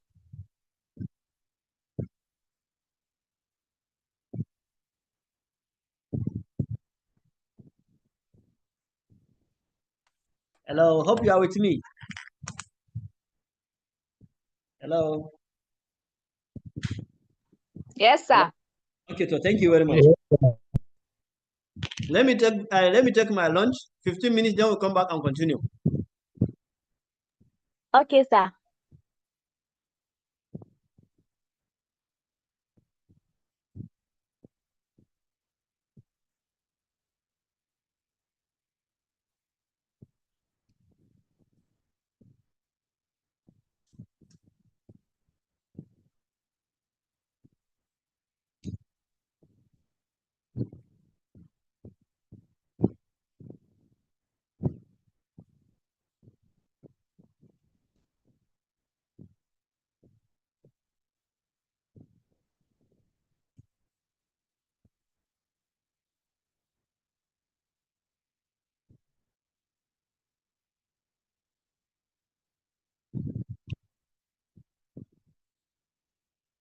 Catch up with you.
Started recording.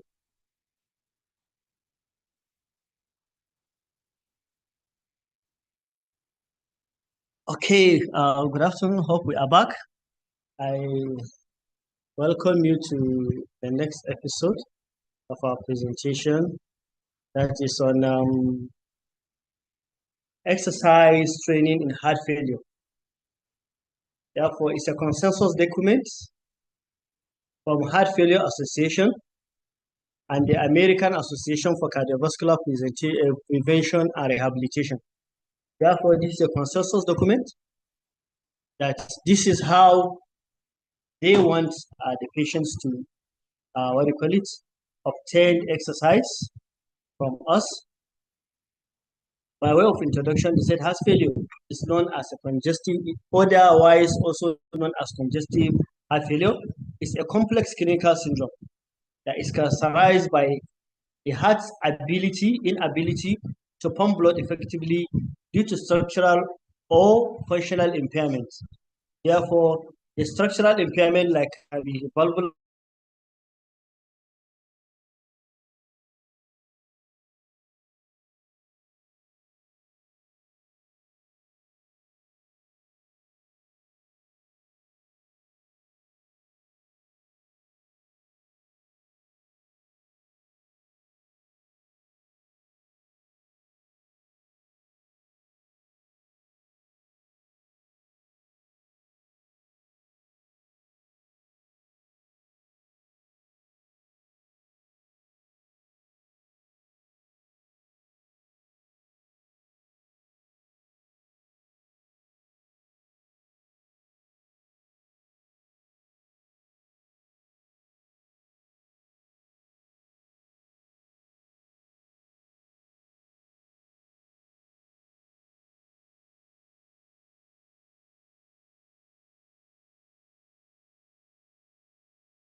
Okay.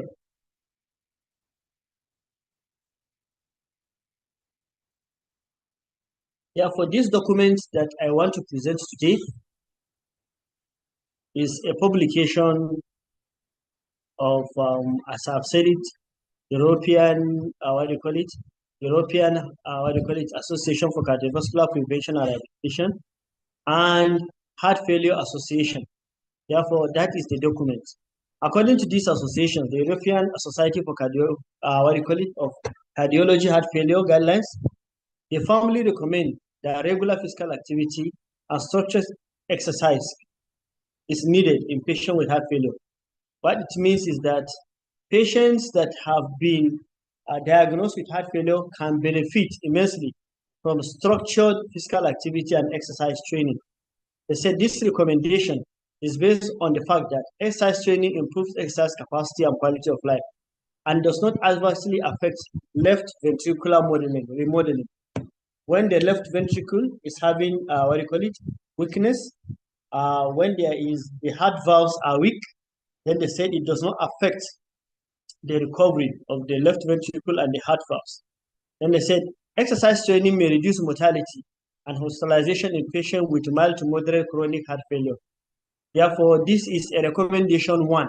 Recommendation one is that it is meaning that strongly recommended that exercise can reduce mortality in patients with heart failure with mild to moderate heart failure, meaning that patients with heart failure are likely going to die. They said exercise has a strong recommendation, class 1, that it's what prevents mortality in this patient. That is by the way of the introduction.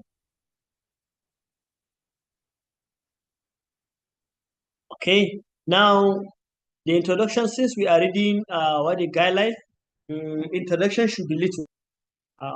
Therefore, we now said acute phase rehabilitation or gradual mobilization.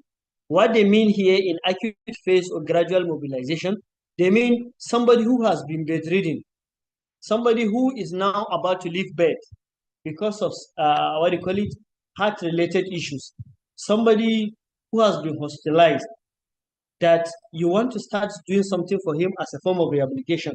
What do they recommend for him to do? This is in acute phase. They say they call one form of exercise as calisthenic. Calisthenic, usually, calisthenics are the ones we see in football field when children will be drawing, will be making, arranging themselves.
Yeah, to these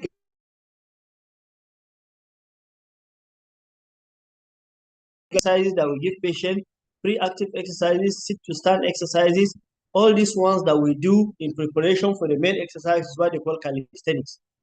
Therefore, this gentle mobilization of the patient, known as calisthenics, advises as preparatory form of exercise.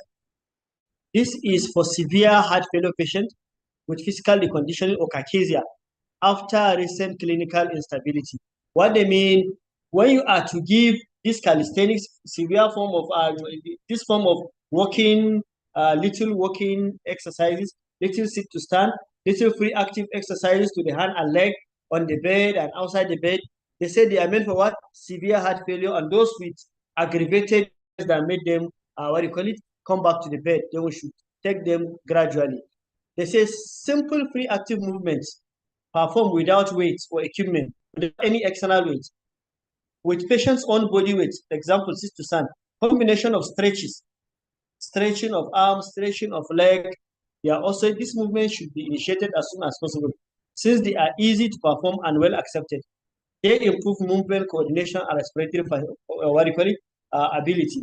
Therefore, if I ask the patient to continue raising his arms up and down, therefore, he is moving the chest wall, continue clapping, open the two arms as if embracing, clapping is another exercise for the patient. Sitting down and doing exercise with the legs, sitting and standing, walking gently and coming back. These ones are what they call what? Calisthenics. Therefore, somebody who is caucasic, somebody who is severely affected by heart failure, and he has been hospitalized, therefore, we cannot just put him on treadmill. It should start with calisthenic exercise until he will tolerate them before we do some exercise testing. Therefore, they said, this is what is recommended. I got this thing from their publication. They said exercise training. The other one, remember we told it what? Acute phase gradual mobilization. They don't call it exercise training. They call it what? Gradual mobilization using calisthenics. Here they said exercise training. Here there is condition. They say who and who should take part in your exercise training. Everybody, no matter the condition, they can take part in calisthenics, can take part in little mobilization. You know, so who and who should go into exercise training proper? They said patient selection. They said exercise training is recommended for stable New York Heart Association class 1 to 3 heart failure patient. It's class 1 to 4. The last class is the one that is excluded. Class 1 to 3. Okay, then I now brought the classification here. This is the New York Heart Association classification. Class 1. Here, they are the people that do with little or no symptom. No limitation. Ordinary physical activity does not cause fatigue, dyspnea, or palpitation. Therefore, they are 1. Therefore, you can see their mates. Their mate for vigorous activity is what? 6 and above. Is that not so? These people have up to 7. Then that means they are good to go.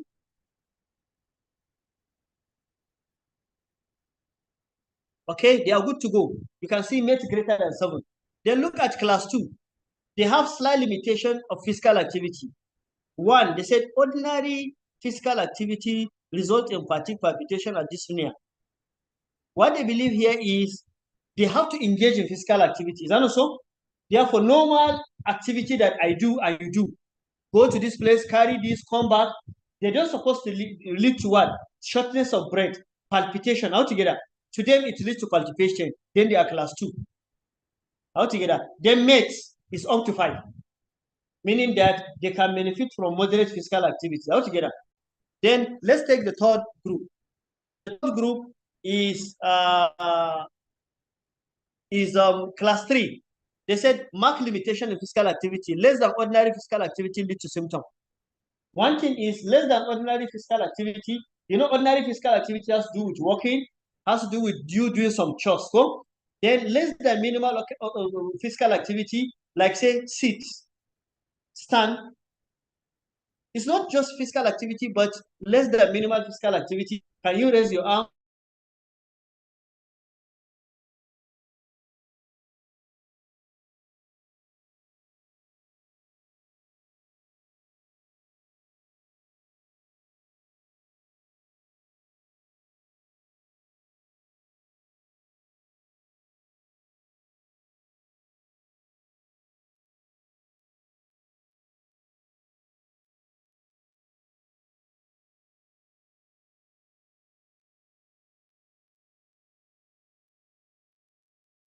Okay, in less than physical, in less than ordinary physical activity, you didn't ask somebody to sweep. You asked him to just stand or sit down.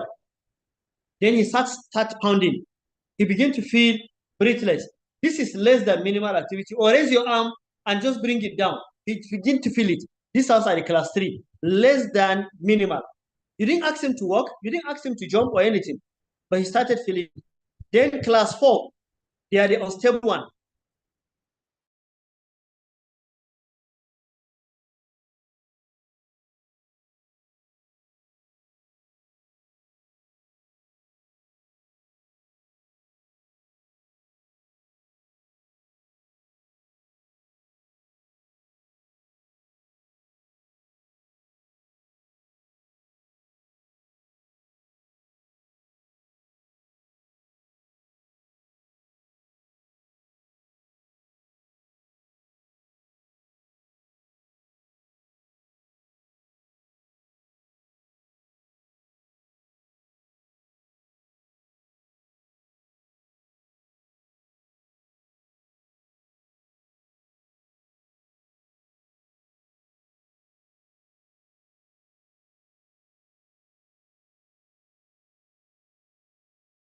They are not supposed to take part in the exercise. Therefore, based on this, they said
Okay, well, welcome back. As we said, uh, exercise training is for patients in NYHA classification 1 to 3.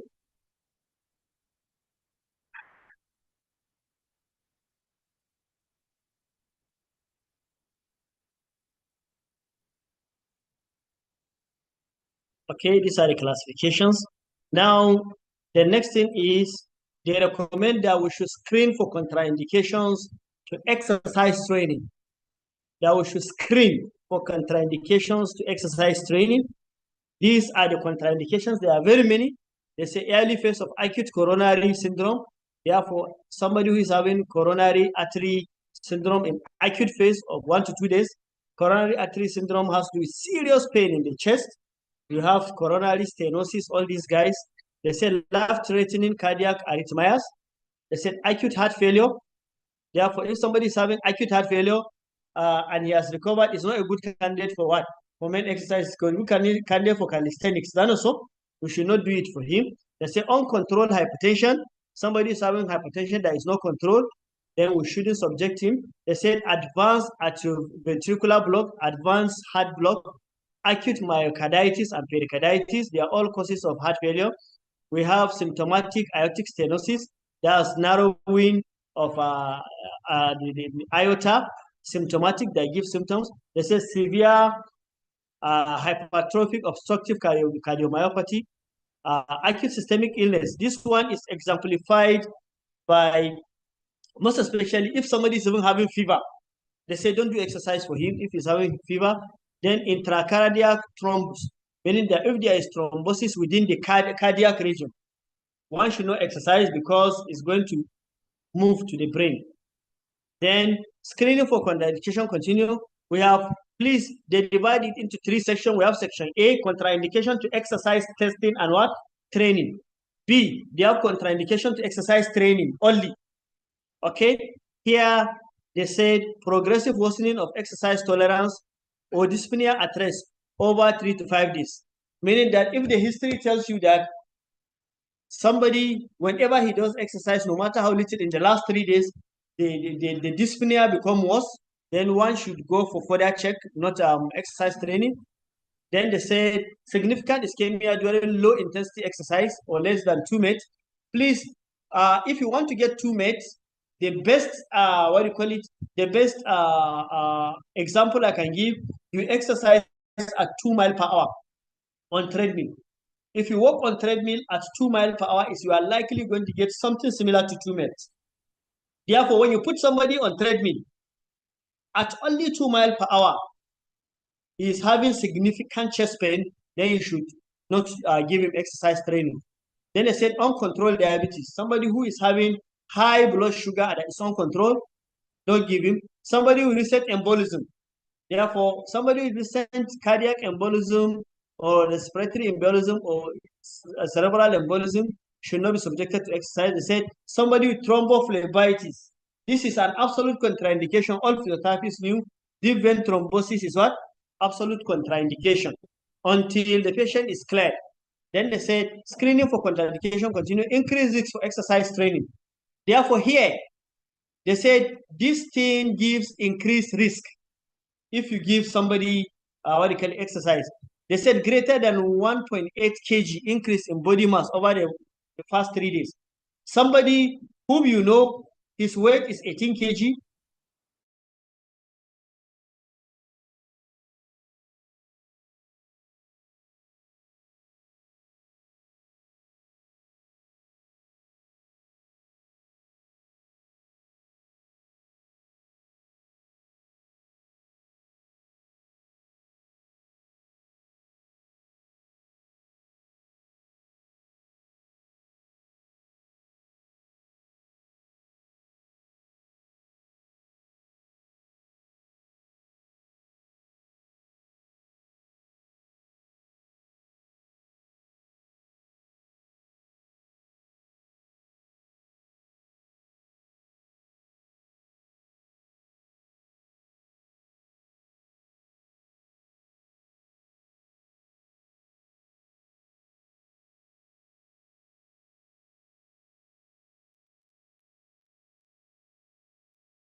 okay, we are discussing dobutamine therapy.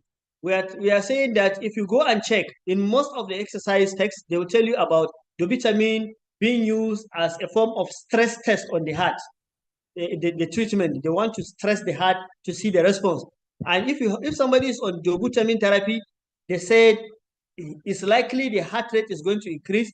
Then rate project product, that is RPP, and exercise workload is going to increase on the heart. They say we should be very careful with this patient. Decrease in systolic blood pressure with exercise. Yes, this is one of the serious precautions physiotherapists will take. You subject somebody to exercise, even the exercise, prescription using heart rate says that as the exercise intensity increase, the heart rate what? Increase. When the heart rate is coming down, something is wrong. Either the machine is not working or the patient is having serious problem. Then you should be very careful with that. NYHA functional class 4. Remember we said it's a contraindication. Is that also? Contraindication is 1 to 3. Then they said complex ventricular arrhythmia at rest appearing with exertion. Therefore, what is there is if somebody is having dyspnea at rest, chest pain at rest, please let him see a cardiologist. Then they said supine resting heart rate greater than what? 100 beats per minute. You lie somebody in supine, after 10-15 minutes, he is just lying down and his heart rate is greater than 100. They said, don't subject him. Let him be, be assessed again. Pre-existing comorbidities limiting exercise tolerance. If somebody is having any comorbidity that limits exercise tolerance, that you should know it before subjecting to exercise. Because what they said, these ones, they may not be absolute contraindication, but they said what? They increase what? Risk of having, cardiac-related complication. Now, after you assess for all contraindications, they says you should do symptom-limited exercise what? Tests. That is what we are going to do next week. What are these exercise tests? The most important exercise test that we usually use in the clinic is the Bruce treadmill what? Tests. It's the most important that we used to do, but Bruce is not the only one. Bruce is treadmill. We have Asrand and Dreadmill, and we have all these other tests. But the most important thing is that we should do symptom-limited exercise tests on the patient. And okay, they said conducting a symptom-limited exercise test or echocardiography with echocardiography assessment is needed before the start of regular training. Now, after you must have done everything, no contraindication, you want to start, they say you should do what? Symptom-limited exercise test. There are 2 reasons for that one. The first reason is that they said they don't want you to always predict. Remember when you use heart rate reserve, you are predicting. Is that also? For somebody who is having heart failure, you don't just want to predict. They said you should just put him on the treadmill, put him on the bicycle ergometer, do symptom-limited exercise test to get VO2 peak. Wait, don't get VO2 what? Max. You get VO2 peak. When you get VO2 peak, then you now prescribe exercise based on what? VO2 peak. Prescribe, if they say 30%, give him 30%, 40%, give him 40%. But when you predict using heart rate, meaning that in their own, they can predict, you can prescribe using heart rate, but they always want you, it's like more practical. Do it on the patient, get the maximum heart rate based on what? The exercise test, and then you use it. They said the gold standard method for exercise intensity assessment is the use of what? Directly determined physiological descriptors. Remember, they did not say indirect. They said what? Directly determined physiological descriptors. E.g., peak oxygen consumption. They never say maximum oxygen consumption because they are heart failure patients. They said indirect testing method. They say since cardiopulmonary exercise testing is not always available in routine clinical practice, indirect methods have been proposed for monitoring metabolic work. Example, you can use 6-minute walk test. You can ask the patient to keep walking for 6 minutes. One thing is that you can easily get this heart rate response to the exercise. Another thing is you can measure the total distance the patient covered in 6 minutes. Yes, please, there are some scales that will tell you if the distance is less than so is this. I think in this, presentation, they have categorized them. Those that are less than 300 meters, those that are between 300, I think, to 400, those that are for more than 400 meters altogether, that they are able to cover during the last 6 minutes. I think they were divided like that. Then you can also use heart rate or heart rate reserve. Remember, heart rate is what the maximum heart rate. Heart rate reserve is this. But remember, or rating of passive what? Exertion. But they said the best they want is what? Using what? Submaximal exercise what? Testing to get VO2 peak. Except if you cannot do it, then you use target heart rate for the patient. Now, here we have the heading, exercise training prescription. Remember everything we did before, screening, everything. Is that also? This is not, you can see the difference between WHO and this one. WHO will tell you for general exercise for general people. But this is a consensus statement of specialized individuals.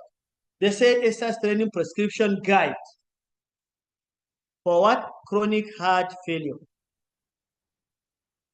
Are we on? Okay, this is the guide. Please, this is the guide that should be used. They have already placed it. Therefore, I'm going to give you the reference at the tail end. You can read the literature. The literature, you can find it. Only that not everybody will read and understand it. You know, as physiotherapists, we should be able to read anything that say prescribed exercise. You should be able to understand and administer it. Okay, now observe. Under functional capacity, look at 3 levels. You can see VO2 peak. Look at the VO2 peak, 10 mil per kilogram per minute. Meaning that those people, if somebody is having only 10 mil per kilogram per minute, you know, definitely the VO2 is low. They said these people are having only low functional capacity, only 10 mil per kilogram per minute. Or they can cover only 300 meters in 6 minutes. Therefore, when you ask them to go to and fro, you keep counting. If, like, for example, if it's 10 meters in the gym, you understand? They keep going, you keep counting laps. When you count the total laps, for example, you use a gym of 10 meters. If the gym is 10 meters, you ask somebody to keep going and coming. You continue counting the laps. Like, for example, he did only 10 laps in 6 minutes. Then you can say, since the meters is 10, you can say 10 times 10. Is it not 100? This guy only covers what? 100 meters. That means he's having very low functional capacity. When some people can cover what? 50 laps. Some only cover 10 laps. That is the. Then look at the second category. They say VO2 between 10 to 18 mil to less than 18 mils per kilogram per minute. Here they say they can cover between 300 to 450 meters in 6 minutes during 6-minute walk test. You can see, meaning that they do accept 6-minute walk test. Altogether, they can divide them based on what? The distance covered. Then they said these guys, yes, they look at the last one, the last group.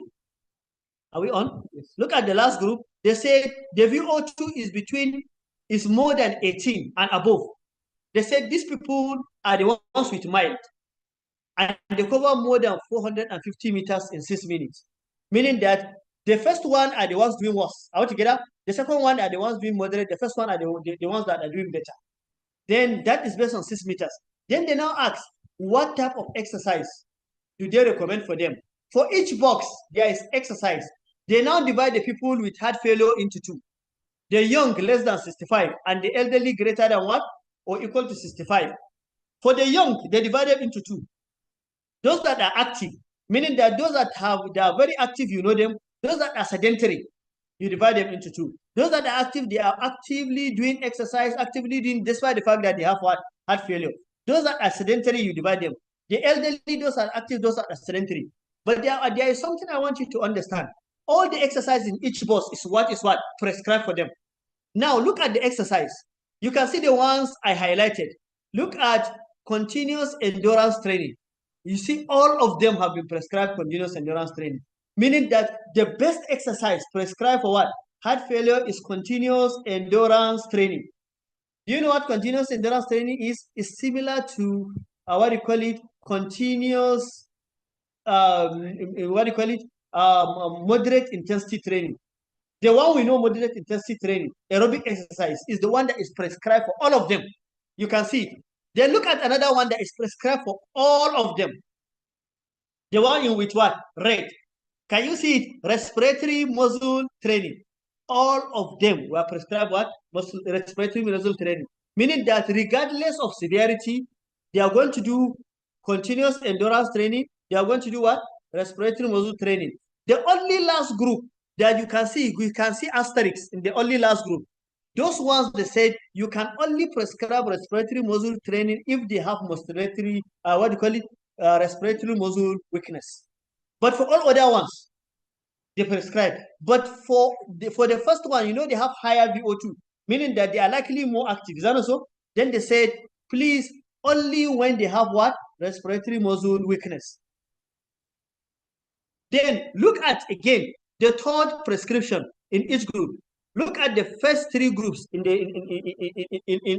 row number 1 at the top. They are prescribed what? Resistance training. But remember, elderly that are sedentary, they are never prescribed resistance training. You can see them. So they don't have resistance training. Let me bring this down. They don't have resistance training. Only the elderly. For them, resistance training is UMBA. They don't have resistance training. They only have continuous endurance training, respiratory muscle training, and then look at them. Nearly all of them were prescribed what? Low intensity interval training. Now let's go back to what I told you. You can see interval training is prescribed for what? Cardiac heart failure patient. But low intensity, the other one we are saying 30 minutes and of high intensity training followed by what? Rest for 4 minutes. What is this one? They are the ones that will tell you what to do. Is that not so? Then come to the middle one. It's the same thing. But observe something. They prescribed resistance training, but they not prescribe resistance training to what? Sedentary older adults. You can see resistance training is removed for sedentary older adults in 2 places. You can see it,吧?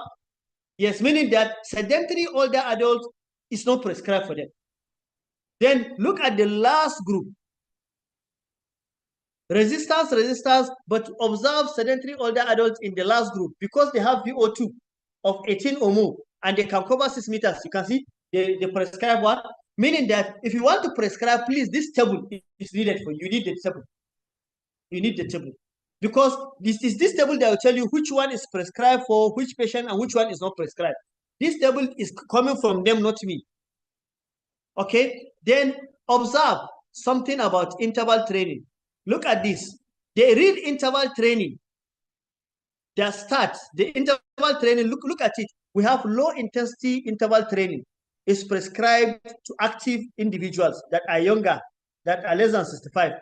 Look at it, but they have low VO2. Look at the ones with VO2 between 30 and 450. I have highlighted it. They were prescribed interval training, not low interval, but moderate what? Interval training. Look at these ones. The ones that have VO2 up to 18. You can see all of them are prescribed what? High interval what? Training. Meaning that those that have higher functional capacity are the ones having what? High interval training. The one in the middle, only the active one. Look at it. Only one of them is prescribed what? Moderate interval training. For the low ones, and then all the other ones at the top with very low interval, what do you call it? Functional capacity are prescribed what? Low interval training. Therefore, we are going to look at each one of them. What is continuous endurance training? What is respiratory muscle training? What is resistance training? And what is interval training? This is what we are going to discuss now. Okay, the first one is endurance aerobic training. Because the endurance aerobic training can be continuous or interval. Remember what we did in the first 2 lectures? We talked about aerobic exercise. We said it can be continuous. It can be what? Interval. Here they also said it. They said the aim, this is the aim. They want the patient to achieve starting from 40 at the beginning, increasing to 70 to 80 of the VO2 peak or VO2 reserve. They said they want the heart rate reserve, if you are using it, to reach between 40 and what? 70. They said they want the rating of passive exertion to be between 10 and 14. Look at it, between 10 and 14 of what? Rating of both exertion scale of what? 6 to 20. This is for both aerobic and what? Continuous. Then we are going to move to what? Aerobic now, continuous now, and interval and continuous. Now the continuous training. Now they said the variables that are of interest before you start the training. they say you should know the peak systolic blood pressure of the patient. When you subject him to exercise testing, note that he's likely going to have peak systolic blood pressure. You should note it. We should note his peak heart rate when you subject him to exercise testing. Then they said you should also measure it pre and post-exercise training. We should measure this. Remember, in WHO, none of them tell you to measure pre and post-exercise heart rate and what? Systolic blood pressure. Cool? But here they're telling you you need to know it. 2, in the initial stage, they say you should give low intensity activity at 40 to 50 watt of VO2 peak. 40 to 50 of VO2 peak. If you cannot give 40 to 50 of heart rate what? Reserve. Therefore, look at the exercise duration. They are specific here. They said 10 to what? 15 minutes. Don't go more than this. They said exercise duration and frequency of training is increased according to symptoms and clinical what? Status. Then look at it now. Continuous exercise training, they say progression. If you want to progress, they say the aim is to increase what? Gradually the intensity. Remember, the intensity we start at 40 to 50. Look at, we are increasing to what? 50 to 60 up to what? 70 of VO2 peak. Why I kept saying VO2 peak? Remember, they said the most important one is to use what? Exercise testing to know the VO2. If you cannot get it, you can use heart rate reserve. Secondary aim to increase sessions duration to 15 to 20 minutes, up to 30 minutes. What is the first duration? 10 to 15. Now they said the second aim, when the patient has started improving, we should move to what? Between 15 to 20 up to 30 minutes. They said maintenance stage. Here they said when the patient has reached like 3 to 6 months, you are doing the training, they said we should aim at what? Maximum. They said the endurance training should reach RPE of at least 14. Okay, that is continuous training. In continuous training, it's not interval training. You keep doing the training. Like on treadmill, on bicycle ergometer, you are assessing the functional capacities. And also, here, we have interval training. Remember, we said exercise, aerobic exercise can be continuous and interval. Here, we are done with continuous. We are coming into the interval training. Now, remember interval we said is a combination of high intensity and what? Low intensity exercise or low intensity versus rest. It depends on this or on whatever you choose. Here they said, if you want to do interval training, the variables of interest are systolic blood pressure, peak heart rate, pre and post exercise training session. Then they said we should start low and go slow. Look at the language. I am using their language directly. They said start slow and go slow. Start with alternation of shorter 10 seconds. Remember, in our spring interval training, we use what? 30 seconds above maximum. They are saying we should use what? 10 seconds of lower intensity exercise at 50. 10 seconds of lower intensity exercise at what? 50. Now, you know the reason why they prescribe this exercise. Look at the first group. They say low intensity interval training. For them, that is their own heart. Even at 50, altogether, they say we should start at what? 50% of the peak. That is it. You can see they are the only people that have low intensity throughout. Come, the first one. Then, and this low intensity interval training, they said we should start at what? 10 seconds for what? 50%. Meaning that if I put somebody on treadmill and I know his 50%, the 50% of his VO2, I can easily calculate the speed of the treadmill. I'll give me 50% of the VO2. Just for what? 10 seconds. Then they said of low intensity exercise, then longer recovery period, 80 seconds. What is longer recovery period? He does exercise at only 50% too. At only 50, but that shows you that the patient is what? Having very low functional capacity. Is that also? Only at 50%, then you should give him 80 seconds to rest. Another 10 seconds of 50%, then 80 seconds to rest. Another 10 seconds of 50%, 80 seconds of what? Rest. Therefore, you should do that for 5 to 10 minutes. Please, this is for cardiac patients. Meaning that it's not advisable to put him on treadmill. You are going to bring down a dead patient. They said at 50%, if it's if his maximum heart rate is, let's say, maximum heart rate, if you say 220 minus 20, minus 65, will give you 155, then what is 50% of 155? Around 75, is that also? They said exercise him at 75 only. For only how many seconds? 10 seconds. Let him use 80 seconds to rest. Another 10 seconds, 80 seconds to rest. Please, this is what these guys are saying. Are we really understanding? Then they said the duration is what? 5 to 10 minutes. No wonder in that table, low intensity interval training appears at the top, where people have very low, what do you call it? Functional capacity. Then now, high intensity interval training. Remember in that table, we see low intensity and we see what? High intensity interval training. Now they said, meaning that this particular slide, they are explaining what we see on the table. Here they said high intensity interval training. Is it the same thing the way we see it on the, what do you call it? On Wingate test? No, it's not the same thing. This is for cardiac patients. They said increase the duration of the bout to about 10 to 30 seconds. Remember the other one is 10 to 15 what? The other one is 10 to what? 10 seconds. Cool? Remember, the other in the previous group for low intensity interval training, we train for 10 seconds and rest for 80 seconds. Here they say we should increase it from 10 to 30 what? Seconds. Then they said shortening the recovery phase.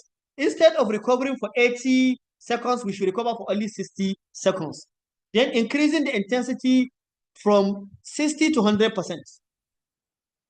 Then what is now the intensity? 60 to 100%. If somebody is having the heart rate of, let's say, maximum heart rate 220 minus, let's say 65 will give you 155, then what is the maximum heart rate to be 155? Is that also? Then they said you can increase from 60 to what? 100. Kagani, this one is what they call what? Interval training, meaning that this is higher intensity than the other one. Is that also? Then they said, but remember, when you do it for 10 to 30 seconds, you should rest for only 60 what? Seconds. You should do it for 15 to 30 minutes. Then they say progression, training frequency duration per second is increased. Optimal endurance training should target less than 15, what do you call it? RPE less than 15. This is the interval training. Remember the interval training are two. We have low intensity and there is what? High intensity interval training. But remember, for the what do you call it? The interval training for the apparently healthy and athletic. Remember they say we should even go above the normal. Is that also? We should go above what? The maximum heart rate. Please don't go above it in this place. Here they said only 60 to what? 100%. Okay. They said variable of interest, resistance training. Remember in that particular table, we see resistance training. One thing I want you to observe in every, what do you call it?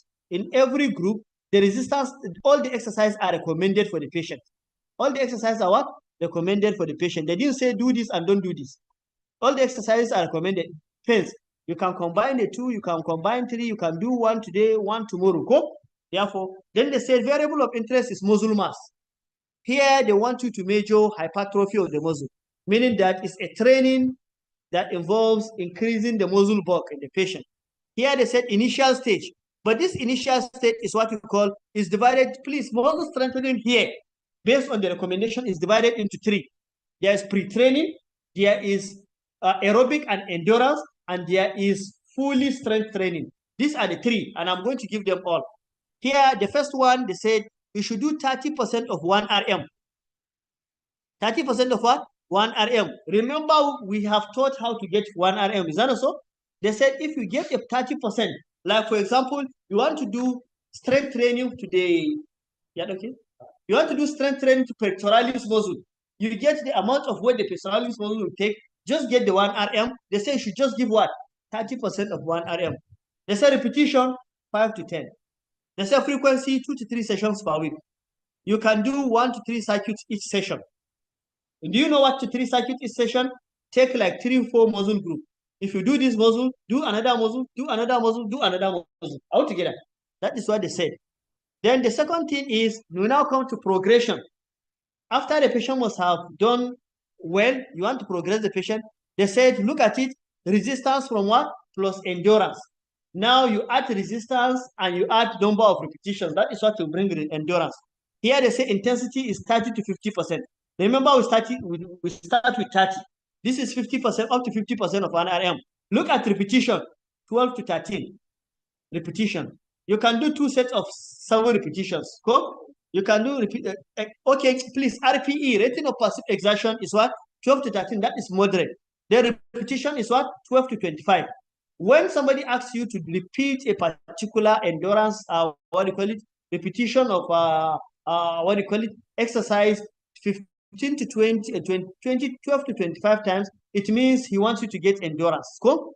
Therefore, frequency 2 to 3 sessions. They said 1 circuit. Therefore, you can get 1 muscle group or 1 muscle group or 1 training is enough. Okay? Then the next is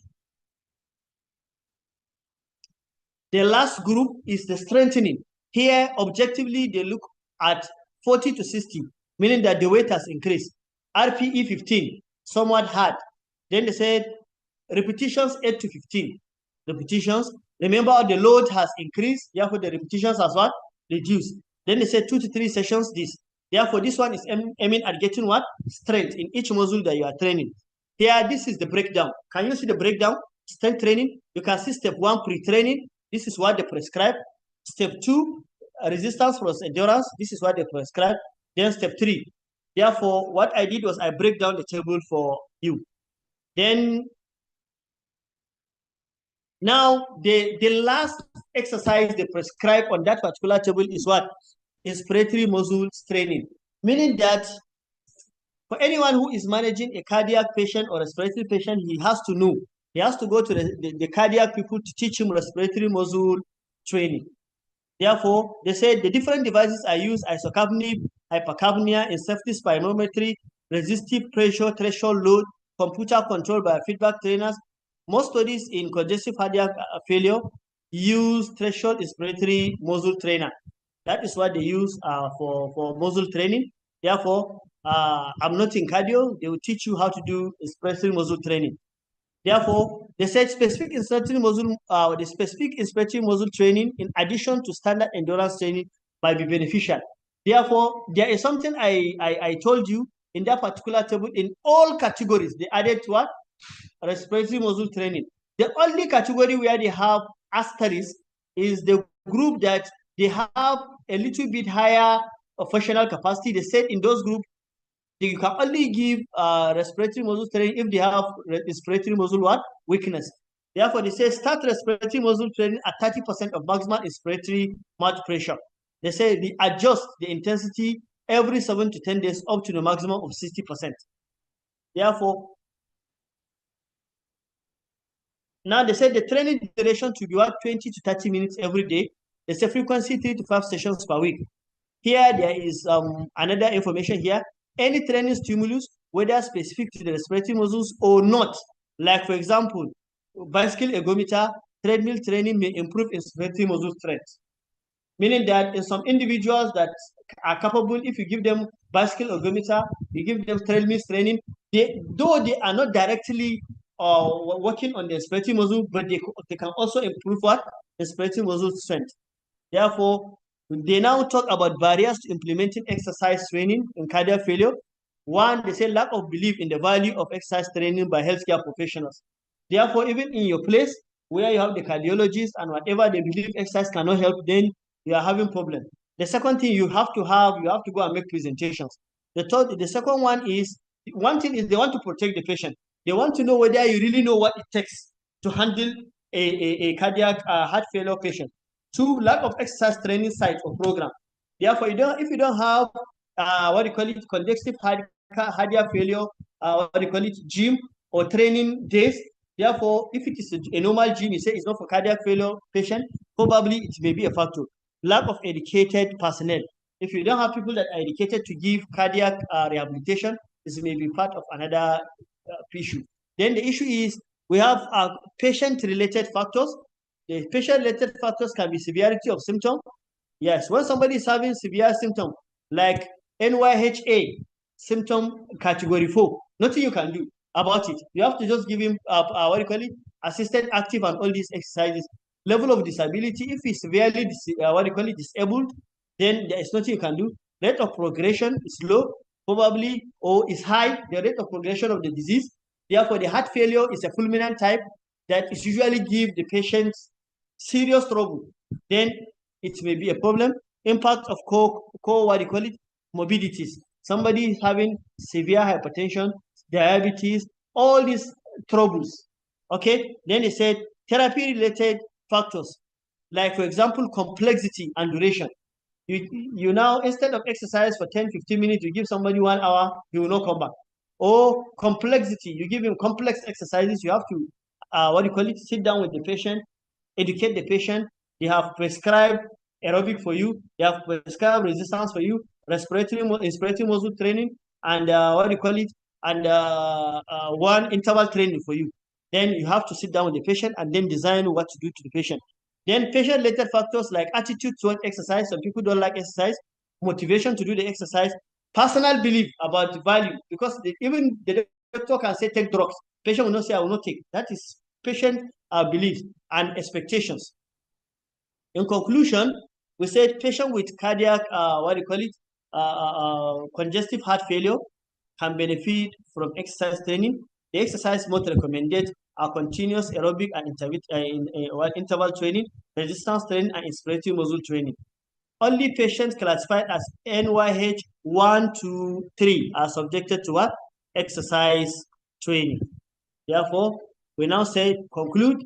The reference of this document is Exercise Training in Heart Failure from Theory to Practice, a consensus document of the Heart Failure Association and the European Association for Cardiovascular Prevention and Rehabilitation. It is published in European Journal of Heart Failure, 2011. Thank you very much for listening. Let me take some rest.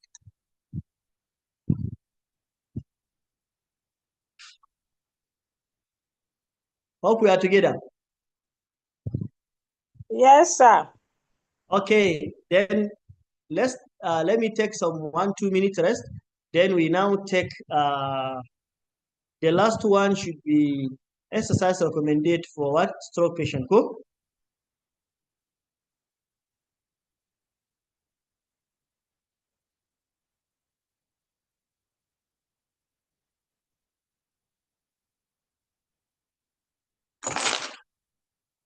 Meaning that we are carrying one. Exercise makes calculations in a and the other tools of mind that you metabolic this classes. The issue we have is that we have that's kind of therefore I give them the and also about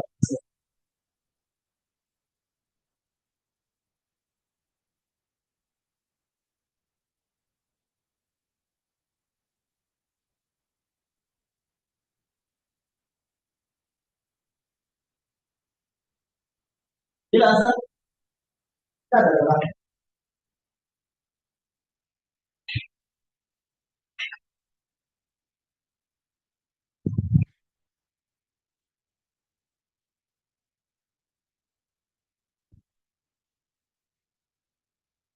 what is the date of the sound because she makes calculations then I don't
Final 20 minutes now.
Yes.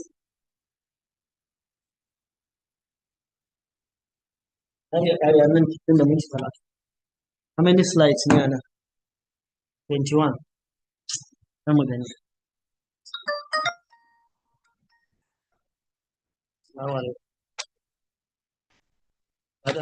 Ina kan aiki.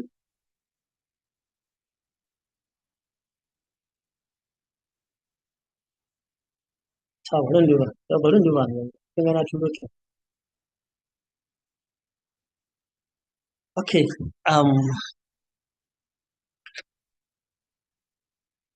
Good afternoon, all. I'm back. Hope we are okay. Let me see. There are some comments here. Okay, 2 minutes.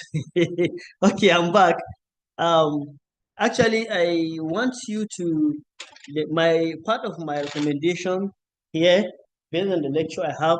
You see, when a physiotherapist would hold a particular, what do you call it, a recommendation by a particular body on something that involves his profession, he should be able to read that particular recommendation, understand what is needed, and be able to use it, practicalize it.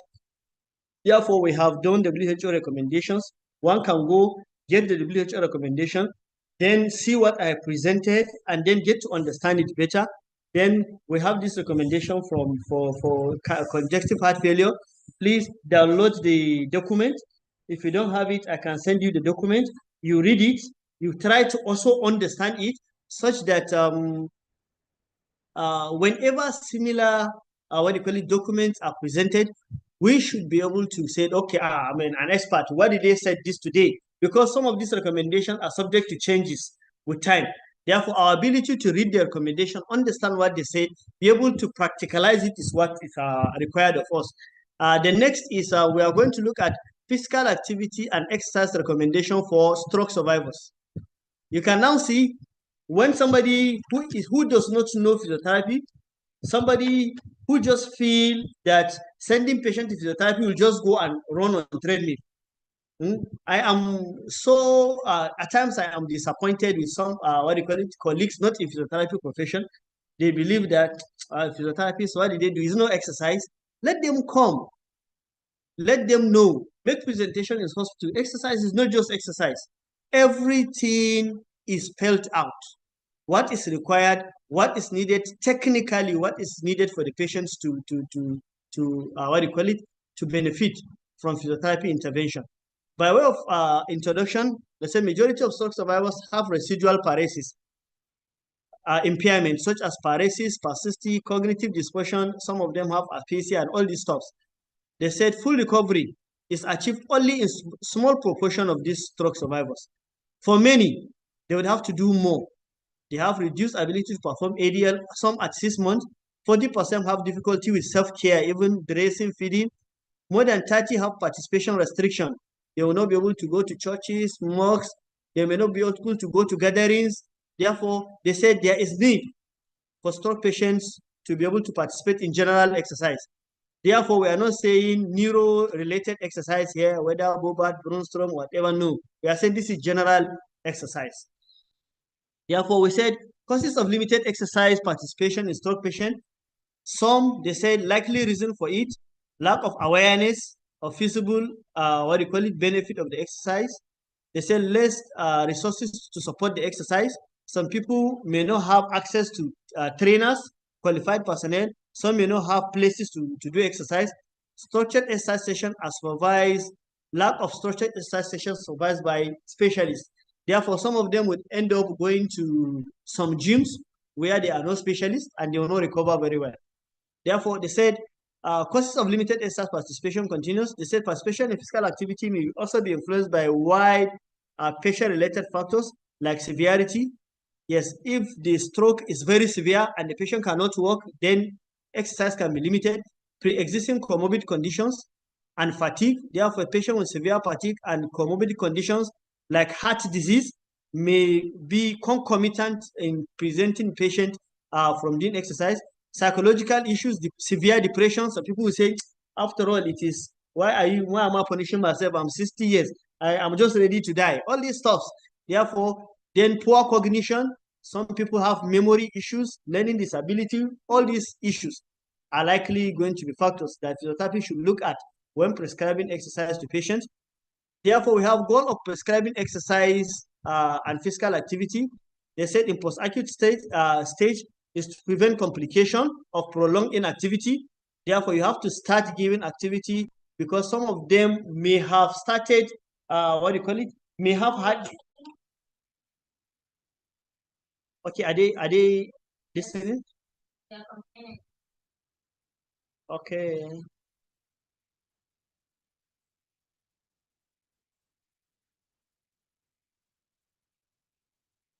Okay.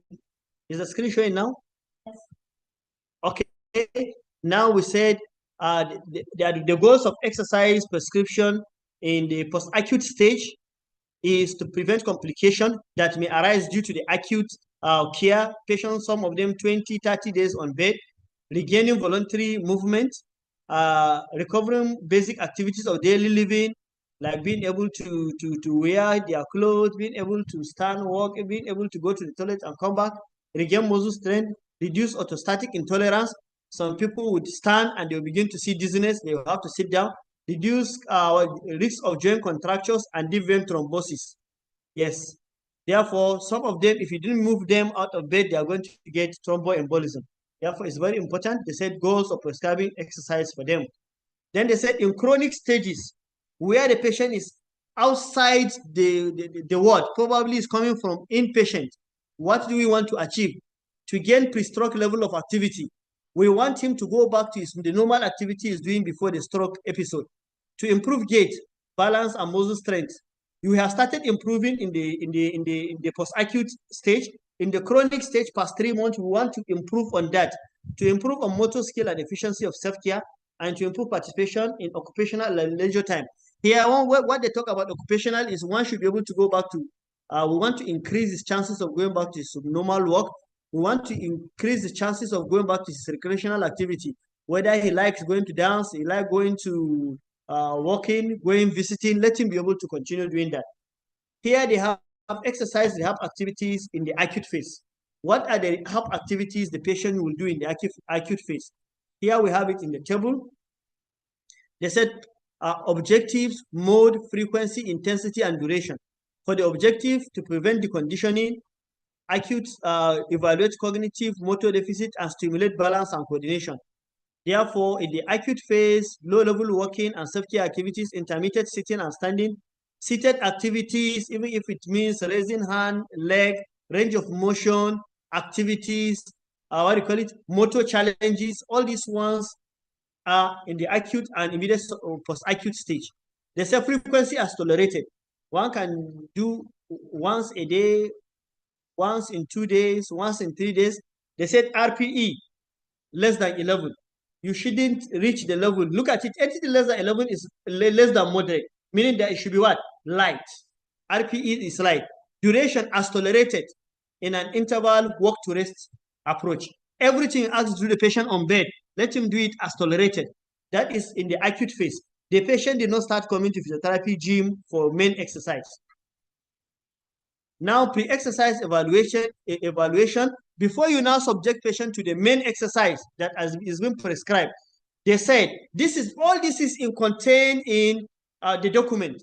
They said you should evaluate for the risk of musculoskeletal related injury. Therefore, whatever I want to do, is there any hypermobility in joint? How do we do it? That is why at times you see physiotherapists applying back slap on the patient. Altogether, hypermobility related so that the patient will not have what do you call it, sudden giving way of his muscles and joint. In rare cases, sudden cardiac death. That is the reason why also before you do exercise to stroke patient, they also recommend that we should do some little pre-exercise testing. Even if it is just the Bruce Treadmill test, it's very, very important. They said you want to know the response of the heart, the respiratory system to graded exercise before you subject him. They don't want cardiac related death. Fall risk. And this fall risk has to do with what? Assessment of balance again. Then they said exercise can precipitate malignant ventricular arrhythmias. Therefore, the most important is subject him to what? Some maximal exercise test to see how the heart condition is going to,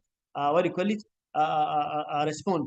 They say risk of cardiac arrest primarily due to pre-existing cardiac coronary artery disease.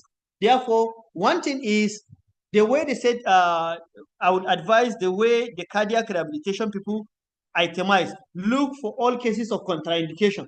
If the patient is having heart-related disease, know what disease he's having, and know whether he is cleared by the doctor to commence exercise.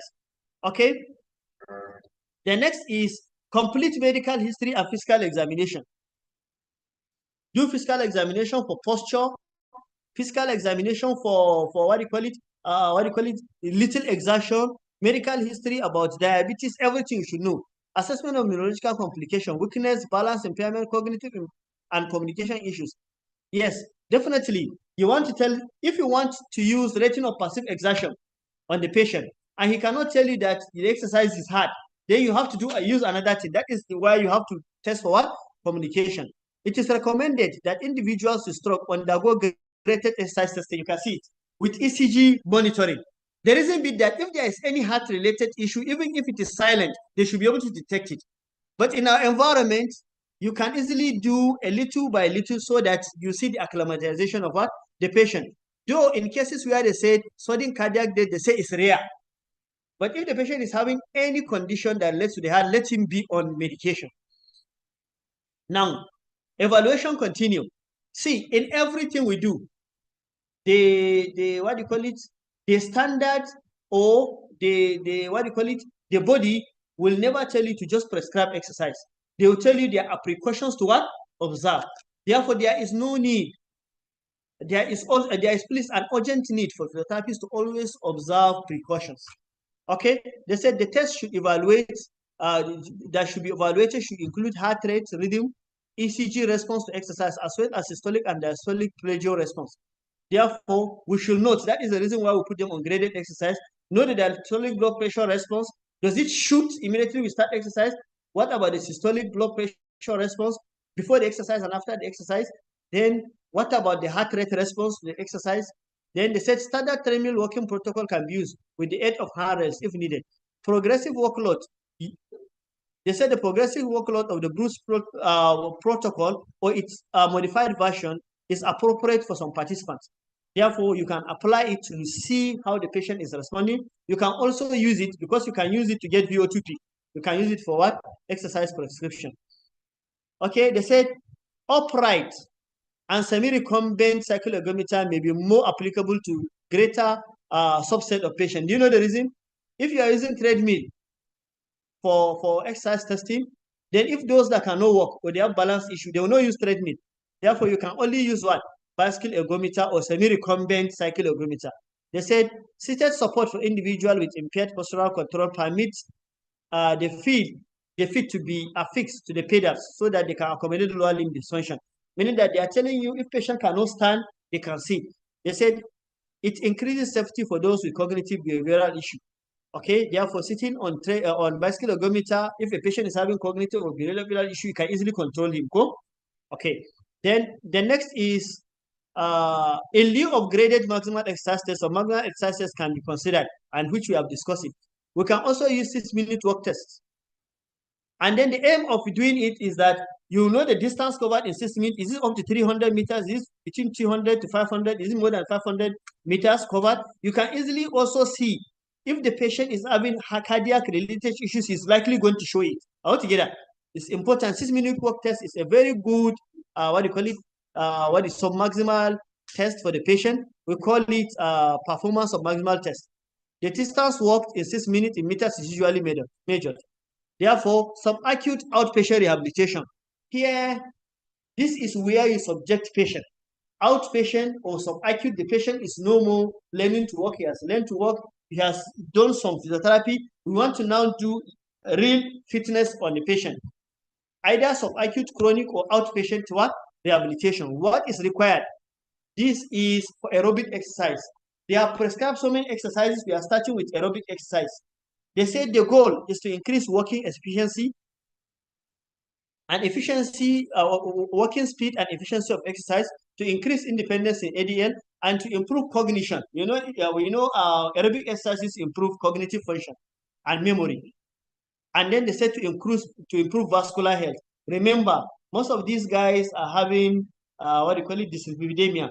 Probably they are having high cholesterol and this. Therefore, exercise will tend to what? Burn it down.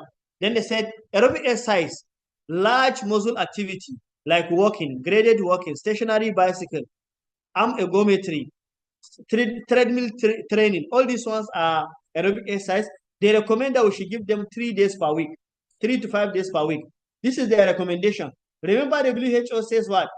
In most days of the week. But this one, they say 3 days, 3 to 5 days per week. Now, the intensity, that is where we are going. They said 40 to 70% of what? VO2 reserve or heart rate reserve. If you don't know VO2 reserve, the only way you can get VO2 reserve is after using incremental treadmill test or bicycle ergometer test. If you are unable to do that, use your heart rate reserve. But most especially for for cardiac people, they would want the incremental testing because they want to test the heart. But you can do heart rate reserve because this stroke patient, except if he has heart problems. Here for heart rate max, they say we should use 55 to what? 80%. This is not me, this is them. They say you should use 55 to 80%. And they said RPE, we should use what? 11 to 14. What is 14? Somewhat hard. Meaning that moderate to what? Vigorous. Somewhat hard. On what? 6 to 20 scale. Then they said duration 20 to 60 minutes per session. But you can do multiples of what? 10 minutes. Every time you want to do the exercise with the patient, you can do multiples of 10 minutes, 10 minutes rest, 10 minutes rest. But the duration should be between what? 20 and 60. Those that are less functional, they can do 20 and go and rest for 30. Those that are more functional can reach up to what? 60. They said 5 to 10 minutes of warm-up and cool down. You can do 5 minutes of warm-up, 5 minutes of cool down, 5 minutes of 10 minutes of warm-up, 10 minutes of cool down. Then they said you can complement it with pedometers. You can ask them to use pedometer you attach to their body. You ask them to do 1,000 steps per day, 2,000 steps per day, at least to increase their, This is for aerobic. Then the next is muscular endurance. They also say we should give muscular endurance training. They said the objectives is to increase muscle strength and endurance, to increase the ability to perform leisure time and occupational activities, to reduce cardiac demand, RPP, to reduce cardiac demand, to reduce the rate at which your heart shoots when you start doing exercise. Because cardiac demand is RPP, rate pressure product, is the product of what? Systolic blood pressure and heart rate. Therefore, they said the mode, you can use resistance training of the limbs, trunk. You can use in free weights like dumbbell. You can use weight bearing or partial weight bearing activities, sit to stand. You can use sit-ups. You can use circuit training, where you have several stations. In this station, there will be strength training. In this station, there will be resistance training. In this station, circuit training and functional mobility. They said you should do this. Here, they say frequency 2 to 3 days per week. I told you, if you do today, give 2 days before you do another one. 2 to 3 days per week. They said intensity. They said 1 to 3 sets of what? 10 to 50 repetitions. 1 to 3 sets. If you are doing one set, usually start with one set. One set, 10 repetitions is okay. But usually in the clinic, the only way you can help patient, if they say 10 to 15 repetitions, start with 7 repetitions, what do you call it? 2 sets of 5 repetitions. Today, he is able to do 2 sets of 5 repetition, 5 repetition rest, 5 repetition rest. That's 10. Is that also? Tomorrow, 6 repetitions, 6 repetitions. That's 12. Next tomorrow, 7 repetitions, 7 repetitions. That's what? 14. Up to the time that you'll be able to reach 2 sets of 10 repetitions. Then you now make it 3 sets of 10 repetitions, all these ones. Then remember, they say we should choose 8 to 10 exercises to the major muscle group. We have already discussed the different muscle groups in the body. Choose at least 10 of them and give them the exercises. They said if you are using weights, look at it, if you are using weights, you should use what? 50 to 80% of what? 1 RM. They said if you are using weights, you should use 50 to 80% of 1 RM. The duration, they did not specify. They did not say use 10 minutes, 20 minutes. If you take 10 muscles, you are going to spend more time. If you take 5 muscles, you are going to spend what? Less time. Progression, they said resistance gradually increase over time as tolerance permits. You can easily progress the patient. Okay, the next is flexibility exercise. What is flexibility? You want to improve range of motion. You want to improve flexibility of the trunk. Most especially stroke patient, you want to stretch most especially there is upper limb synergy. Is that also? You want to stretch the what do you call it? The tight forearm muscles. You want to do that. Therefore, stretching is very, very important in this patient. They said you should do it 2 to 3 days before and after aerobic or strength training. After the patient must have done aerobic or strength training, you should sit him down on the mat and do stretching exercise, most especially because of this, what do you call it, synergy. Then they said duration. They said static stretches to be between what? 10 to 30 seconds. Therefore, any muscle you are stretching 10 to 30 seconds to release, another muscle 10 to 30 seconds, you release. You can do this for several muscle groups. Then we have neuromuscular exercise. Then what are these neuromuscular exercise? Apart from aerobic exercise, strength training, and stretches, they recommend that we should give neuromuscular exercise. What are these neuromuscular exercise? Remember, we talk about mind-body exercise, balance exercise, and also yoga, tai chi, pilates, all these ones are neuromuscular exercises. Balance training, going forward, coming backward, coordination exercise.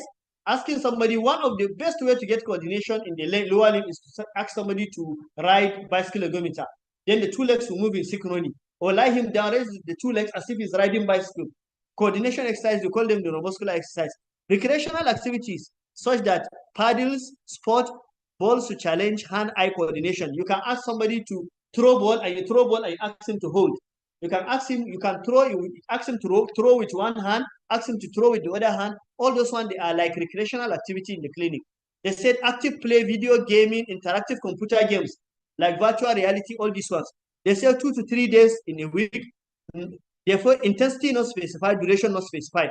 Therefore, you can do for 10, 15 minutes. Remember, the other ones are specified, you have to do them. Then you can add it with balance training and all these ones. These ones are the exercises prescribed by American Heart Association and by American what? Stroke Association. Therefore,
Are we on? Are they seeing the slides? Okay, they said physical activity, what do you call it, goals and exercise prescription for stroke survivors need to be customized to the individual to maximize long-term benefits and adherence. What they mean here is whatever you want to do, it has to be customized to the patient. Therefore, that is why they said you should tailor to what the patient can do, then you now improve on the patient. They said promotion of physical activity in stroke survivors should emphasize low to moderate intensity, muscle strengthening, reduction of sedentary behavior, and risk management. They said exercise training in patients with stroke improves functional capacity, the ability to perform activities of daily living, and quality of life. It reduces the subsequent cardiovascular event. And finally, this is the reference. The reference is Bilinga, American Heart Association, Stroke Council, Council on Cardiovascular Disease, and Stroke Nursing Council, Lifestyle and Cardiometabolic Health Council, Epidemiology and Prevention, and Council of Cardiology, Physical Activity and Exercise Recommendation. Therefore, this is what? This is a multidisciplinary, what do you call it? Recommendation. Therefore, this is recommendation for, what do you call it? Exercise recommendation for stroke patient. You can easily get this and then read it again and again. Therefore, we have almost come to the end. The only slide we are unable to touch today, I will show you the slide. We are going to touch it next week. The first thing in the morning when we come next week is that particular slide. Let me be able to see the slide.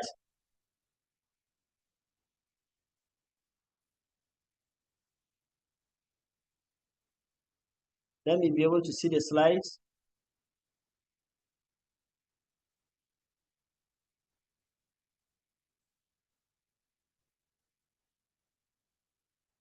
Okay, is it out?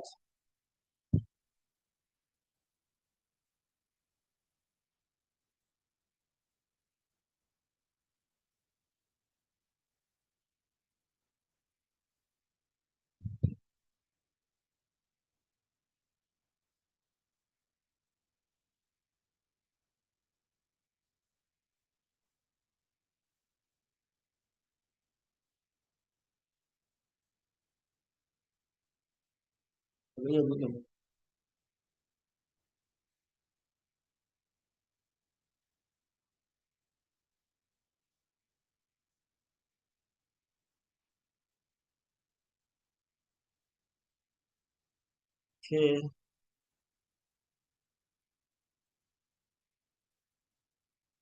Okay.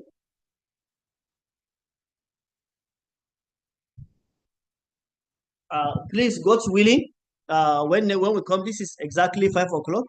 God's willing, when we come next week, we are going to do the VO2 and metabolic VO2, metabolic equivalent, and calorie calculations. I think when we come next week is the first thing we'll do before we become tired.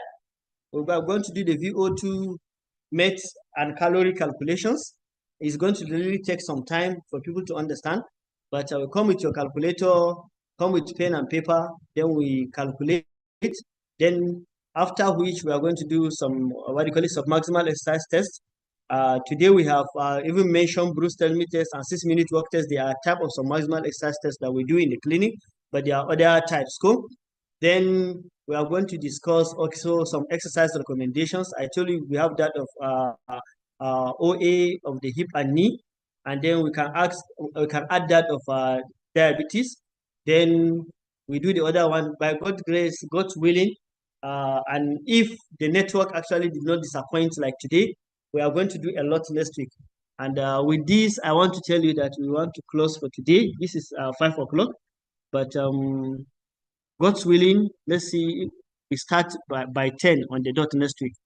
I wish you all the best. Comment, questions? Okay. You said? Next week, there will be sanitation. Last Saturday, no, today is 20. Everybody, we can start by 10:30.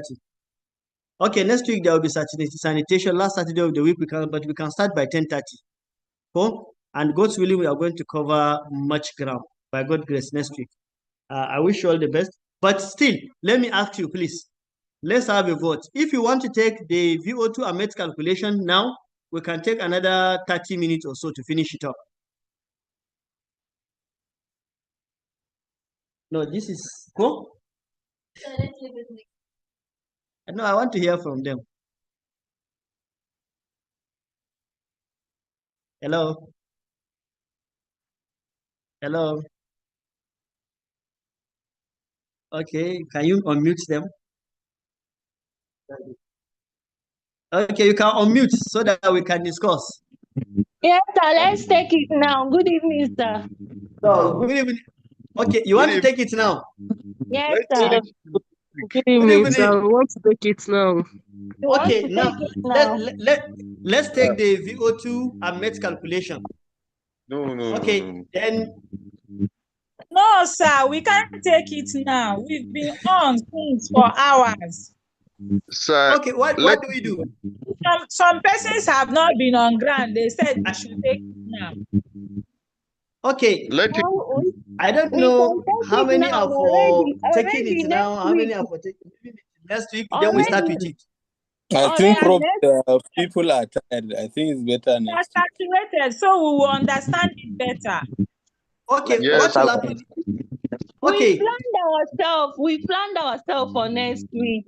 Okay, this week, we plan, we come, then we yes. Okay, what will happen is I will start with it next week. God's willing. Sorry for today's network. It really gave us headache. At times we spend 30 minutes waiting for the network to come back. But we thank God at least we are able to cover much ground. And I want to thank you for listening. Thank you, sir. Then, if you have any question, we put it together when we meet next week, or you can ask your questions now. Next week, sir. Or comment or contribution. It's not always give contribution, you also give contribution. But the most important thing is whatever recommendation I gave the what do you call it? The sources of the recommendation. Therefore, you can go download it, read through it, and be able to get more information, because it's not all the information on the recommendation that I will present. Some recommendation run into 15-20 pages. Therefore, I have to go and see if I can sieve the most important information for us. Go.